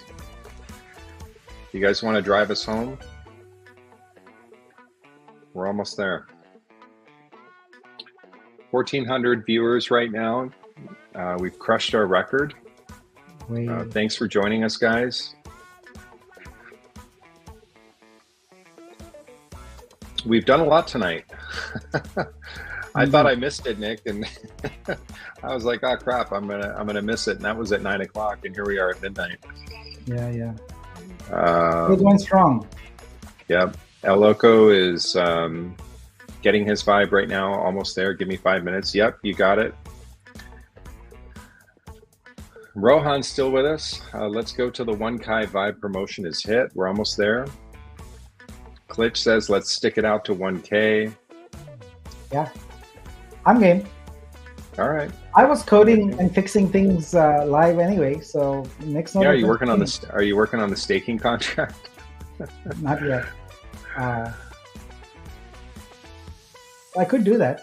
You can see the sausage being made. Yedalan says, thanks guys, 5 out of 10 artworks I minted sold. Thanks for this great platform, Vitru, and to the Dreamverse. So now you have to decide, what am I going to do with this Vitru? Am I going to stake it? Am I going to keep it in my wallet and hold on to it until we list? Am I going to go into the creator equity pool. There's a lot of options that you have, and we're going to continue to try to educate the creators on how to create sustainable income with their art sales, and that's the whole point. And he said, I'm going to stake it all. Yeah, that's smart. You guys have to remember when Ethereum came out, and a lot of the blockchains, if you go onto CoinMarketCap and look at, let's say, the top 20 or top 100 blockchains or top 100 coins, and just look at the blockchains, change the chart to all and look at their beginning. Most of them started anywhere from 13 cents to $2. And most blockchains do really well because they have inherent utility in them. They're not just a token or a DeFi project. They have inherent utility built into them because projects build on them, and they generate a lot of revenue. So that's where the utility comes from, and that's why blockchains always do well. Assuming that the leadership is strong and the product offering is strong. Vitruvio is fast. We're actually upgrading the Explorer to Block Scout. The new version is incredible. It's super visually appealing. We're going to have a new update with Scope in terms of the UI, where we're going to incorporate charts. We're going to incorporate a lot of different information, and the UI is going to look awesome. We've seen some samples of that that we haven't made public yet, but there's a lot of really cool things coming out. But yeah, don't be fooled by the price right now. This is a community price. This isn't, our chain is not listed yet publicly outside of the community. We have plans to list in the next 90 days on a tier 1 exchange. And that's really where we're going to see price action, which we're really excited about. And so this is the time to accumulate as much Vitru as you can, get as much sales as you can, hold on to the Vitru, stake it for Vibe, really invest in the chain, and you're going to see some pretty incredible things happen in 2025. But if you do need the money, and you can still use OpenSea, you can still use some of these other platforms that have adequate liquidity in order to move some of these pieces. But a lot of people are coming to Vitruvio because we're offering BUSD grants, where we're purchasing artwork for the community to grow our community base. And we really want to educate and build a solid community. We want to get the word out. We definitely want to encourage you to tell your friends. We want to tell other communities, invite people into the chain. But people just need to understand that we're in beta. We're not ready for, we don't have that much liquidity right now because we're still self-funded, but we're going to be on a tier 1 exchange here pretty soon. We hope in the next 90 days. But thanks for being with us on this journey. We're going to kick ass. Yeah, we are.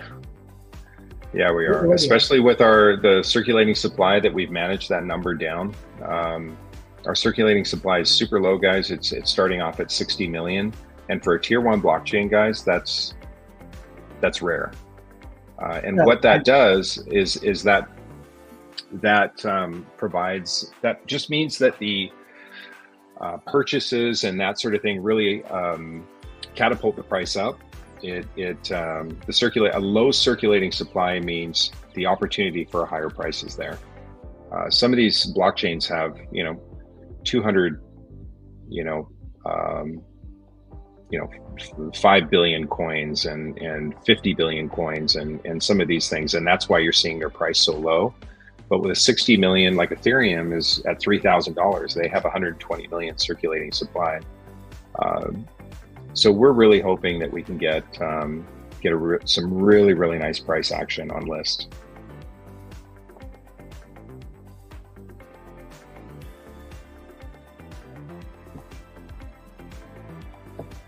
Yeah, we're excited you're with us too, Photo.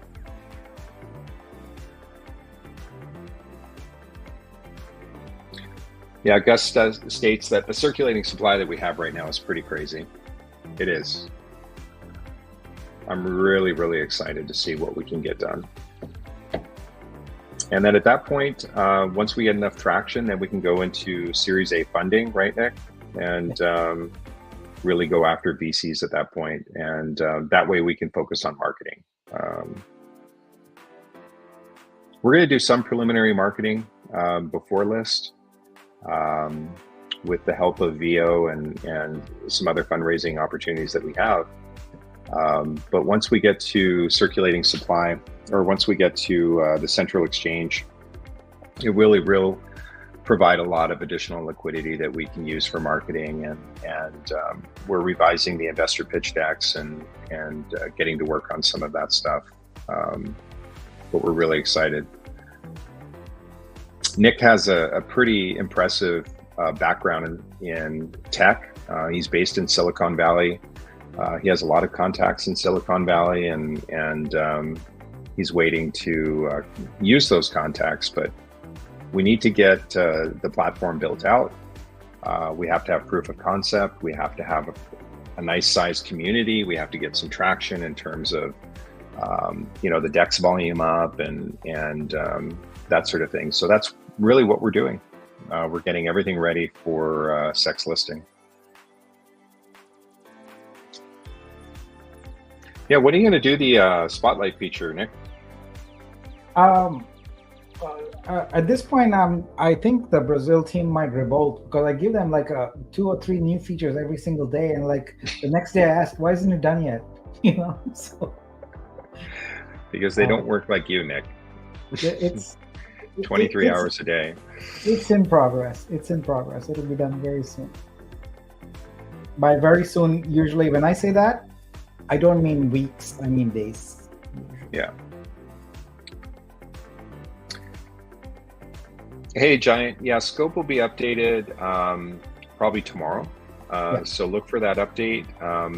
Pending everything goes through, everything goes okay with the development and the coding and stuff like that. But the target is tomorrow to have the stake and unstake for Vitru. And I think Vitro will either be concurrent or shortly follow that.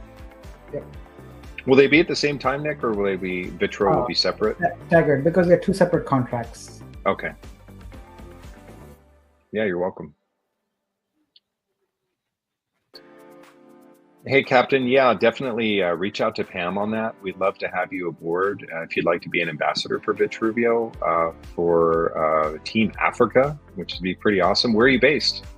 I'd love to know what part of Africa you're in. You in the Ivory Coast?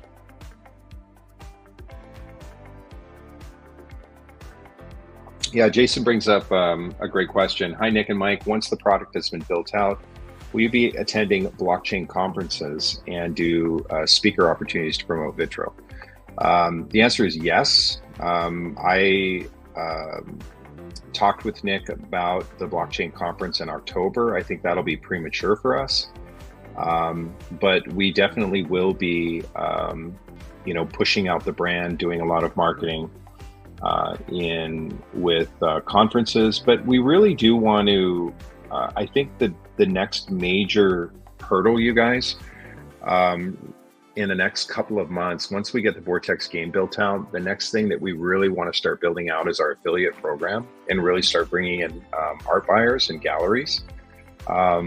That is going to be the next challenge that we're going to be focusing on and building out that part of Exhibit. And that really ties to the marketing for the creators. We want to really support and bring art buyers to the chain. We don't necessarily want to just have you guys sell your own art. We really want to be a part of that journey with you and do a lot of the heavy lifting.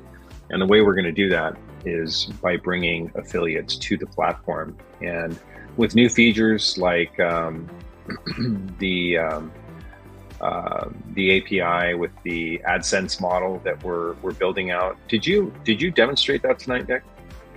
Is that something that we can do, or do you think that's... I was kind of showing that the basically this mechanism here, when we create an embedded feed, it Yeah, also we call it ArtSense, basically, where it can read art the sense. That's right. context of any page and show Mhm. you artwork selection based upon that.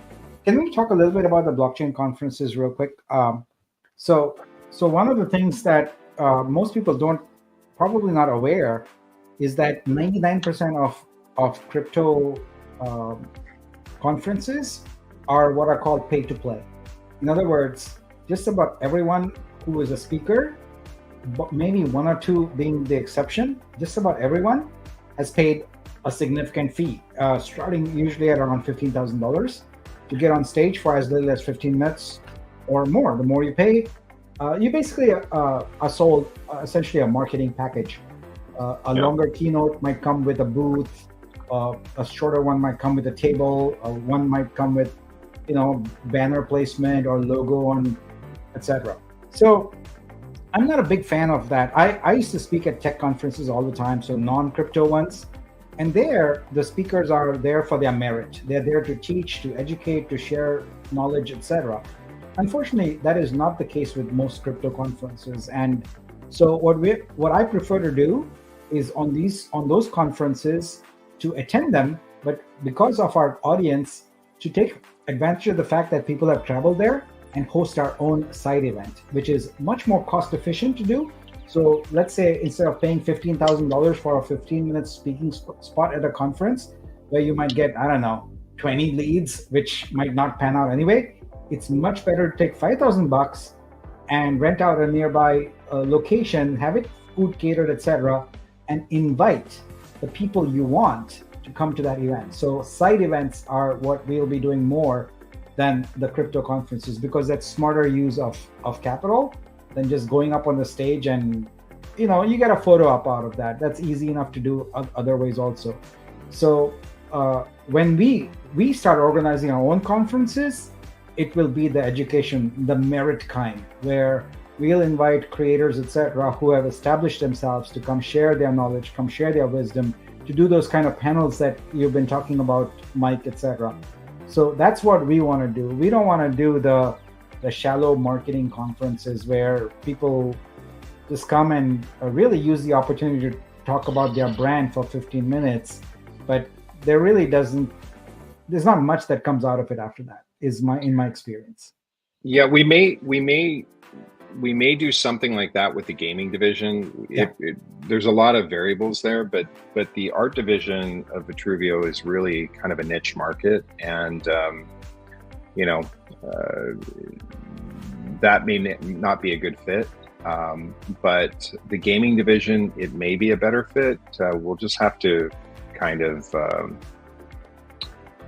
but it probably won't be a general conference. It'll probably be like a gaming conference or something like that.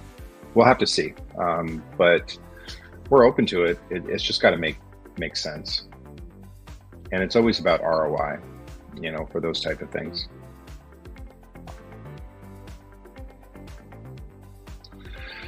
The gaming division of Vitruvio is going to be a pretty big focus of us. We've done a few presentations on this, that the gaming division is going to be a $67 billion business in Web3 by 2027. We're currently, it's around 23 billion, and it's growing at a rate of about 20% a year. So there's significant growth in the gaming industry. The goal is to create great games, not just crypto games. A lot of the games that are out there right now just aren't really that fun to play. But there are a few outliers that are doing really, really, really well. And we're talking billions in revenue from these games. So it's pretty exciting to see what's happening. But it's a great question. Thank you so much, Jason.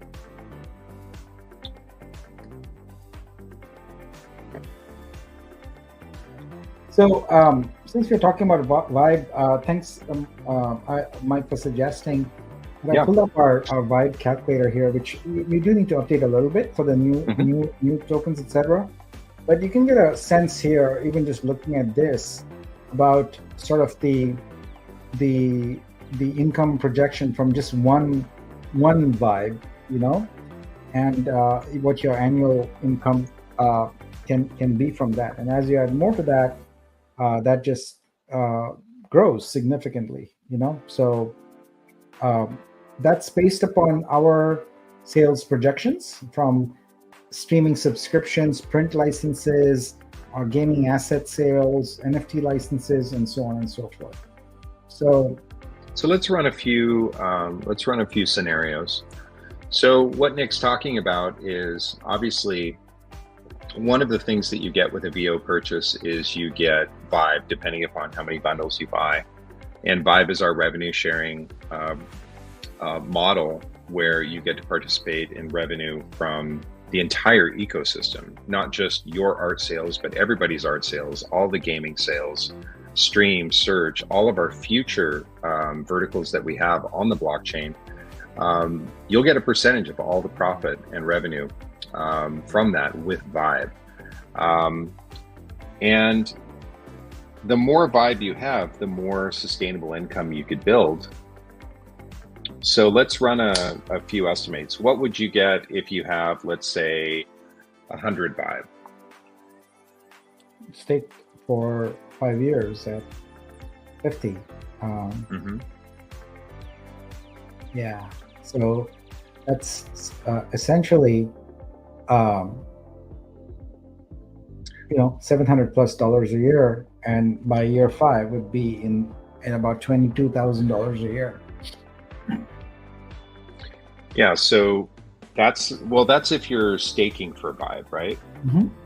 Yeah. So if you have 100 Vibe,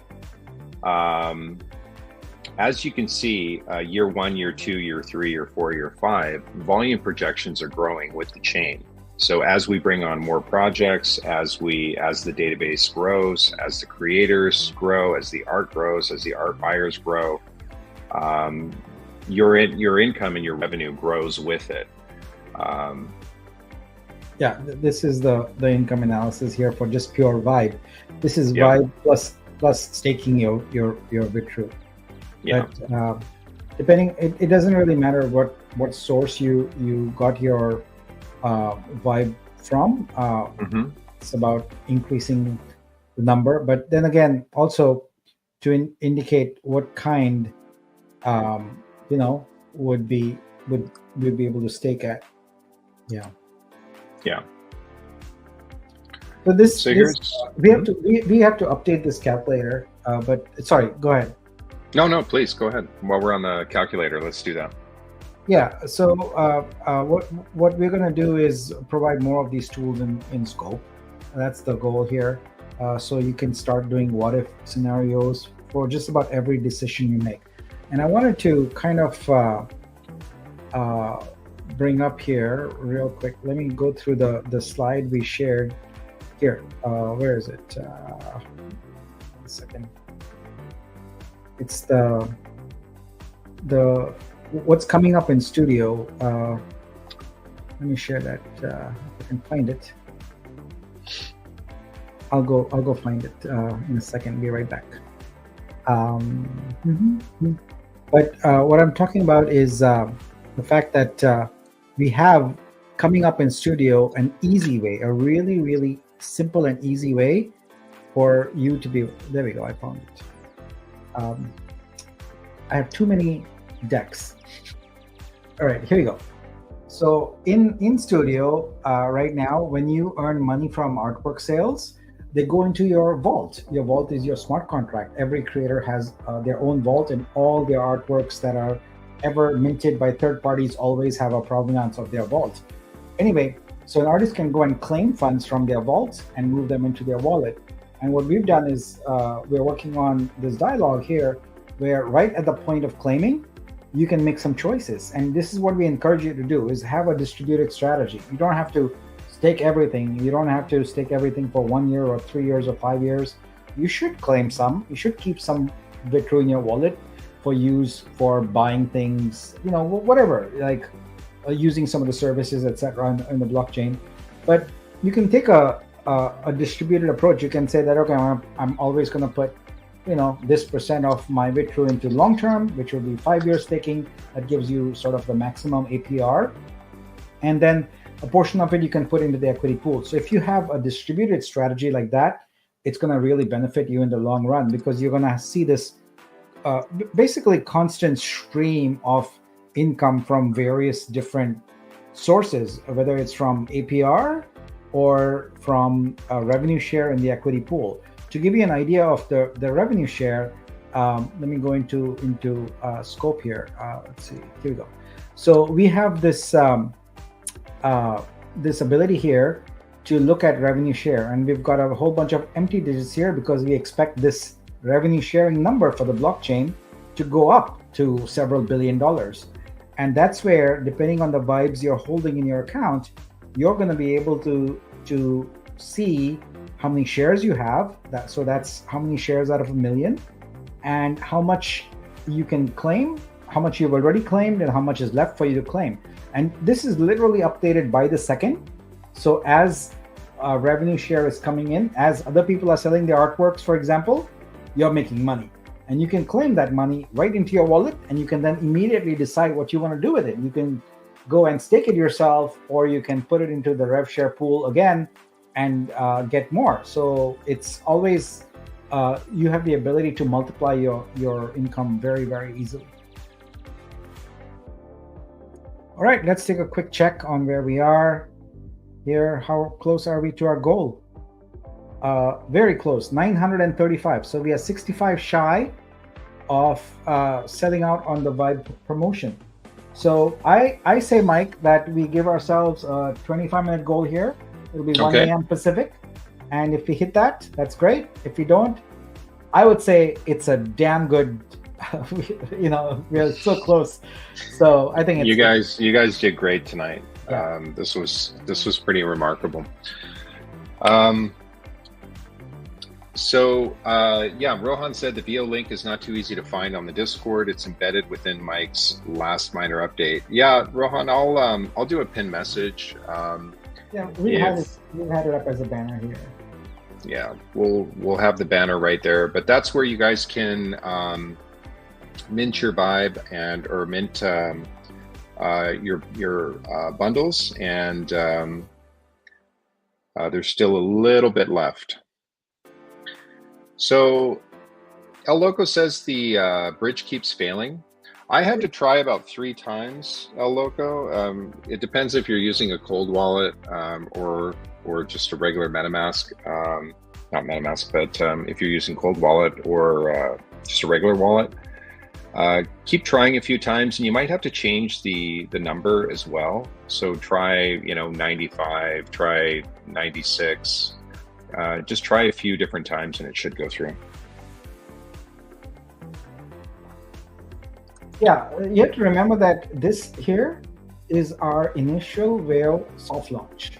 We've done nothing yet to tangibly in terms of web application, etc., landing page. At least publicly, we haven't shown any of that, because really, if you look at the minting page right now, it's really designed for our community who already knows everything about it, right? But the final version of this page is going to have lots of information about Vitruvio, about Veo, etc. So it's going to look vastly different and be more catered towards the folks who are not yet in our ecosystem. And in terms of how we are going to reach them, well, we are going to actually target some influencers. I'm going to appear on some of their shows. Mike's going to appear on some of the shows. We're going to buy some ads. We're going to have a Warpcast app. So it's a multi-pronged strategy. It's not a one size fits all, but we're going to do outreach, and we don't expect to have this happen overnight. We are giving ourselves basically 30 days to do all this marketing and get it done. Yeah, the question was, are both of you planning to target audiences outside of Vitruvio for them to get into VO? So great question. That's actually the primary goal of VO. Originally, we weren't really targeting VO for the community. It's really designed for outside creators and outside holders in the crypto space. And we constantly had people asking us, like, please, please, please, we really want more Vibe. Is there anything that you guys can put together? VO is really the last chance to get some Vibe. So we said, okay, we'll do a promotion where we can do it for the community, give the community 20% off as a thank you for always supporting us. And we have such an amazing community of crypto holders as well as artists, and it's just growing every single day. But yes, we are developing a marketing plan for that over the next week or two, and it's primarily going to be targeted for people outside the Vitruvio community, and that's the whole purpose of VO. Great question.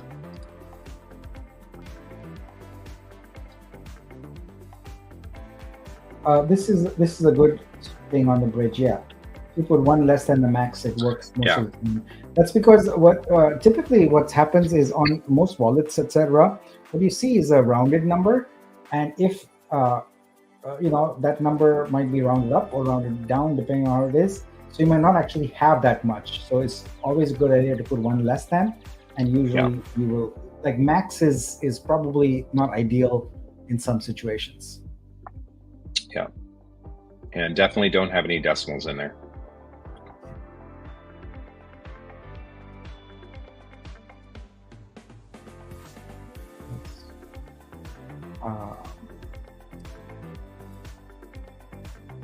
Yeah, right here. So if like, for example, if I did 14.50, this might be rounded up. It might be actually 14.49, and so that's why it would fail. So usually best to not use decimals there. Yeah, or just put 14. It'll probably go through. This question is really difficult to answer. Hi, Nick and Mike. Where do you see Vitruvio in 5 years' time? I mean, obviously we have big plans to branch off into not just art. We really want to bridge the gap between brick and mortar stores, Web 2 and Web 3. We really want to come up with kind of an Amazon solution for Web 3 for art. All artists, all creators. So creators are artists and all different types of artists. An author is an artist. Music, film, gaming, physical art such as sculptures, digital art, the NFT space, and not to mention projects, just additional projects that want to come and build on Vitruvio to take advantage of the rebasing platform that we have. Rebasing is very unique, and a lot of rebasing protocols don't work because they're inflationary. They're constantly adding more coins, which devalues. It increases the circulating supply. With Vitruvio, we have a starting circulating supply of 60 million, and with a max supply of 250 million. The difference with our protocol is the rebasing. If you hold Vitruvio in your wallet, every time we have a rebase, you get compound interest on that Vitruvio. That's aside from staking. That's aside from Vibe. And the difference is it's performance-based rebasing, which means that when we grow as a chain, only then do we pay a rebase. So it's almost like a dividend. If you were thinking of like a stock, as the chain grows, we distribute a rebase to all the holders of Vitru, and that counts as just additional Vitru that's handed out. But it's anti-inflationary because it's based on performance. We're not just paying it just to pay it. There's so many different ways of increasing your revenue and increasing your income with Vitruvio. I think at one point we had 7 different forms of income. We've condensed that into Vibe. A lot of the previous legacy promotions that we had to generate revenue with the chain were absorbed into Vibe. There are still some others like perks pools and that sort of thing, but we're definitely going to work on our next investor deck. We're going to add some clarity on this and really show you all the different ways that you can build and earn revenue with the chain. So that's going to be coming out shortly. Can I add a little bit of no, I don't want to say that. I don't want to add color. I want to like you've given a great answer in terms of the monetization and all of that kind of stuff. Yeah. So I want to take a different tack. Yes. I hope that in 5 years, every artist, or as many as we can touch on the planet, can hold their head up high with their families, friends, etc., and just say art is their regular profession. They don't have to beat around the bush. They don't have to talk about what is their real day job, etc. And Vitruvio is the pathway. Vitruvio is the pathway. I love that. Making art their main profession. It's just like any other profession. Right now, many people don't recognize art as a legitimate profession. We are going to change that. That's such a great answer, Nick. And that really goes down to our ethos and our mission statement. And but in terms of price, in terms of volume, in terms of that, it's near impossible to estimate that. All I know is that we're in a very, very good position to be successful, starting in 2025. I mean, right now we're successful, but I'm talking about once we get into sex listing and we actually, we're going to see a lot of scaling and we're going to move very, very quickly. What we've accomplished in the last 2 months is incredible. Yeah, Sunny says, I love the spirit, Nick, and I really feel when you said it, and I do heads up and say that as an artist, my family is very happy for me for what I do. Yeah, that's awesome. Yeah, so, Sunny, I think that's amazing. Your family is great. I don't think that's same experience is shared by a lot of artists. I've talked to many, and it's actually heartbreaking how many people are forced to get away from art and do something that they absolutely hate. Every waking moment, they have to do a job that they hate. And that might also be what you have to do because you have to earn money, right? The pathway to income, to sustainable income doesn't exist. Even what we have in Web3 right now is of one-offs, right? You have a sale, I see the tweets, they're super excited, etc. It lasts for 24 hours and then you're back again to trying to solve the problem again, is what do you do? Now, if you happen to have a great sale and you live in a country where that translates into income for a month or something, and you can sustain yourself with one sale a month or something, that's great. But think about the time and effort you have to put to make that one sale. How many spaces you have to be on, how many posts you have to make, etc., how many shills you have to do. It's not the way to live, folks. You need to be creating as creators, Yeah, Gus states, I'm glad you're still here with us, Gus. You're a trooper, man. The cool thing about gaming industry is that it's recession proof, and games are even getting better and better. And now with the new technology such as virtual reality and that sort of thing, it's getting to the point where video games with the new engines that they're coming out with, it's almost indistinguishable between real life. And I think that the future is very bright. If you look at NVIDIA, that stock price on what it did through COVID, it literally shot through the roof, and it's one of the most highly valued stocks at this time right now. And you just look at the projection and the numbers and the trajectory that the gaming industry is doing is just getting better and better. It's going to be a big part of our ecosystem. it's just hard because games, a lot of the main gaming companies, they can take 4 years to build one game, and the cost of building out just a Web3 game could be upwards of 60,000 all the way to 300,000 for kind of a modest game. When you start talking about a big game, you're in 7 figures. In some cases 8-9 figures. I mean, it's just insane, but they're producing 9 figures. It's pretty amazing. Me asks, are you open to work with gaming startups that are already in process? Yeah, absolutely.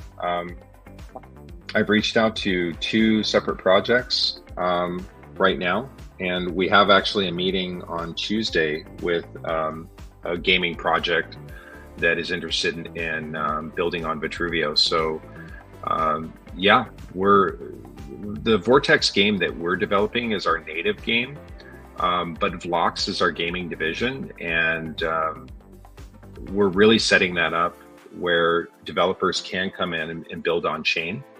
And we definitely are interested in starting talks to talk with developers in order to get them to build on chain.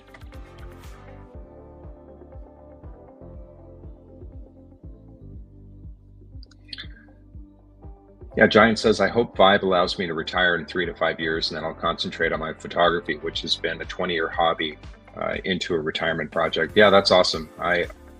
Whether it supplements your income, whether it provides you with sustainable income where you can, make enough. I guess it really depends on how much Vibe you have and the volume, but that's the goal.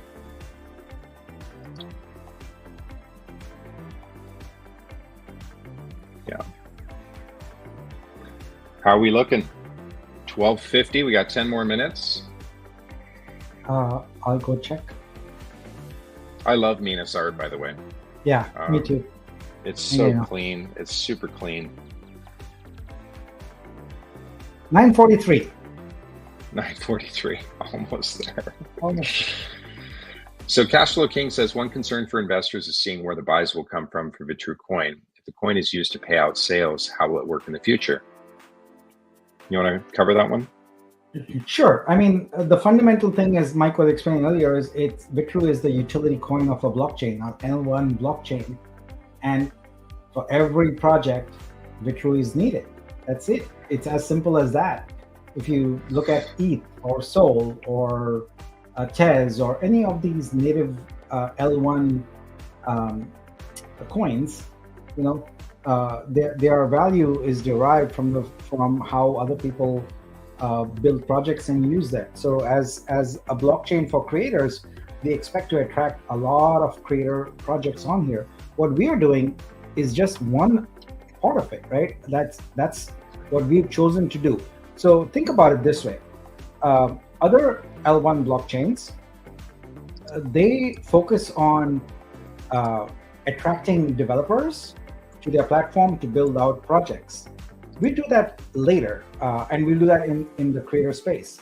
What we are focusing on is creating that value ourselves. So attracting developers who build apps on your platform is a way to generate value for your platform. So that's why you have hackathons and things like that. But generally, the response, the actual tangible response from hackathons is not very impactful. But what we are doing is we are focusing on a business model that's actually completely backwards from that, if you will, because the other models don't work very well. What we are doing is we are creating value first. The ability for every artwork consigned to be at the blockchain level versus in a silo, that's a marketplace, is radically different. It doesn't exist on any other blockchain. So having that capability, the evolution for us is going to be not in attracting developers to build random projects, but in attracting art-centric organization to take advantage of this massive pool of art and do things with it. So inherent to all of those is Vitru. Vitru is going to be needed for transacting on every project that is built on the blockchain, and that's where the value comes from. So so our focus, our entire focus, if it comes down to it, is on building value for Bitroots, because that's how we measure success overall. We can have numbers like number of creators, number of artworks, etc., but all of those pale in comparison to this one key metric, which is the value of Bitroot. So that's what we are going to focus on, and if we do everything right, we get all the other components right, then that value goes up, and the market sees that, right? So it's no different than any giant multinational company, like whether it's Apple or Microsoft or whatever. They don't micromanage, based upon individual business units or whatever. Overall, the market looks at the price of their stock as the value, right? It captures the overall value. So that's what Bitroots would do.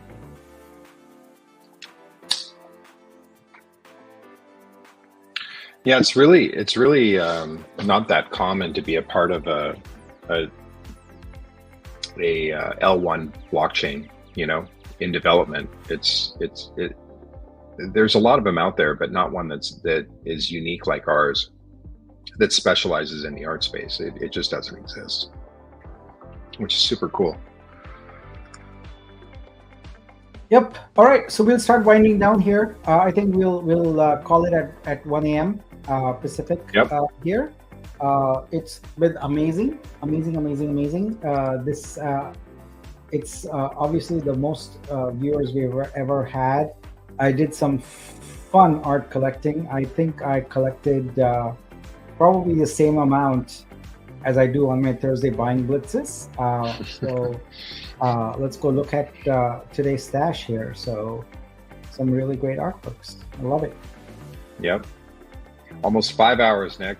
That's a record. And we've got a record 1,557 viewers. Yeah. Pretty amazing, guys. Thanks so much for joining us. Yeah, much appreciated. And congrats to all the artists, which does remind me I have to go through the thread here. And I said I would send out VUSD to the posters, folks who have created some amazing posters. So let's go to that thread. Let's see, here's the thread. Oops. I clicked on that. Here we go. So we've got a lot of amazing entries there. Basically invited creators to use the exhibit new branding. And that airplane one's amazing. I really love this one. That's amazing. Yeah, so cool. Give that person an award. That's absolutely super cool. Yeah. We have so many talented artists in the community. It's incredible. Yeah. We had a question, Nick. When will the airdrop for the Magic Squares happen? I'll do it probably by the end of Monday. The end of the day Monday. Okay. Sounds good.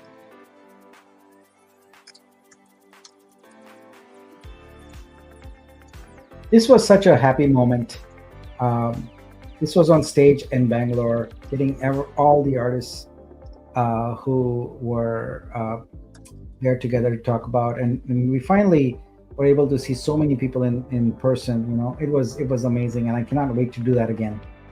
I cannot wait to have our next conference. We'll have to come up with a cool conference name, by the way.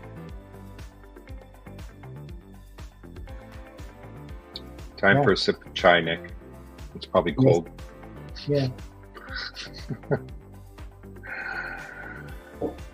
Yeah. Well, congratulations to all the artists that were able to show your work tonight or today, and it was a pleasure to purchase some of your artwork, and thank you for all the questions and the comments and the support and the compliments, and you guys have just been awesome. Really, really awesome.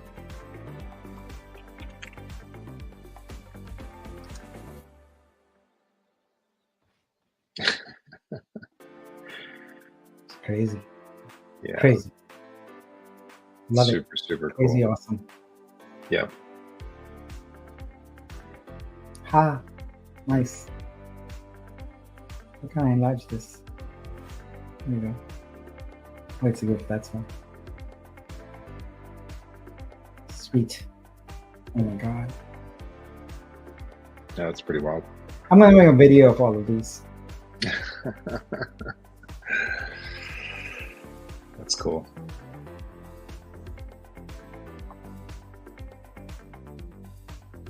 Yeah, the branding looks awesome, Nick. The new brand.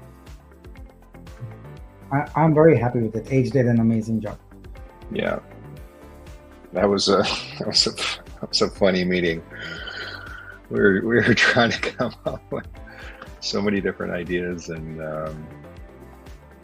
Yeah. he really brought it home, which is great. I wonder when people will notice that these small dots are offset and not symmetric. I noticed it the first time I saw Intended to be paint splatter. Yeah, I'm huge on symmetry. It's But so perfect. This is I love that. absolutely That's mind blowing. super cool. That is one of Danny? Is it? Yeah, Daniel G Photo. Yeah, Yeah, I love his work. you recognize it. That's so cool. And this, Yeah, yeah, that's amazing too. really, really, really good, guys. Yeah. Really, really good. Yeah, All right, it's 1 a.m. Let's do a pulse check here. Where are we?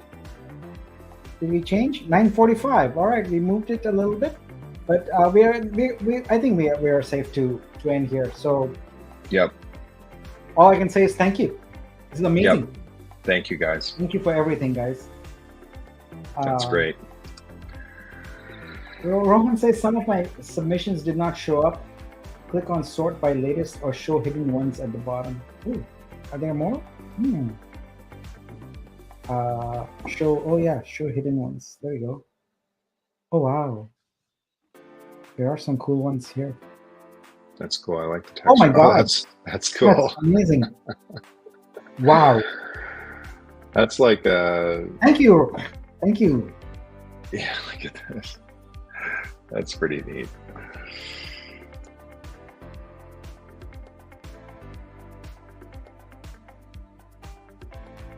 I think that's the end of it. Yeah. All right, guys. Thank you for everything, and we are really, really ecstatic about the success of the Veo launch here.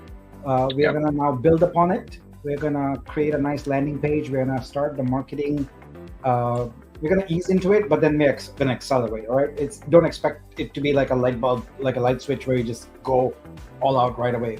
We want to learn a little bit about what works and all that, because we have limited resources and we want to use them efficiently. So we're going to ease into it and just build up on this. And meanwhile, we'll continue developing our platform. You're going to see the evolution of Vlogs here.